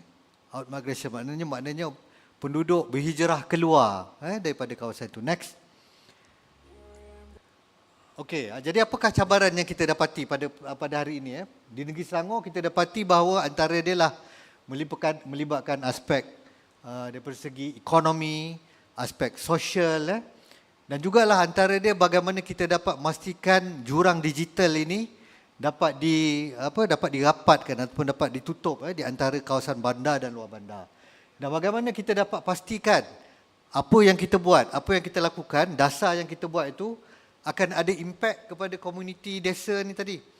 Kita lihat kadang-kadang kalau di sebahagian kawasan di daerah yang agak maju macam daerah Sepang mungkin dah agak juga mungkin sudah mula menunjukkan kemajuan pembangunan lebih banyak. Di Kuala Langat pun pembangunannya makin pesat kita lihat. Jadi kawasan-kawasan ini kita lihat kampung-kampung dalam bandar, lain pula dia punya isu-isu dan cabaran yang dihadapi tu.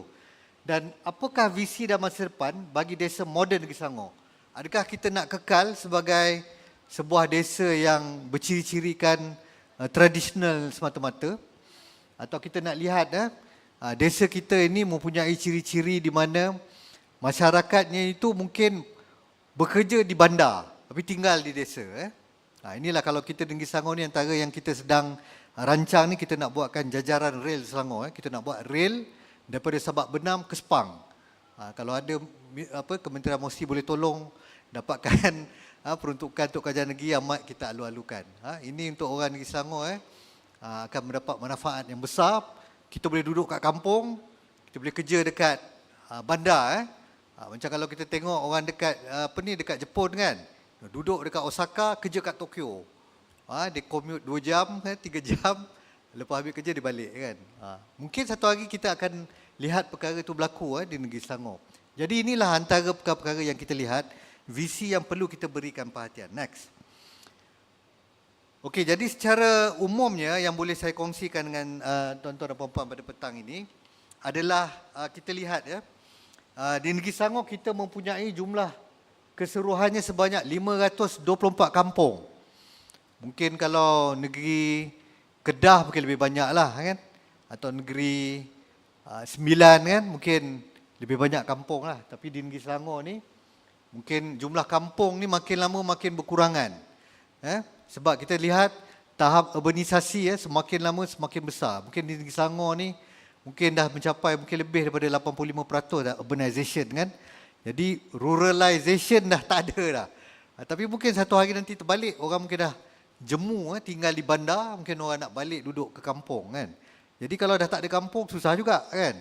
Jadi kita mungkin kena kekalkan kampung yang kita ada ni, janganlah daripada 524 so tinggal 24 jadi kita lihat kampung tradisi di Selangor ni kita ada 373 kampung lagi Ada 16 kampung tersusun, 42 kampung baru, 19 kampung bagan, 74 kampung asli. Siapa sini daripada Selangor? Angkat tangan sikit. Ada ada juga di Selangor orang Selangor ramai sini. Okey, jadi inilah keadaan dia. Jadi di peta tu kita dapat lihat. Jadi anggaran populasi penduduk kampung sekarang ni adalah 2,226,000. Penduduk Negeri Selangor sekarang sekitar 7.2 juta. Jadi kalau kita lihat situ 2 juta tu hampir kita mungkin tak sampai 50% lah, mungkin sekitar 30, 25 to 30% masih lagi kawasan yang penduduknya menginap di kawasan yang kawasan kampung, dan anggaran keluasannya adalah sekitar 292,658 hektar. Ini adalah profil kampung yang ada di dalam Negeri Selangor ni. Dan untuk keperluan pembangunan di kawasan-kawasan yang setempat ni kita memerlukan data yang sebenar. Jadi sebelum ini kita kadang-kadang kita tak pick up data keluasan, data berapa banyak jumlah kampung. Jadi ini nanti saya akan terangkan selepas ini bahawa sistem smart desa ni, apa yang antara perkara yang kita buat adalah kita memprofilkan kampung-kampung yang ada ataupun desa di dalam Negeri Selangor ni. Next. Okey, apa itu sistem smart desa? Jadi sistem smart desa ni adalah satu inovasi digital yang kita buat untuk kita menambah baik atau kita memperkukuhkan tadbir urus melalui pengurusan data komuniti. Macam saya sebut tadi, data ni amat penting. Data ni sebenarnya bukan tak ada, dia ada di merata-rata tempat. Di pejabat daerah ada data kan, di UPEN ada, di PBT ada kan. Tapi kadang-kadang agensi ni kita bekerja in silo kan. Jadi yang jabatan JPBD-nya Plan Malaysia sebagai contoh buat sistem ni. Sistem smart desa ni dibangunkan oleh JPBD. Jadi kalau tak ada orang yang pergi minta pada dia pun tak kongsikan. Jadi kalau yang ada tu pula, data yang ada tu mungkin sekadar yang dia perlukan sahaja.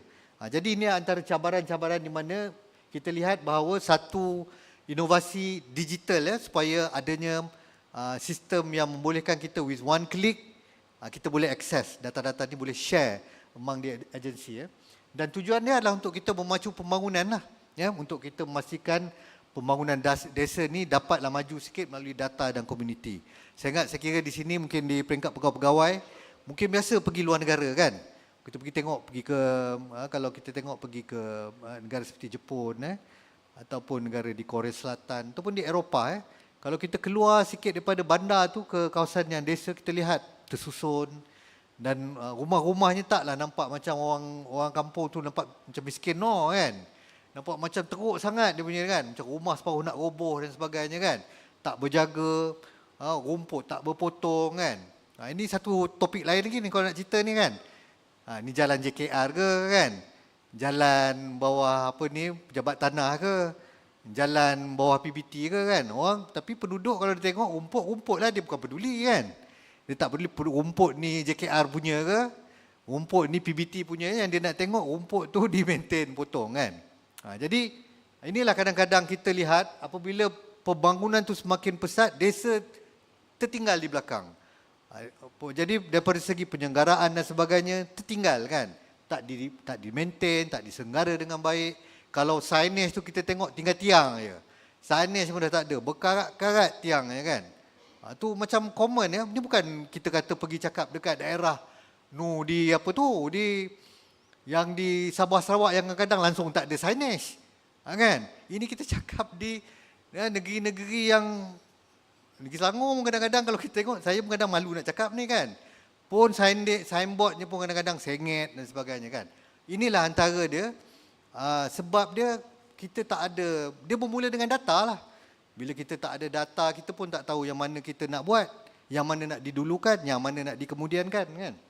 Dan jadi, apa yang kita buat tu, seperti mana yang tema yang kita ada pada petang ni, saya ingat sangat aptly lah, sangat satu tema yang sangat kata berkait rapat, iaitu polisi yang hidup turun ke tanah. Polisi ni bukan orang lah kan, tapi maksud dia pelaksanaan polisi itu tadi sampai ke bawah dan dilaksanakan oleh orang ataupun manusia yang nak dibuat tu. Jadi kadang-kadang kita ni buat polisi yang baik, kan selalu kan kita dengar kan, kementerian yang akan cakap we have a good policy but we are very weak in implementation. Dia kata kan. Sebab kadang-kadang bila kita buat satu dasar ataupun kita buat satu polisi, kita tak design execution properly. Bukan tak ada, ada lah. Tapi kita tak design policy for execution. Jadi yang menerima ni dia dapat, dasar dia kata nak ada tu, nak buat ni kan. Nak buat ni macam mana? Kan? Nak buat macam mana tu tadi pula, duitnya macam mana? Yang itu tu nanti dia akan patah balik, pergi balik, setahun pun tak ada berjalan. Polisi tu akhirnya dia masuk ke dalam tanah polisi tu. Inilah cabaran dia kan. Next. Okey, jadi apa yang mendorong kita untuk membangunkan Pelan Hala Tuju Desa 2035 ni, sebenarnya dia bukan baru. Kita telah mula merangka ataupun membangunkan polisi Pelan Hala Tuju Desa ni sejak tahun 2017. Kalau kita tengok, kalau masuk tahun 2025 ni sudah 8 tahun dah. Kita merangka Pelan Hala Tuju Desa ni. Dia masih lagi hala tuju lagi. Bayangkan.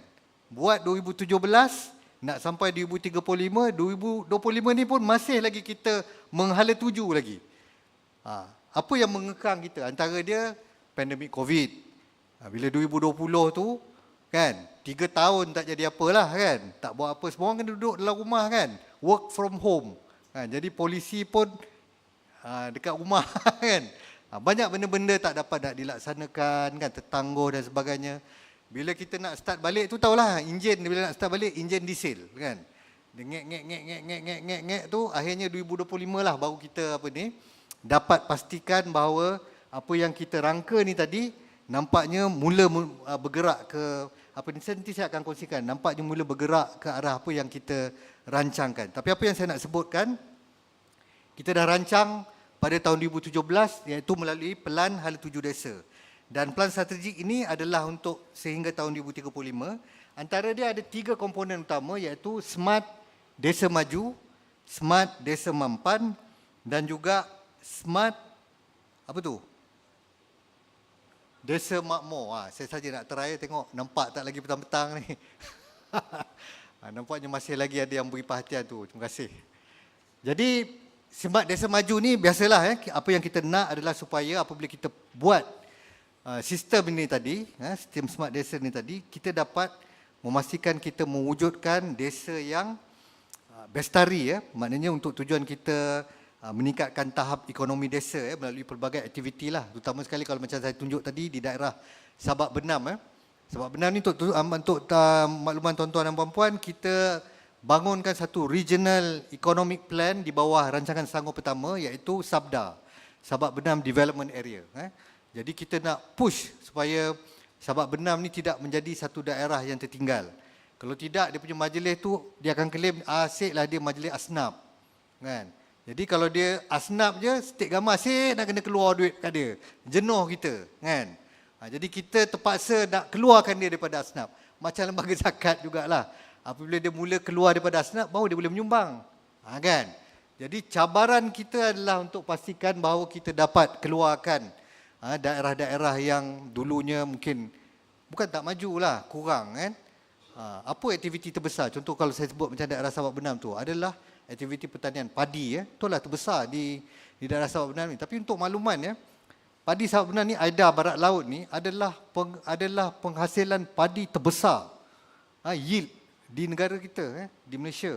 Walaupun keluasan tu mungkin lebih besar lah, Jelapang, kawasan Jelapang, Madar di Kedah, kan. Tapi yield kawasan kita tu sampaikan Kementerian Pertanian menjadikan beras kincan sebagai model, sebab penghasilan dia tu tinggi. Sekarang ni sebab dah maju sangat, beras kincan tu dia pun dah tak tanam padi untuk beras, dia tanam padi buat benih je, lagi untung. Kan? Daripada tunggu dia jadi beras, baik kita buat benih je, jual benih, harga lagi mahal. Ini inovasi juga, kan? Jadi ini adalah antara perkara-perkara yang kita nak lihat bahawa melalui aktiviti-aktiviti pertanian kita dapat majukan desa. Selain daripada kita nak pastikan kemampanan, kita nak menekankan pemeliharaan warisan alam dan semula jadi. Saya quote sekali lagi contoh di mana di bawah SABDA, kita dengan kerjasama anak syarikat kita MBI membangunkan projek biosphere untuk kita pastikan sebagai contohnya kawasan hutan yang sebahagian besarnya di daerah Sabak Benam tu tadi akan kekal. Kita mempunyai polisi 30% daripada kawasan hutan simpan di negeri Selangor ni akan kekal sebagai hutan simpan, dan kita satu-satunya negeri yang ada moratorium tidak boleh mengadakan penerbangan balak sehingga satu tempoh yang sekarang ni masih lagi dalam tempoh moratorium. Dan kita buat biosphere kawasan ni supaya pembangunan-pembangunan yang nak dibuat ni nanti mesti mengambil kira keperluan sustainability ataupun keperluan kesesuaian kawasan di dalam daerah yang berkenaan. Sebagai contohnya kalau padi, kita tak bolehlah buat ada kilang Toyota pula sebelah tu, kan? Jahanam lah kita nak buat kita punya pertanian, kan? Jadi ini kesesuaian yang kita akan kaji. Ketiganya, bagaimana kita lihat supaya kita dapat memakmurkan penduduk, memberikan peluang supaya mereka mendapat income yang lebih baik. Kita lihat di kalau macam daerah Sabak Benam, sekali lagi saya quote, kawasan-kawasan padi ni ramai yang dah juga anak-anak dia dah ramai dah lagi dah kerja ni. Jadi bapak pun tak larat dah menyangkul lah buat padi, kan. Jadi banyak convert buat homestay, kan. Banyak yang kita tengok ataupun dia tukarlah tanaman buat tanaman lain dan sebagainya. Apa pun yang kita nak lihat adalah supaya kepentingan kemakmuran penduduk di dalam kawasan desa ni sentiasa terjamin. Dan inilah yang memerlukan supaya kita menyepadukan aspek dasar digital, aspek sosial dan ekonomi luar bandar ni. Next. Satu yang juga yang saya ingin kongsikan adalah apa special dia sistem smart desa ni. Seperti mana yang saya sebut tadi itu adalah kerana sebelum tahun 2017 kita tak ada satu pengkalan data kampung bersepadu. Jadi apa yang dibuat, UPEN telah pun bekerjasama dengan pihak Plan Malaysia Selangor untuk kita bangunkan pelan tindakan ini. Dan kemudiannya kita lihat isu-isu maklumat di lapangan yang tak seragam, jadi kita lakukan, dan juga jurang kemudahan asas dan infrastruktur yang amat ketara di kawasan luar bandar. Dan melalui sistem Smart Desa ni, data kampung ni dapat kita satukan dalam satu platform digital dan membolehkan kerajaan negeri mengenal pasti jurang kemudahan asas dan sosioekonomi dengan lebih tepat. Untuk maklumannya, sistem yang seumpama ini sebenarnya bukanlah orang kata very unique kepada negeri Selangor. Maknanya di negeri lain juga seperti Perak, membangunkan Perak GIS, Johor dia membangunkan Geo Johor, di Melaka ada Melgis, di Pulau Pinang juga ada GeoHub. So ada. Tapi apa yang membezakan ataupun menyebabkan sistem yang kita buat ini ada keistimewaannya adalah kerana sistem yang dibangunkan ini bukan sahaja berfungsi sebagai portal maklumat dan repository data special, tetapi apa yang lebih penting adalah data ini tadi di collect secara bottom up. Maknanya Ini yang sampai 8 tahun ni nak nunggu siap ni sampai 2025 ni. Sebab kita melibat uruskan dengan penduduk melalui kita punya agensi di peringkat tempatan, iaitu seperti penghulu, ketua kampung, pegawai daerah juga menjadi kita punya focal point supaya memastikan bahawa data-data yang kita dapat ini melibatkan pelbagai aspek lah, seperti untuk guna tanah, sempadan pentadbiran dan sebagainya dapat kita collect. Next. So ini saya nak tunjukkan apa ni lah maknanya dashboard apa yang ada di dalam sistem smart desa ni tadi, iaitu antara dia kita collect maklumat seperti maklumat asas kampung, maklumat seperti image mercu tanda sebuah kampung, struktur demografi, kegunaan tanah, apa kegiatan ekonomi yang ada dalam satu kawasan itu, kemudian infrastruktur dan isu-isu seperti masalah perancangan fizikal dan sebagainya. Dan juga ada kampung-kampung ni yang juga menyertai pelbagai pertandingan dan sebagainya. Kita juga memberikan ruang supaya mereka dapat rekod apa pencapaian-pencapaian yang telah didapati oleh mereka ni. Next. Okey, ni antara lagi maknanya ni data yang kita buat. Kalau kita lihat di sini, ini adalah sedara kampung-kampung. Kalau kita lihat di skrin ni, sebagai contohnya nama kampung, Kampung Baru Sri Cempaka, kita tahu nama kampung, di bawah mukim mana. Ini kadang-kadang mukim pun kita tak tahu. Kan? Sebagai contoh, kalau di daerah Petaling tu, ada 6 mukim. Mukim Sungai Buloh, mukim Petaling, mukim Damansara. Jadi antara mukim-mukim yang ada, jadi ini adalah antara data, profil data basic. Yang mana dulu memang kita tidak ada merekodkan, adalah tetapi secara manual. Sekarang kita telah mempunyai sistem dan dashboard, boleh lihat sebab kita bangunkan secara layer by GIS. Next. Okey, ini sama juga. Okey, jadi ini adalah antara yang kita buat. Jadi data ini tadi mampu untuk memberikan maklumat sebagai contohnya berapa keluasan kawasan satu kampung itu. Jadi kalau kita nak tahu, sebagai contohnya kita beri bantuan-bantuan kepada penduduk dan sebagainya. Jadi kadang-kadang kita tidak mempunyai data dari segi yang kita boleh lihat secara physical map. Jadi sekarang kita gabungkan data-data ekonomi dengan data-data GIS supaya di dalam setiap kawasan tu kita klik, kita boleh tahu maklumat. Mungkin besok dia akan link dengan e-kasih, kita tahu sama ada mereka ni adalah daripada segi penerima bantuan daripada kerajaan, adakah mereka ni menerima bantuan zakat dan sebagainya. Okay, next. Okey, dan ini adalah struktur dan komponen teknikal yang adalah, iaitu dia melibatkan 3 lapisan data GIS, iaitu ada profil kampung, jalan luar bandar, kemudahan awam. Saya takkan go very detail on technical. Next. Dan inilah antara apa yang di mapping kan di dalam pelan itu. Jadi kita dapat lihat data GIS ni. Jadi melalui ni kawasan ni tadi, contoh dia lah, kalau kita kata rumah ibadat, ada kita dapat rekodkan di dalam kawasan sebuah kampung itu di mana lokasi bagi rumah ibadat, sama ada rumah ibadat Islam ataupun rumah ibadat bukan Islam. Kita tahu lokasi-lokasi, sama ada diwartakan ataupun tidak, sama ada melibatkan pendudukan di atas tanah tanpa izin ataupun tanah dengan izin. Sekarang tak boleh guna haram-haram kan? Sama ada tak ada izin ataupun ada keizinan, warta ataupun tak warta.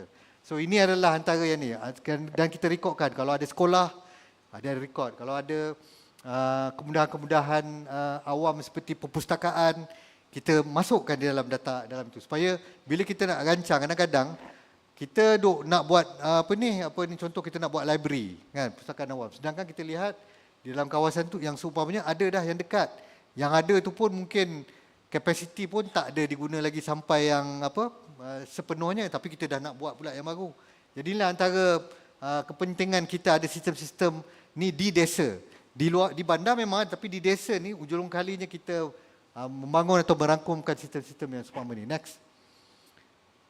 Okey, ni antara lagi yang boleh saya tunjukkan data GIS bagi model smart desa bagi daerah Sepang. Okey, next. Okey, apa dimensi inovasi sosial dia? Ini yang kita katakan, apa yang ingin saya kongsikan pada petang ini, bagaimana aspek polisi tadi turun ke tanah, di mana sistem smart desa ini menjadi satu jambatan di antara kerajaan negeri dengan komuniti. Jadi dia menjadikan komuniti ni sebagai rakan pelaksana. Kalau tak selama ini kita nak buat sistem ni, maknanya kita dekat office je lah yang akan buat kan. Contoh dia macam baru-baru, kalau siapa yang biasa terlibat dengan buat banci. Biasa kalau apa ni, saya biasa kalau banci ni memang, kalau kita kat kerajaan negeri ni memang terlibat lah. Banci tak kisahlah. Banci untuk apa, yang apa 10 tahun sekali ke kan. Banci penduduk kan. Ataupun baru-baru ni kita baru buat banci pertanian. Itu buat banci tu datang kena kejar dengan parang tuan-tuan. Bukan senang kan, kita datang nak minta tanya kan. Encik tanam apa? Ni nampak kan. Kan.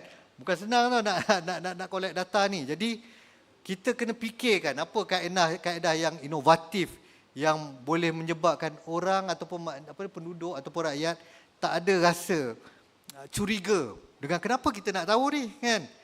Pasal apa kita nak tahu nak data ini? Pasal apa kita nak tahu berapa orang anak dia? Sekarang ni sensitif, bukan boleh tanya dah kahwin ke belum? Kita buat borang kan, bujang berkahwin, kena marah kan. Pasal apa nak tahu saya dah kahwin ke tidak kan? Anak 1 ke 10, biarlah anak 10 ke 1 ke, pasal apa nak tahu kan.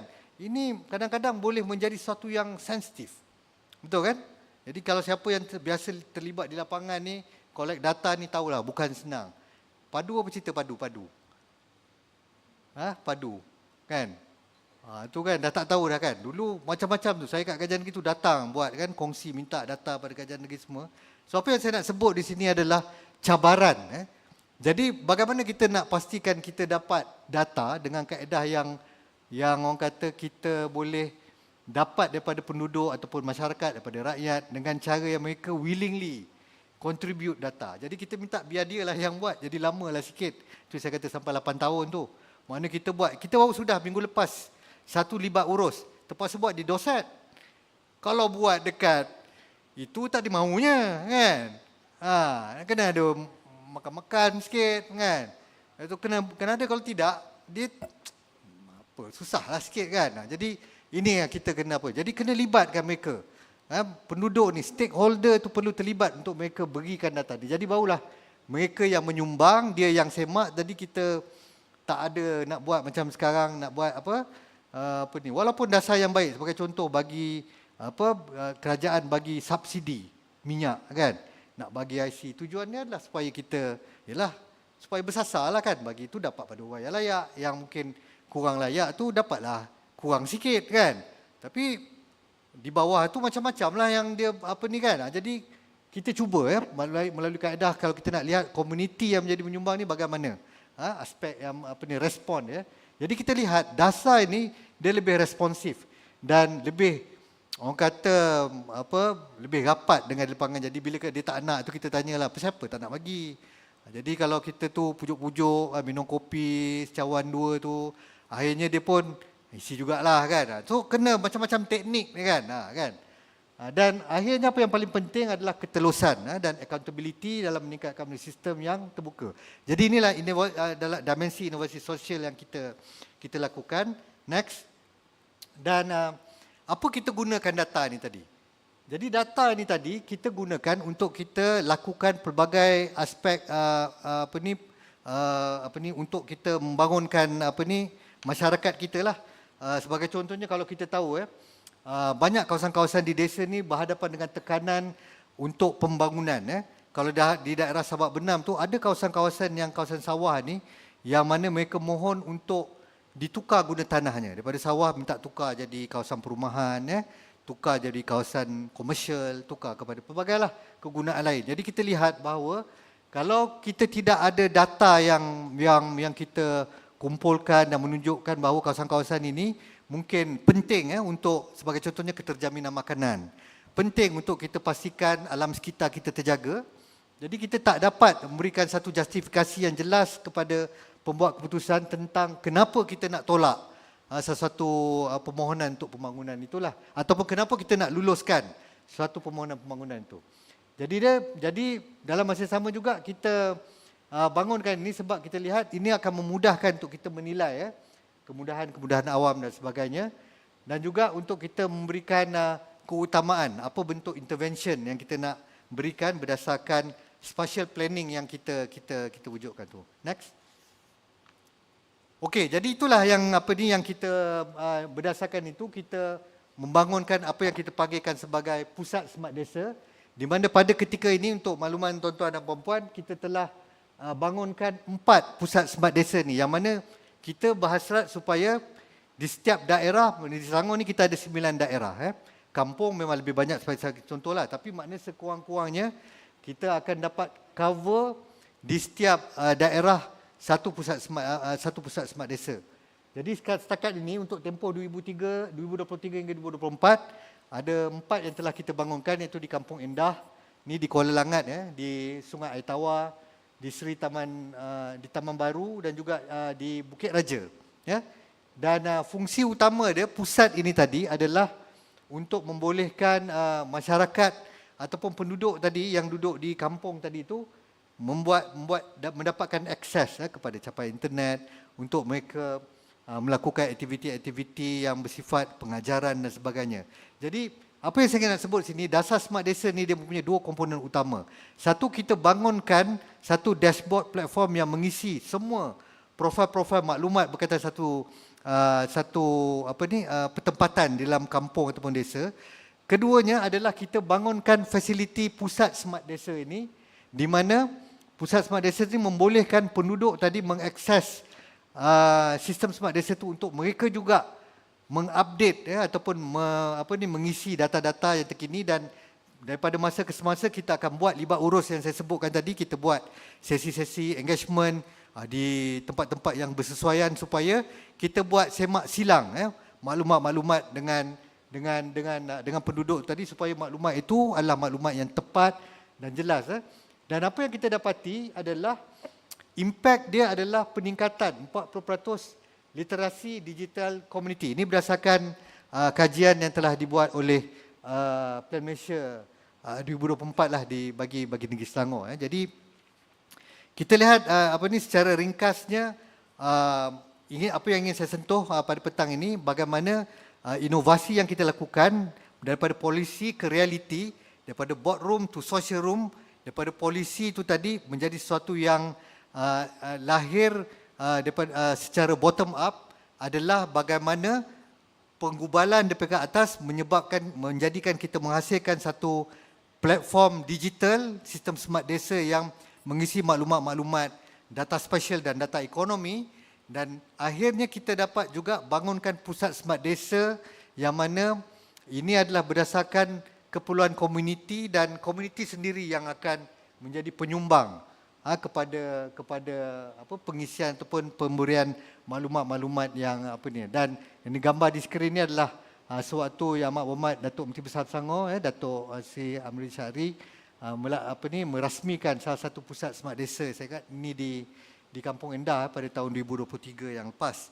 Dan tentulah we are far from perfect. Banyak lagi yang perlu kita lakukan untuk menambah baik ataupun kita to improve whatever we have been planning and we have been implemented.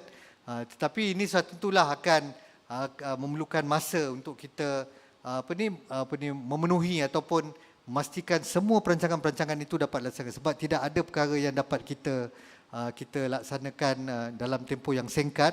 Ianya memerlukan bukan sahaja peranan kerajaan juga ada pelbagai agensi.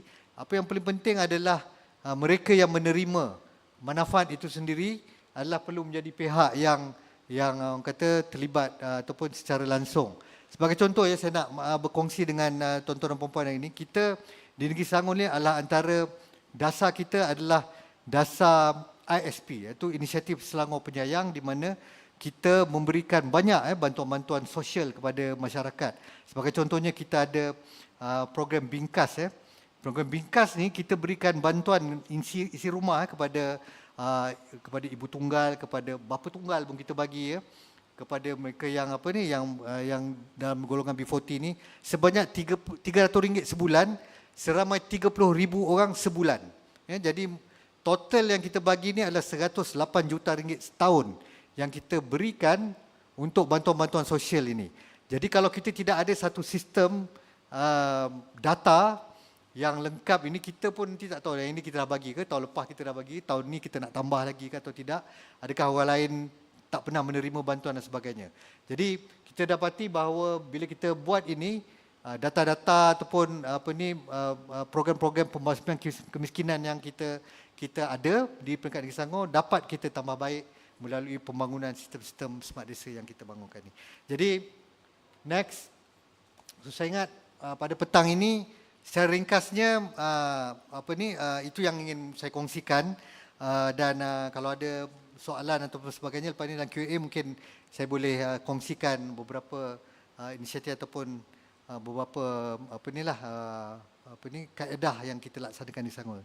Jadi sekali lagi saya ucapkan terima kasih kepada pihak Yayasan Inovasi Sosial, pihak MOSTI dan juga penganjur yang telah berjaya menganjurkan program petang ini, dan saya doakan supaya penghasilan daripada program Konvensyen Inovasi Sosial terutama bagi Negeri Selangor ini akan berjaya menemui manfaat ataupun sasaran yang kita jalankan. Sekian, wabillahi taufiq wal hidayah. Assalamualaikum warahmatullahi wabarakatuh.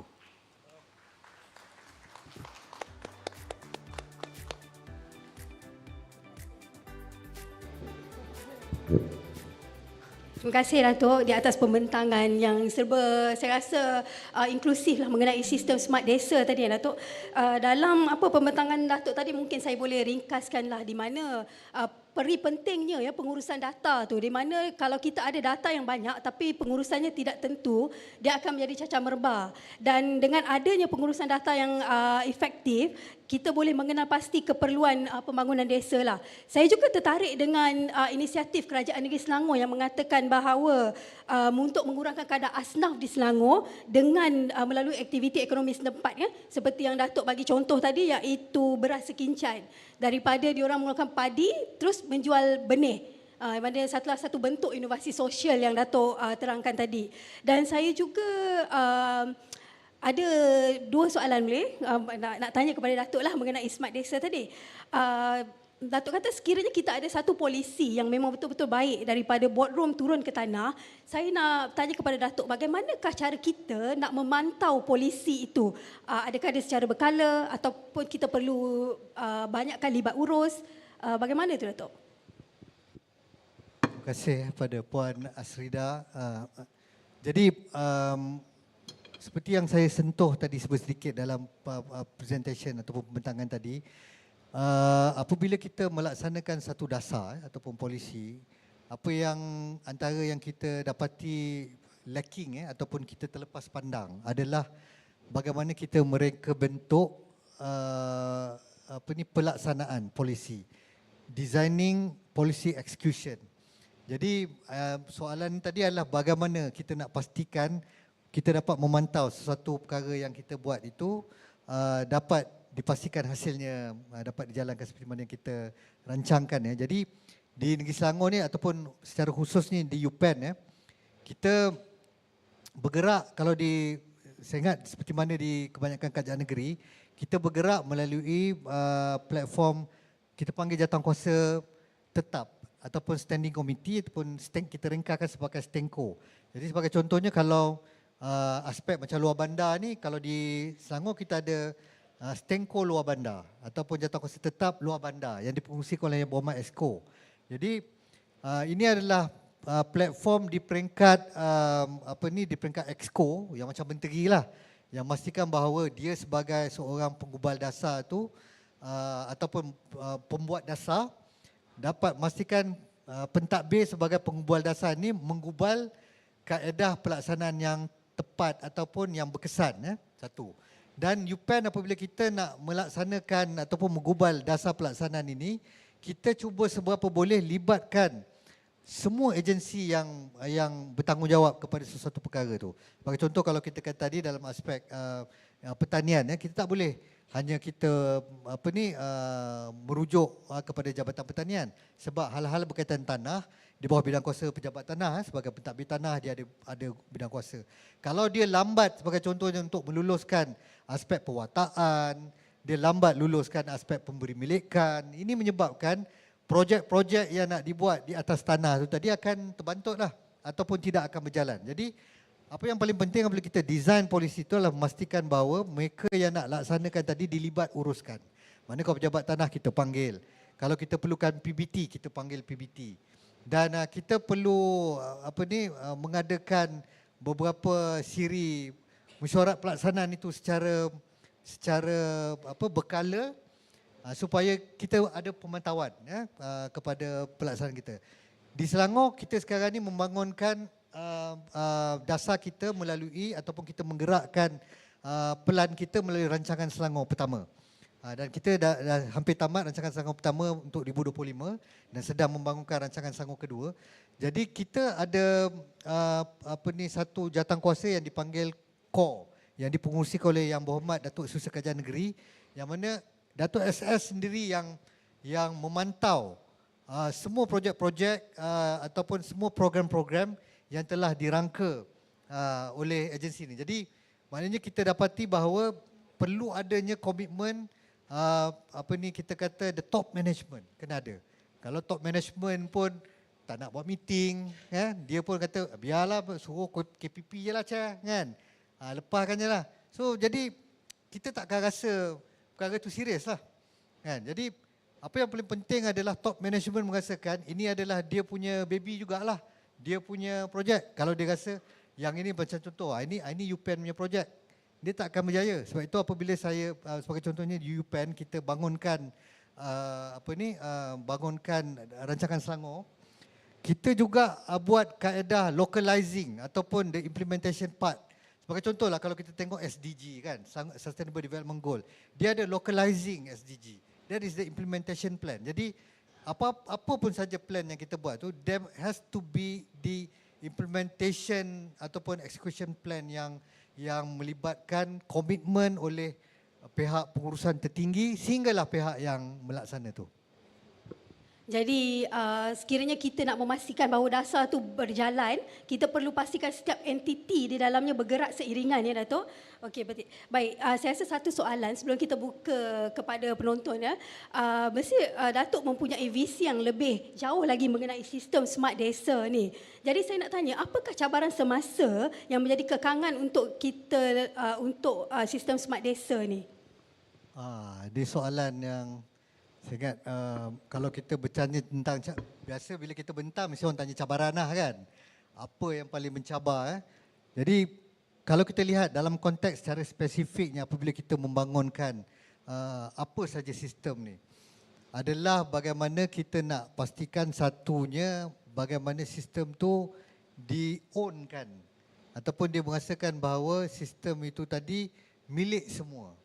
Macam saya sebut tadilah, kalau kita tak rasakan bahawa sistem ini adalah kegunaan ataupun penting untuk dia, takkan digunakan lah. Jadi pentingnya satunya adalah the sense of ownership pada semua pihak untuk pastikan dia berjaya. Jadi cabaran dia adalah untuk memastikan the sense of ownership tu. Maknanya we have to communicate this well. So maknanya there has to be a strategic communication to communicate this to all stakeholders, all parties that this policy is needed to be implemented by all of them. Sebagai contohnya kan. Jadi kemudian dalam masa yang sama kita juga dapati antara cabaran dia adalah kerana setiap agensi ini ada in silo kan. Dia buat ini, kalau dia buat satu sistem tu, kalau kata UPEN dia rasa ni UPEN punya lah kan. Kalau kerja di kalau kerja di negeri ni mungkin dia faham. Dan di pejabat daerah rasa macam tak tahu pun kan, UPEN tak bagi tahu pun, yang ni tak tahu pun, semua orang tak tahu kan. So bermaksud isu dia adalah bagaimana kita mempunyai detachment. Kita very detached, although that we are in the same, kadang-kadang kementerian bersama jugalah kan. Bahagian ini dengan bahagian ini, belum cerita antara kementerian dengan kementerian kan. Antara dalam satu bahagian pun kadang-kadang dia tidak communicate. Jadi in silo, inilah cabaran. Macam sistem smart desa ni pun sama. Bila kita buat kan, kita nak dapatkan komitmen agensi itu amat memerlukan kita kesabaran yang tinggi lah. Kalau kita tak sabar, kita nak marah je kan. Jadi kita tak boleh cepat. Orang kata ni we have to engage them well, engage them consistently kan. Dan inilah antara cabaran ni, sebab apabila kita buat sesuatu sistem tu tadi, dia ada two things yang very important, time and cost. Bila kita buat ini duit, dan kita buat ini masa. Jadi cabarannya adalah memastikan supaya masa kita tu tadi tak terbuang semata-mata buat, sudahnya tak pakai. Duit kita pun tak rugi, kita buat. Jadi cabaranlah supaya kita buat tu akhirnya memberikan satu orang kata cost benefit kepada kerajaan dan memberikan social benefit kepada masyarakat. Baik, terima kasih. Jadinya poin yang Datuk ingin sampaikan, kita perlu ada ownership pada sistem tu dan juga kita perlu engage dengan sistem tu. Tidaklah kita dah ada satu sistem yang datanya dah ada tapi tiada pula pengguna.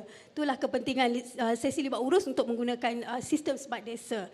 Okey Datuk, mungkin kita buka lah kepada floor kepada penonton-penonton sekiranya ada soalan-soalan yang nak ditanya, silakan.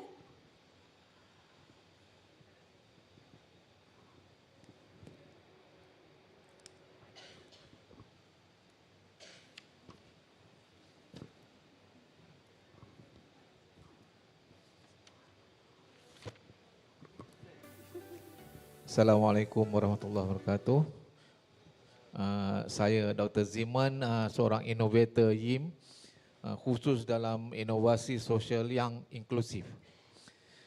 Pertamanya saya nak ucapkan tahniahlah kepada Datuk dan Kerajaan Negeri Selangor yang mempunyai satu inisiatif yang sangat bagus, ISP, Inisiatif Selangor Penyayang. Jadi dalam konteks inovasi yang saya sendiri terlibat, saya ingin bertanya berkenaan dengan inisiatif apakah yang Selangor buat khusus yang berbentuk inklusif, terutamanya bagi mereka yang kurang upaya. Itu soalan pertama. Soalan kedua, kami ada produk yang berbentuk inklusif yang telah mendapat pengiktirafan di peringkat antarabangsa. Bukan nak kata malang ya. Sedih juga ya apabila kita cuba bawa ke merata negara ni, merata tempat di seluruh negara ni, keupayaan untuk mereka membeli, the purchasing power of those OKU ni amat kurang. Jadi saya ingin bertanya kepada Datuk, ada tak peluang untuk kita berkolaborasi dalam CSR to empower the thinking skills and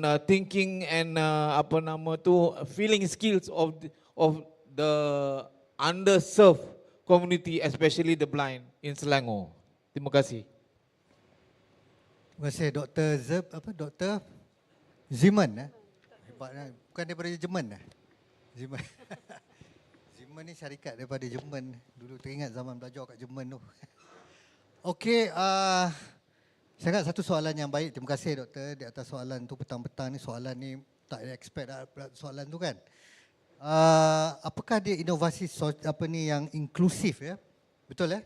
Inklusif yang melibatkan, yang dilaksanakan oleh Kerajaan Negeri Selangor. Jadi saya ingat mungkin banyak tapi dalam konteks pada soalan ini yang diberikan tadi, kita di Selangor telah kemungkinannya satu-satu negeri di Malaysia, mungkin kita mendahului Kerajaan Persekutuan yang telah melaksanakan dasar ekonomi penjagaan ataupun care ekonomi. Dan kita telah mulakan dasar ekonomi penjagaan ini pada tahun ini dan kita telah rangka pada tahun lepas, dan pada tahun ini kerajaan kita baru je sudah minggu lepas melaksanakan convention ataupun conference on the International Conference on Care Economy. Di mana salah satu aspek dalam dasar ekonomi penjagaan ini adalah yang berkaitan dengan golongan orang kurang upaya ataupun OKU orang kurang upaya, orang kelainan upaya. Dan ini adalah satu dasar yang kita laksanakan untuk kita meningkatkan inklusiviti dan untuk kita untuk kita pastikan golongan-golongan masyarakat yang mungkin dulunya terpinggir dapat kita berikan dasar-dasar ini untuk memenuhi keperluan mereka. Ambil contoh, sebagai contohnya di Negeri Selangor sekarang ni kita telah pun memberikan bantuan bantuan penjagaan kepada pusat nursery ya. Saya ingat jumlah ni petang-petang ni saya tak dapat nak recall. Tetapi kita berikan satu jumlah bantuan kepada yang boleh dipohon ataupun di-apply oleh semua pusat-pusat jagaan. Tak kisahlah sama ada dia pusat jagaan warga emas ke, pusat jagaan nursery kanak-kanak, taman asuhan kanak-kanak ke, ataupun pusat jagaan apa, kita bagi RM5,000 ini gerannya kepada semua yang memohon ni untuk mereka to legalize their operation. Sebab kita tahu kebanyakannya mereka ni tak berdaftar, tak ada lesen, dan kalau berlakunya masalah mungkin ada kematian, ada berlaku kecederaan, kebakaran dan sebagainya, akan timbul masalah. Jadi apa yang dilakukan oleh Kerajaan Selangor, kita menyediakan geran bantuan penjagaan, ni geran penjagaan ini, pengurusan penjagaan. Jadi yang kita berikan sebanyak RM5,000 ni supaya mereka ni memohon untuk lesen di PBT. Dan di PBT pula kita sekarang ni telah, supaya contohnya di PJ, ini pun inovasi sosial supaya mempercepatkan permohonan permit untuk apa ni dalam tempoh 24 jam. Bagi mereka yang ingin memohon untuk apa ni. Jadi kerajaan negeri sediakan geran untuk mereka ni supaya kita akan dapat membanyakkan lagi mereka yang terlibat dalam ekonomi penjagaan ataupun pusat-pusat penjagaan ini tadi. Ini salah satu aspek. Yang keduanya berkaitan dengan OKU, ni tadi kita di Selangor ada MTOS, ya, Majlis Tindakan OKU Selangor. Saya ingat mungkin Dr. Simon aware ataupun terlibat dengan MTOS di Selangor. Jadi MTOS ni di Selangor kita antara yang sangat aktif, yang mana kita bekerjasama dengan golongan dengan stakeholders di dalam MTOS ini. Sama ada dia ada banyak kategori kan, daripada golongan buta, pada yang mungkin cacat pendengaran, ya, mungkin sampailah daripada ini dia punya kelainan upaya yang lain seperti tak boleh berjalan dan sebagainya ni kan. Jadi keperluan ni semua berbeza-beza ni. Tetapi di dalam MTOS ni mereka melihat keperluan-keperluan golongan orang upaya ni tadi, supaya kita dapat draft ataupun craftkan dasar ekonomi penjagaan bagi melibatkan OKU yang memang telah pun kita ada. Dan di PBT sebagai contohnya mereka sebagai contohnya melihat kepada aspek sebagai contoh penyediaan infrastruktur yang dapat memenuhi keperluan golongan kurang upaya. Contohnya tiling, tag tactile tu dan sebagainya tu kan. Jadi saya memang mengalu-alukan pihak-pihak penyelidik ataupun pihak-pihak daripada innovator yang mempunyai produk-produk yang boleh kita tambah baik ataupun mempertingkatkan lagi keupayaan ataupun mempertingkatkan kemudahan kepada golongan orang kurang upaya. Pegawai saya pun ada kat sini Puan Zuraini, KPP sektoral yang menyelaras berkaitan dengan antaranya salah satu portfolio dia adalah berkaitan dengan di bawah kebajikan, di bawah Stenko Kebajikan. Di bawah sektoral ni dia ada 14 standing committee. Kan, dialah jaga kebajikan, dialah jaga luar bandar, dia juga jaga pembasmian kemiskinan, dia juga yang jaga wanita, dia juga jaga macam-macam. Ada 14. Jadi hari ni dia pakai topi, hari ni dia datang topi inilah Smart Desa kan. So saya alu-alukan apa yang boleh kita bekerjasama dengan pihak doktor, dan mungkin nanti kita boleh lihat selanjutnya selepas ni. Terima kasih Datuk. Okey, kalau ada lagi soalan?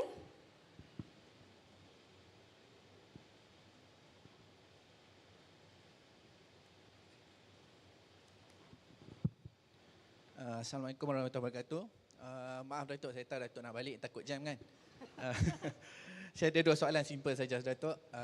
Saya Engineer Dr. Edi. Okey, yang pertama saya nak tanya macam mana penerimaan masyarakat terhadap polisi-polisi yang dibuat oleh kerajaan negeri untuk mencapai desa makmur, desa maju. Yang nombor 2, apakah indikator ataupun kriteria yang mengatakan sesuatu desa itu telah mencapai tahap desa maju?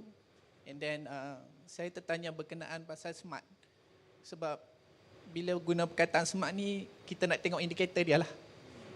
Jadi itu 2 soalan saya.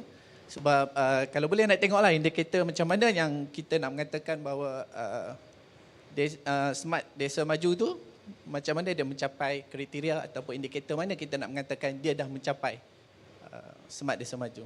Itu aja. Terima kasih Datuk. Terima kasih di atas soalan tu Engineer Dr. Edi.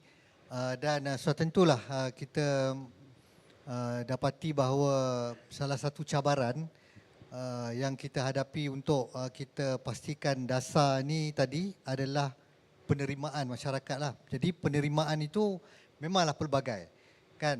Jadi ada yang antara dia macam saya sebut tadi, kadang-kadang mempunyai pelbagai perception. Kenapa kerajaan nak memerlukan maklumat yang kita perlukan. Jadi ini adalah penerimaan tu kita dapati setakat ini adalah baik kerana kita pada ketika ini pencapaian ni kita telah mencapai 100%. Bagi 524 kampung ni kita telah berjaya melengkapkan kesemua profil ni. Jadi boleh saya katakan bahawa pada ketika ini penerimaan itu secara dasarnya adalah diterimalah ataupun baik kerana kita telah berjaya melengkapkan profiling ini. Tetapi adakah dia mudah didapati ataupun tidak dengan cabaran? Sudah tentu tak. Sebab seperti saya sebutkan dasar ini tadi ataupun pelan ini tadi kita mula pada tahun 2017. Of course dalam tempoh COVID tu tadi kita terhalang dan sebagainya, tetapi selepas COVID 2023 sampai 2025 ni banyak proses libat urus dan sebagainya yang kita buat pergi balik dan kita dapati kadang-kadang apabila kita dah setuju stand perkara, mungkin akhirnya timbul pula isu-isu lain yang dibangkitkan dan kita perlu menjelaskan. Jadi most of the time apa yang kita perlu sentiasa buat adalah engagement dan juga penjelasan kepada mereka kemusykilan-kemusykilan. Jadi secara dasarnya kita dapati bahawa penerimaan itu adalah baik dan diterima.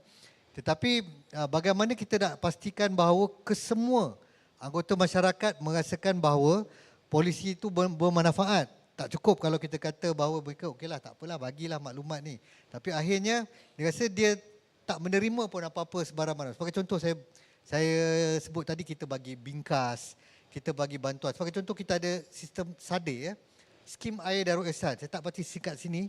Kalau ada yang rakyat Negeri Selangor, di bawah sekarang kita dah set di bawah RM5,000 boleh memohon untuk air percuma 20 meter padu. Dulu masa dia mula dilaksanakan zaman Tan Sri Khalid dulu 20 meter padu kita bagi semua orang. Tapi kita dapati bahawa kos dia begitu besar, terlalu besar. Jadi kita buat secara bersasar dengan kita tetapkan bahawa mereka yang berada dalam income bracket sekarang ni kita bagi sehingga RM5,000 boleh mohon untuk mendapatkan air percuma. Jadi kalau kita tak ada data kan untuk kita tentukan berapa pendapatan dan sebagainya, jadi kita tak dapat nak verify. Jadi setiap kali tu kita kena minta diisi borang dan sebagainya kan. Jadi melalui sistem ini tadi Smart Desa ni kita berharap supaya at least data-data ni sekurang-kurangnya bila kita nak buat semakan silang data tu ada kan untuk menunjukkan maklumat-maklumat di pohon tu apa ni. Tu soalan yang pertama tu ni. Yang keduanya apakah indikator kan tentang program ataupun digitalization yang kita buat ni. Di Selangor sekarang macam yang saya sebut tadi kita dipandu polisi kita melalui rancangan Selangor.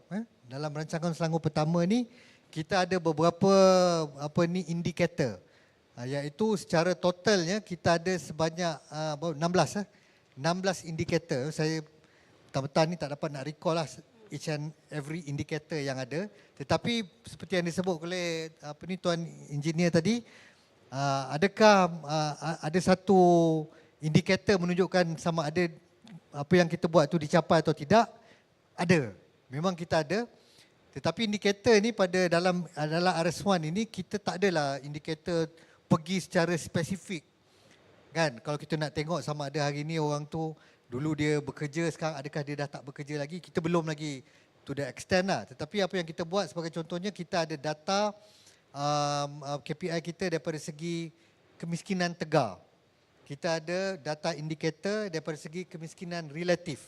Jadi ini adalah untuk menunjukkan bahawa sistem Smart Desa tu tadi, apabila kita profilkan maklumat tu, apa guna dia?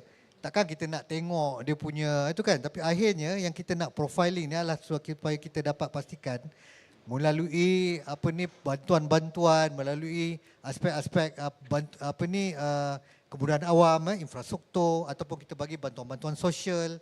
Adakah akhirnya indikator besar dia tu daripada segi kemiskinan, data kemiskinan tegar di Selangor dapat kita atasi. Daripada segi kemiskinan relatif, dapat tak kita atasi. Jadi ini indikator yang besar. Satu tu kita ada indikator-indikator lain. Sebagai contoh, kita ada data daripada segi pencemaran alam sekitar pun kita pantau melalui GHG emission. Jadi data ni tadi kalau kita tengok, dia akan ada data melibatkan alam sekitar yang akan diisi oleh penduduk itu sendirilah. So sekarang ni kita belum ada, tapi di beberapa PBT kita telah mula melaksanakan sebagai contohnya air pollution monitoring sensor kan. Jadi air pollution monitoring sensor ni able to capture data pencemaran udara sebagai contohnya. Jadi dia akan diupdate oleh stakeholders sendiri di dalam sistem yang mana dia akan membantu kita untuk juga kita update data di dalam rancangan Sanggung 1 berkaitan dengan GHG emission ataupun PMI 2.5 dari segi pollution control kan. So jadinya dia ada banyak, tetapi sudah tentulah indikator tu tadi dia tidak akan bersifat spesifik untuk setiap satu tu. Tapi di peringkat RS kita memang ada indikator besar seperti yang saya sebut tadi, kemiskinan kemiskinan apa. Jadi kita harap supaya dengan pelbagai sistem yang kita buat, ini bukan satu je, macam-macam lagi ni. Smart Desa ni salah satulah, ada banyak lagi yang kita buat. Akhirnya dia akan memberikan satu outcome ataupun impact daripada segi 16 indikator besar di bawah rancangan Sanggung yang pertama. Saya percaya Kerajaan Negeri Selangor mempunyai pelbagai inisiatif yang untuk meningkatkan lagi sosioekonomi rakyat negeri Selangor, di mana salah satunya adalah dengan adanya sistem Smart Desa ni, di mana data tu dapat disepadukan dan daripada situlah kita boleh tengok apa bantuan yang perlu kita salurkan dan apa lagi inisiatif-inisiatif baru yang boleh kita perkenalkan. Boleh kita ambil satu soalan? Sekiranya kalau ada soalan lagi, yang terakhirlah mungkin. Ada? Tak ada Okey, kalau tak ada soalan mungkin kita boleh Datuk nak tanya soalan.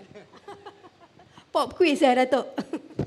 Tak ada Okey. So kalau tak ada saya simpulkan saja lah Datuk Okey, melalui perbincangan tadi kita dapatlah cakna betapa pentingnya pengukuhan ekonomi setempat dalam membangunkan sosioekonomi luar bandar. Kita juga harapkan bahawa perbincangan pada hari ini, setiap kalimah, setiap baik kata yang Datuk kongsikan tadi boleh menjadi panduan dan juga melalui perbincangan from boardroom to social room, bila polisi turun ke tanah bersama Laksana Inovasi Sosial, dapat memberi inspirasi kepada pemegang taruh lain, para inovator di sini untuk bersama-sama menggerakkan usaha membangunkan komuniti.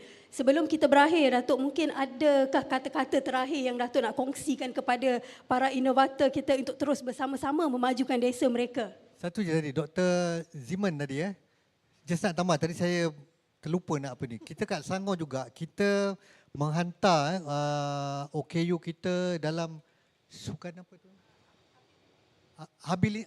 Abilimpik. Saya ingat doktor pun aware kan? Abilimpik. Kita adalah antara, saya tak tahu negeri lain, tapi di Selangor kita ada menghantar penyertaan community OKU ke dalam Abilimpik. Bukan Paralimpik tu yang sukan yang ini. Dia Abilimpik ni dia sukan buat macam kemahiran untuk buat kuih, untuk buat kraft tangan. Ini pun di Olimpik kan ni. Pernah dengar tak? Tak pernah. Kan? Tak pernah. So saya dulu pun bila saya tak duduk di UPenn ni saya pun tak tahu.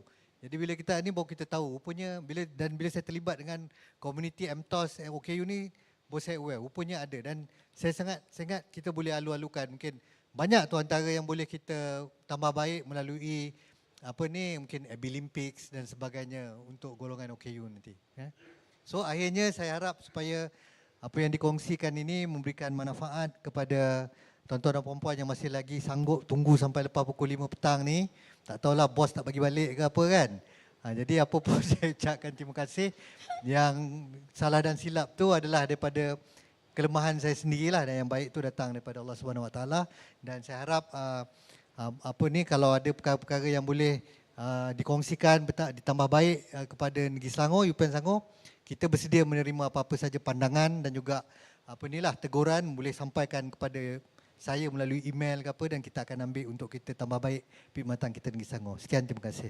Baik Datuk, saya mengucapkan ribuan terima kasihlah kepada Yang Bagi Datuk Johari bin Anwar, Timbalan Setiausaha Kerajaan. Kerajaan Pembangunan merangkap pengarah Unit Perancang Ekonomi Negeri Selangor atas kesempatan berkongsi pengalaman pada petang ini. Semoga apa yang disampaikan menjadi satu titik permulaan bagi menguraikan masalah setempat melalui teknologi setempat dan seterusnya membantu membangunkan sosioekonomi masyarakat setempat amnya. Semoga apa yang kita laksanakan pada hari ini akan diberi keberkatan dan juga memberi impak yang besar dapat dinikmati oleh generasi kita pada masa akan datang nanti, insya-Allah. Sekian, terima kasih. Okey, terima kasih kepada Datuk dan juga Puan Asrida. Terima kasih kepada audiens kita juga. Okey, untuk sebagai penghargaan, saya menjemput Encik Mukram selaku Naib Presiden Kanan Yayasan Inovasi Malaysia dan Datuk dan Puan Asrida di hadapan ini untuk kita berikan sijil apresiasi ya. Silakan Encik Mukram di sini.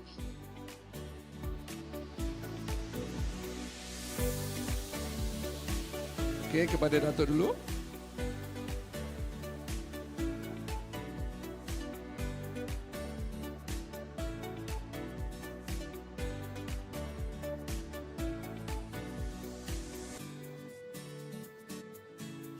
Okey, kepada Puan Asrida.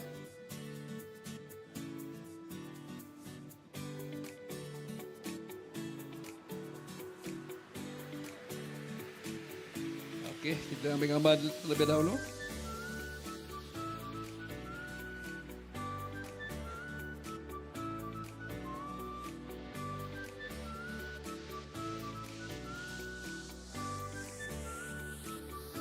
Okey, terima kasih sekali lagi kepada Datuk dan juga moderator kita, Puan Asrida dan Encik Mukram. Jadi kita harap akan ada lagi kerjasama di masa akan datang, Datuk, di antara pihak Datuk dan juga Yayasan Inovasi Malaysia bersama dengan inovator kami. Okey, tuan-puan semua, jadi berakhirlah sesi kita pada petang ini. Jadi besok jangan lupa pukul 9 pagi ada satu lagi perkongsian daripada Datuk Liru Datuk Liru yang pengasas kasut bespoke. Dia punya level sama dengan Jimmy Choo. 40 negara dia dah ekspor kasut dia. So kita jumpa besok. Terima kasih semua. Bagi satu tepukan gemuruh untuk semua. Terima kasih. Assalamualaikum warahmatullahi wabarakatuh dan selamat petang.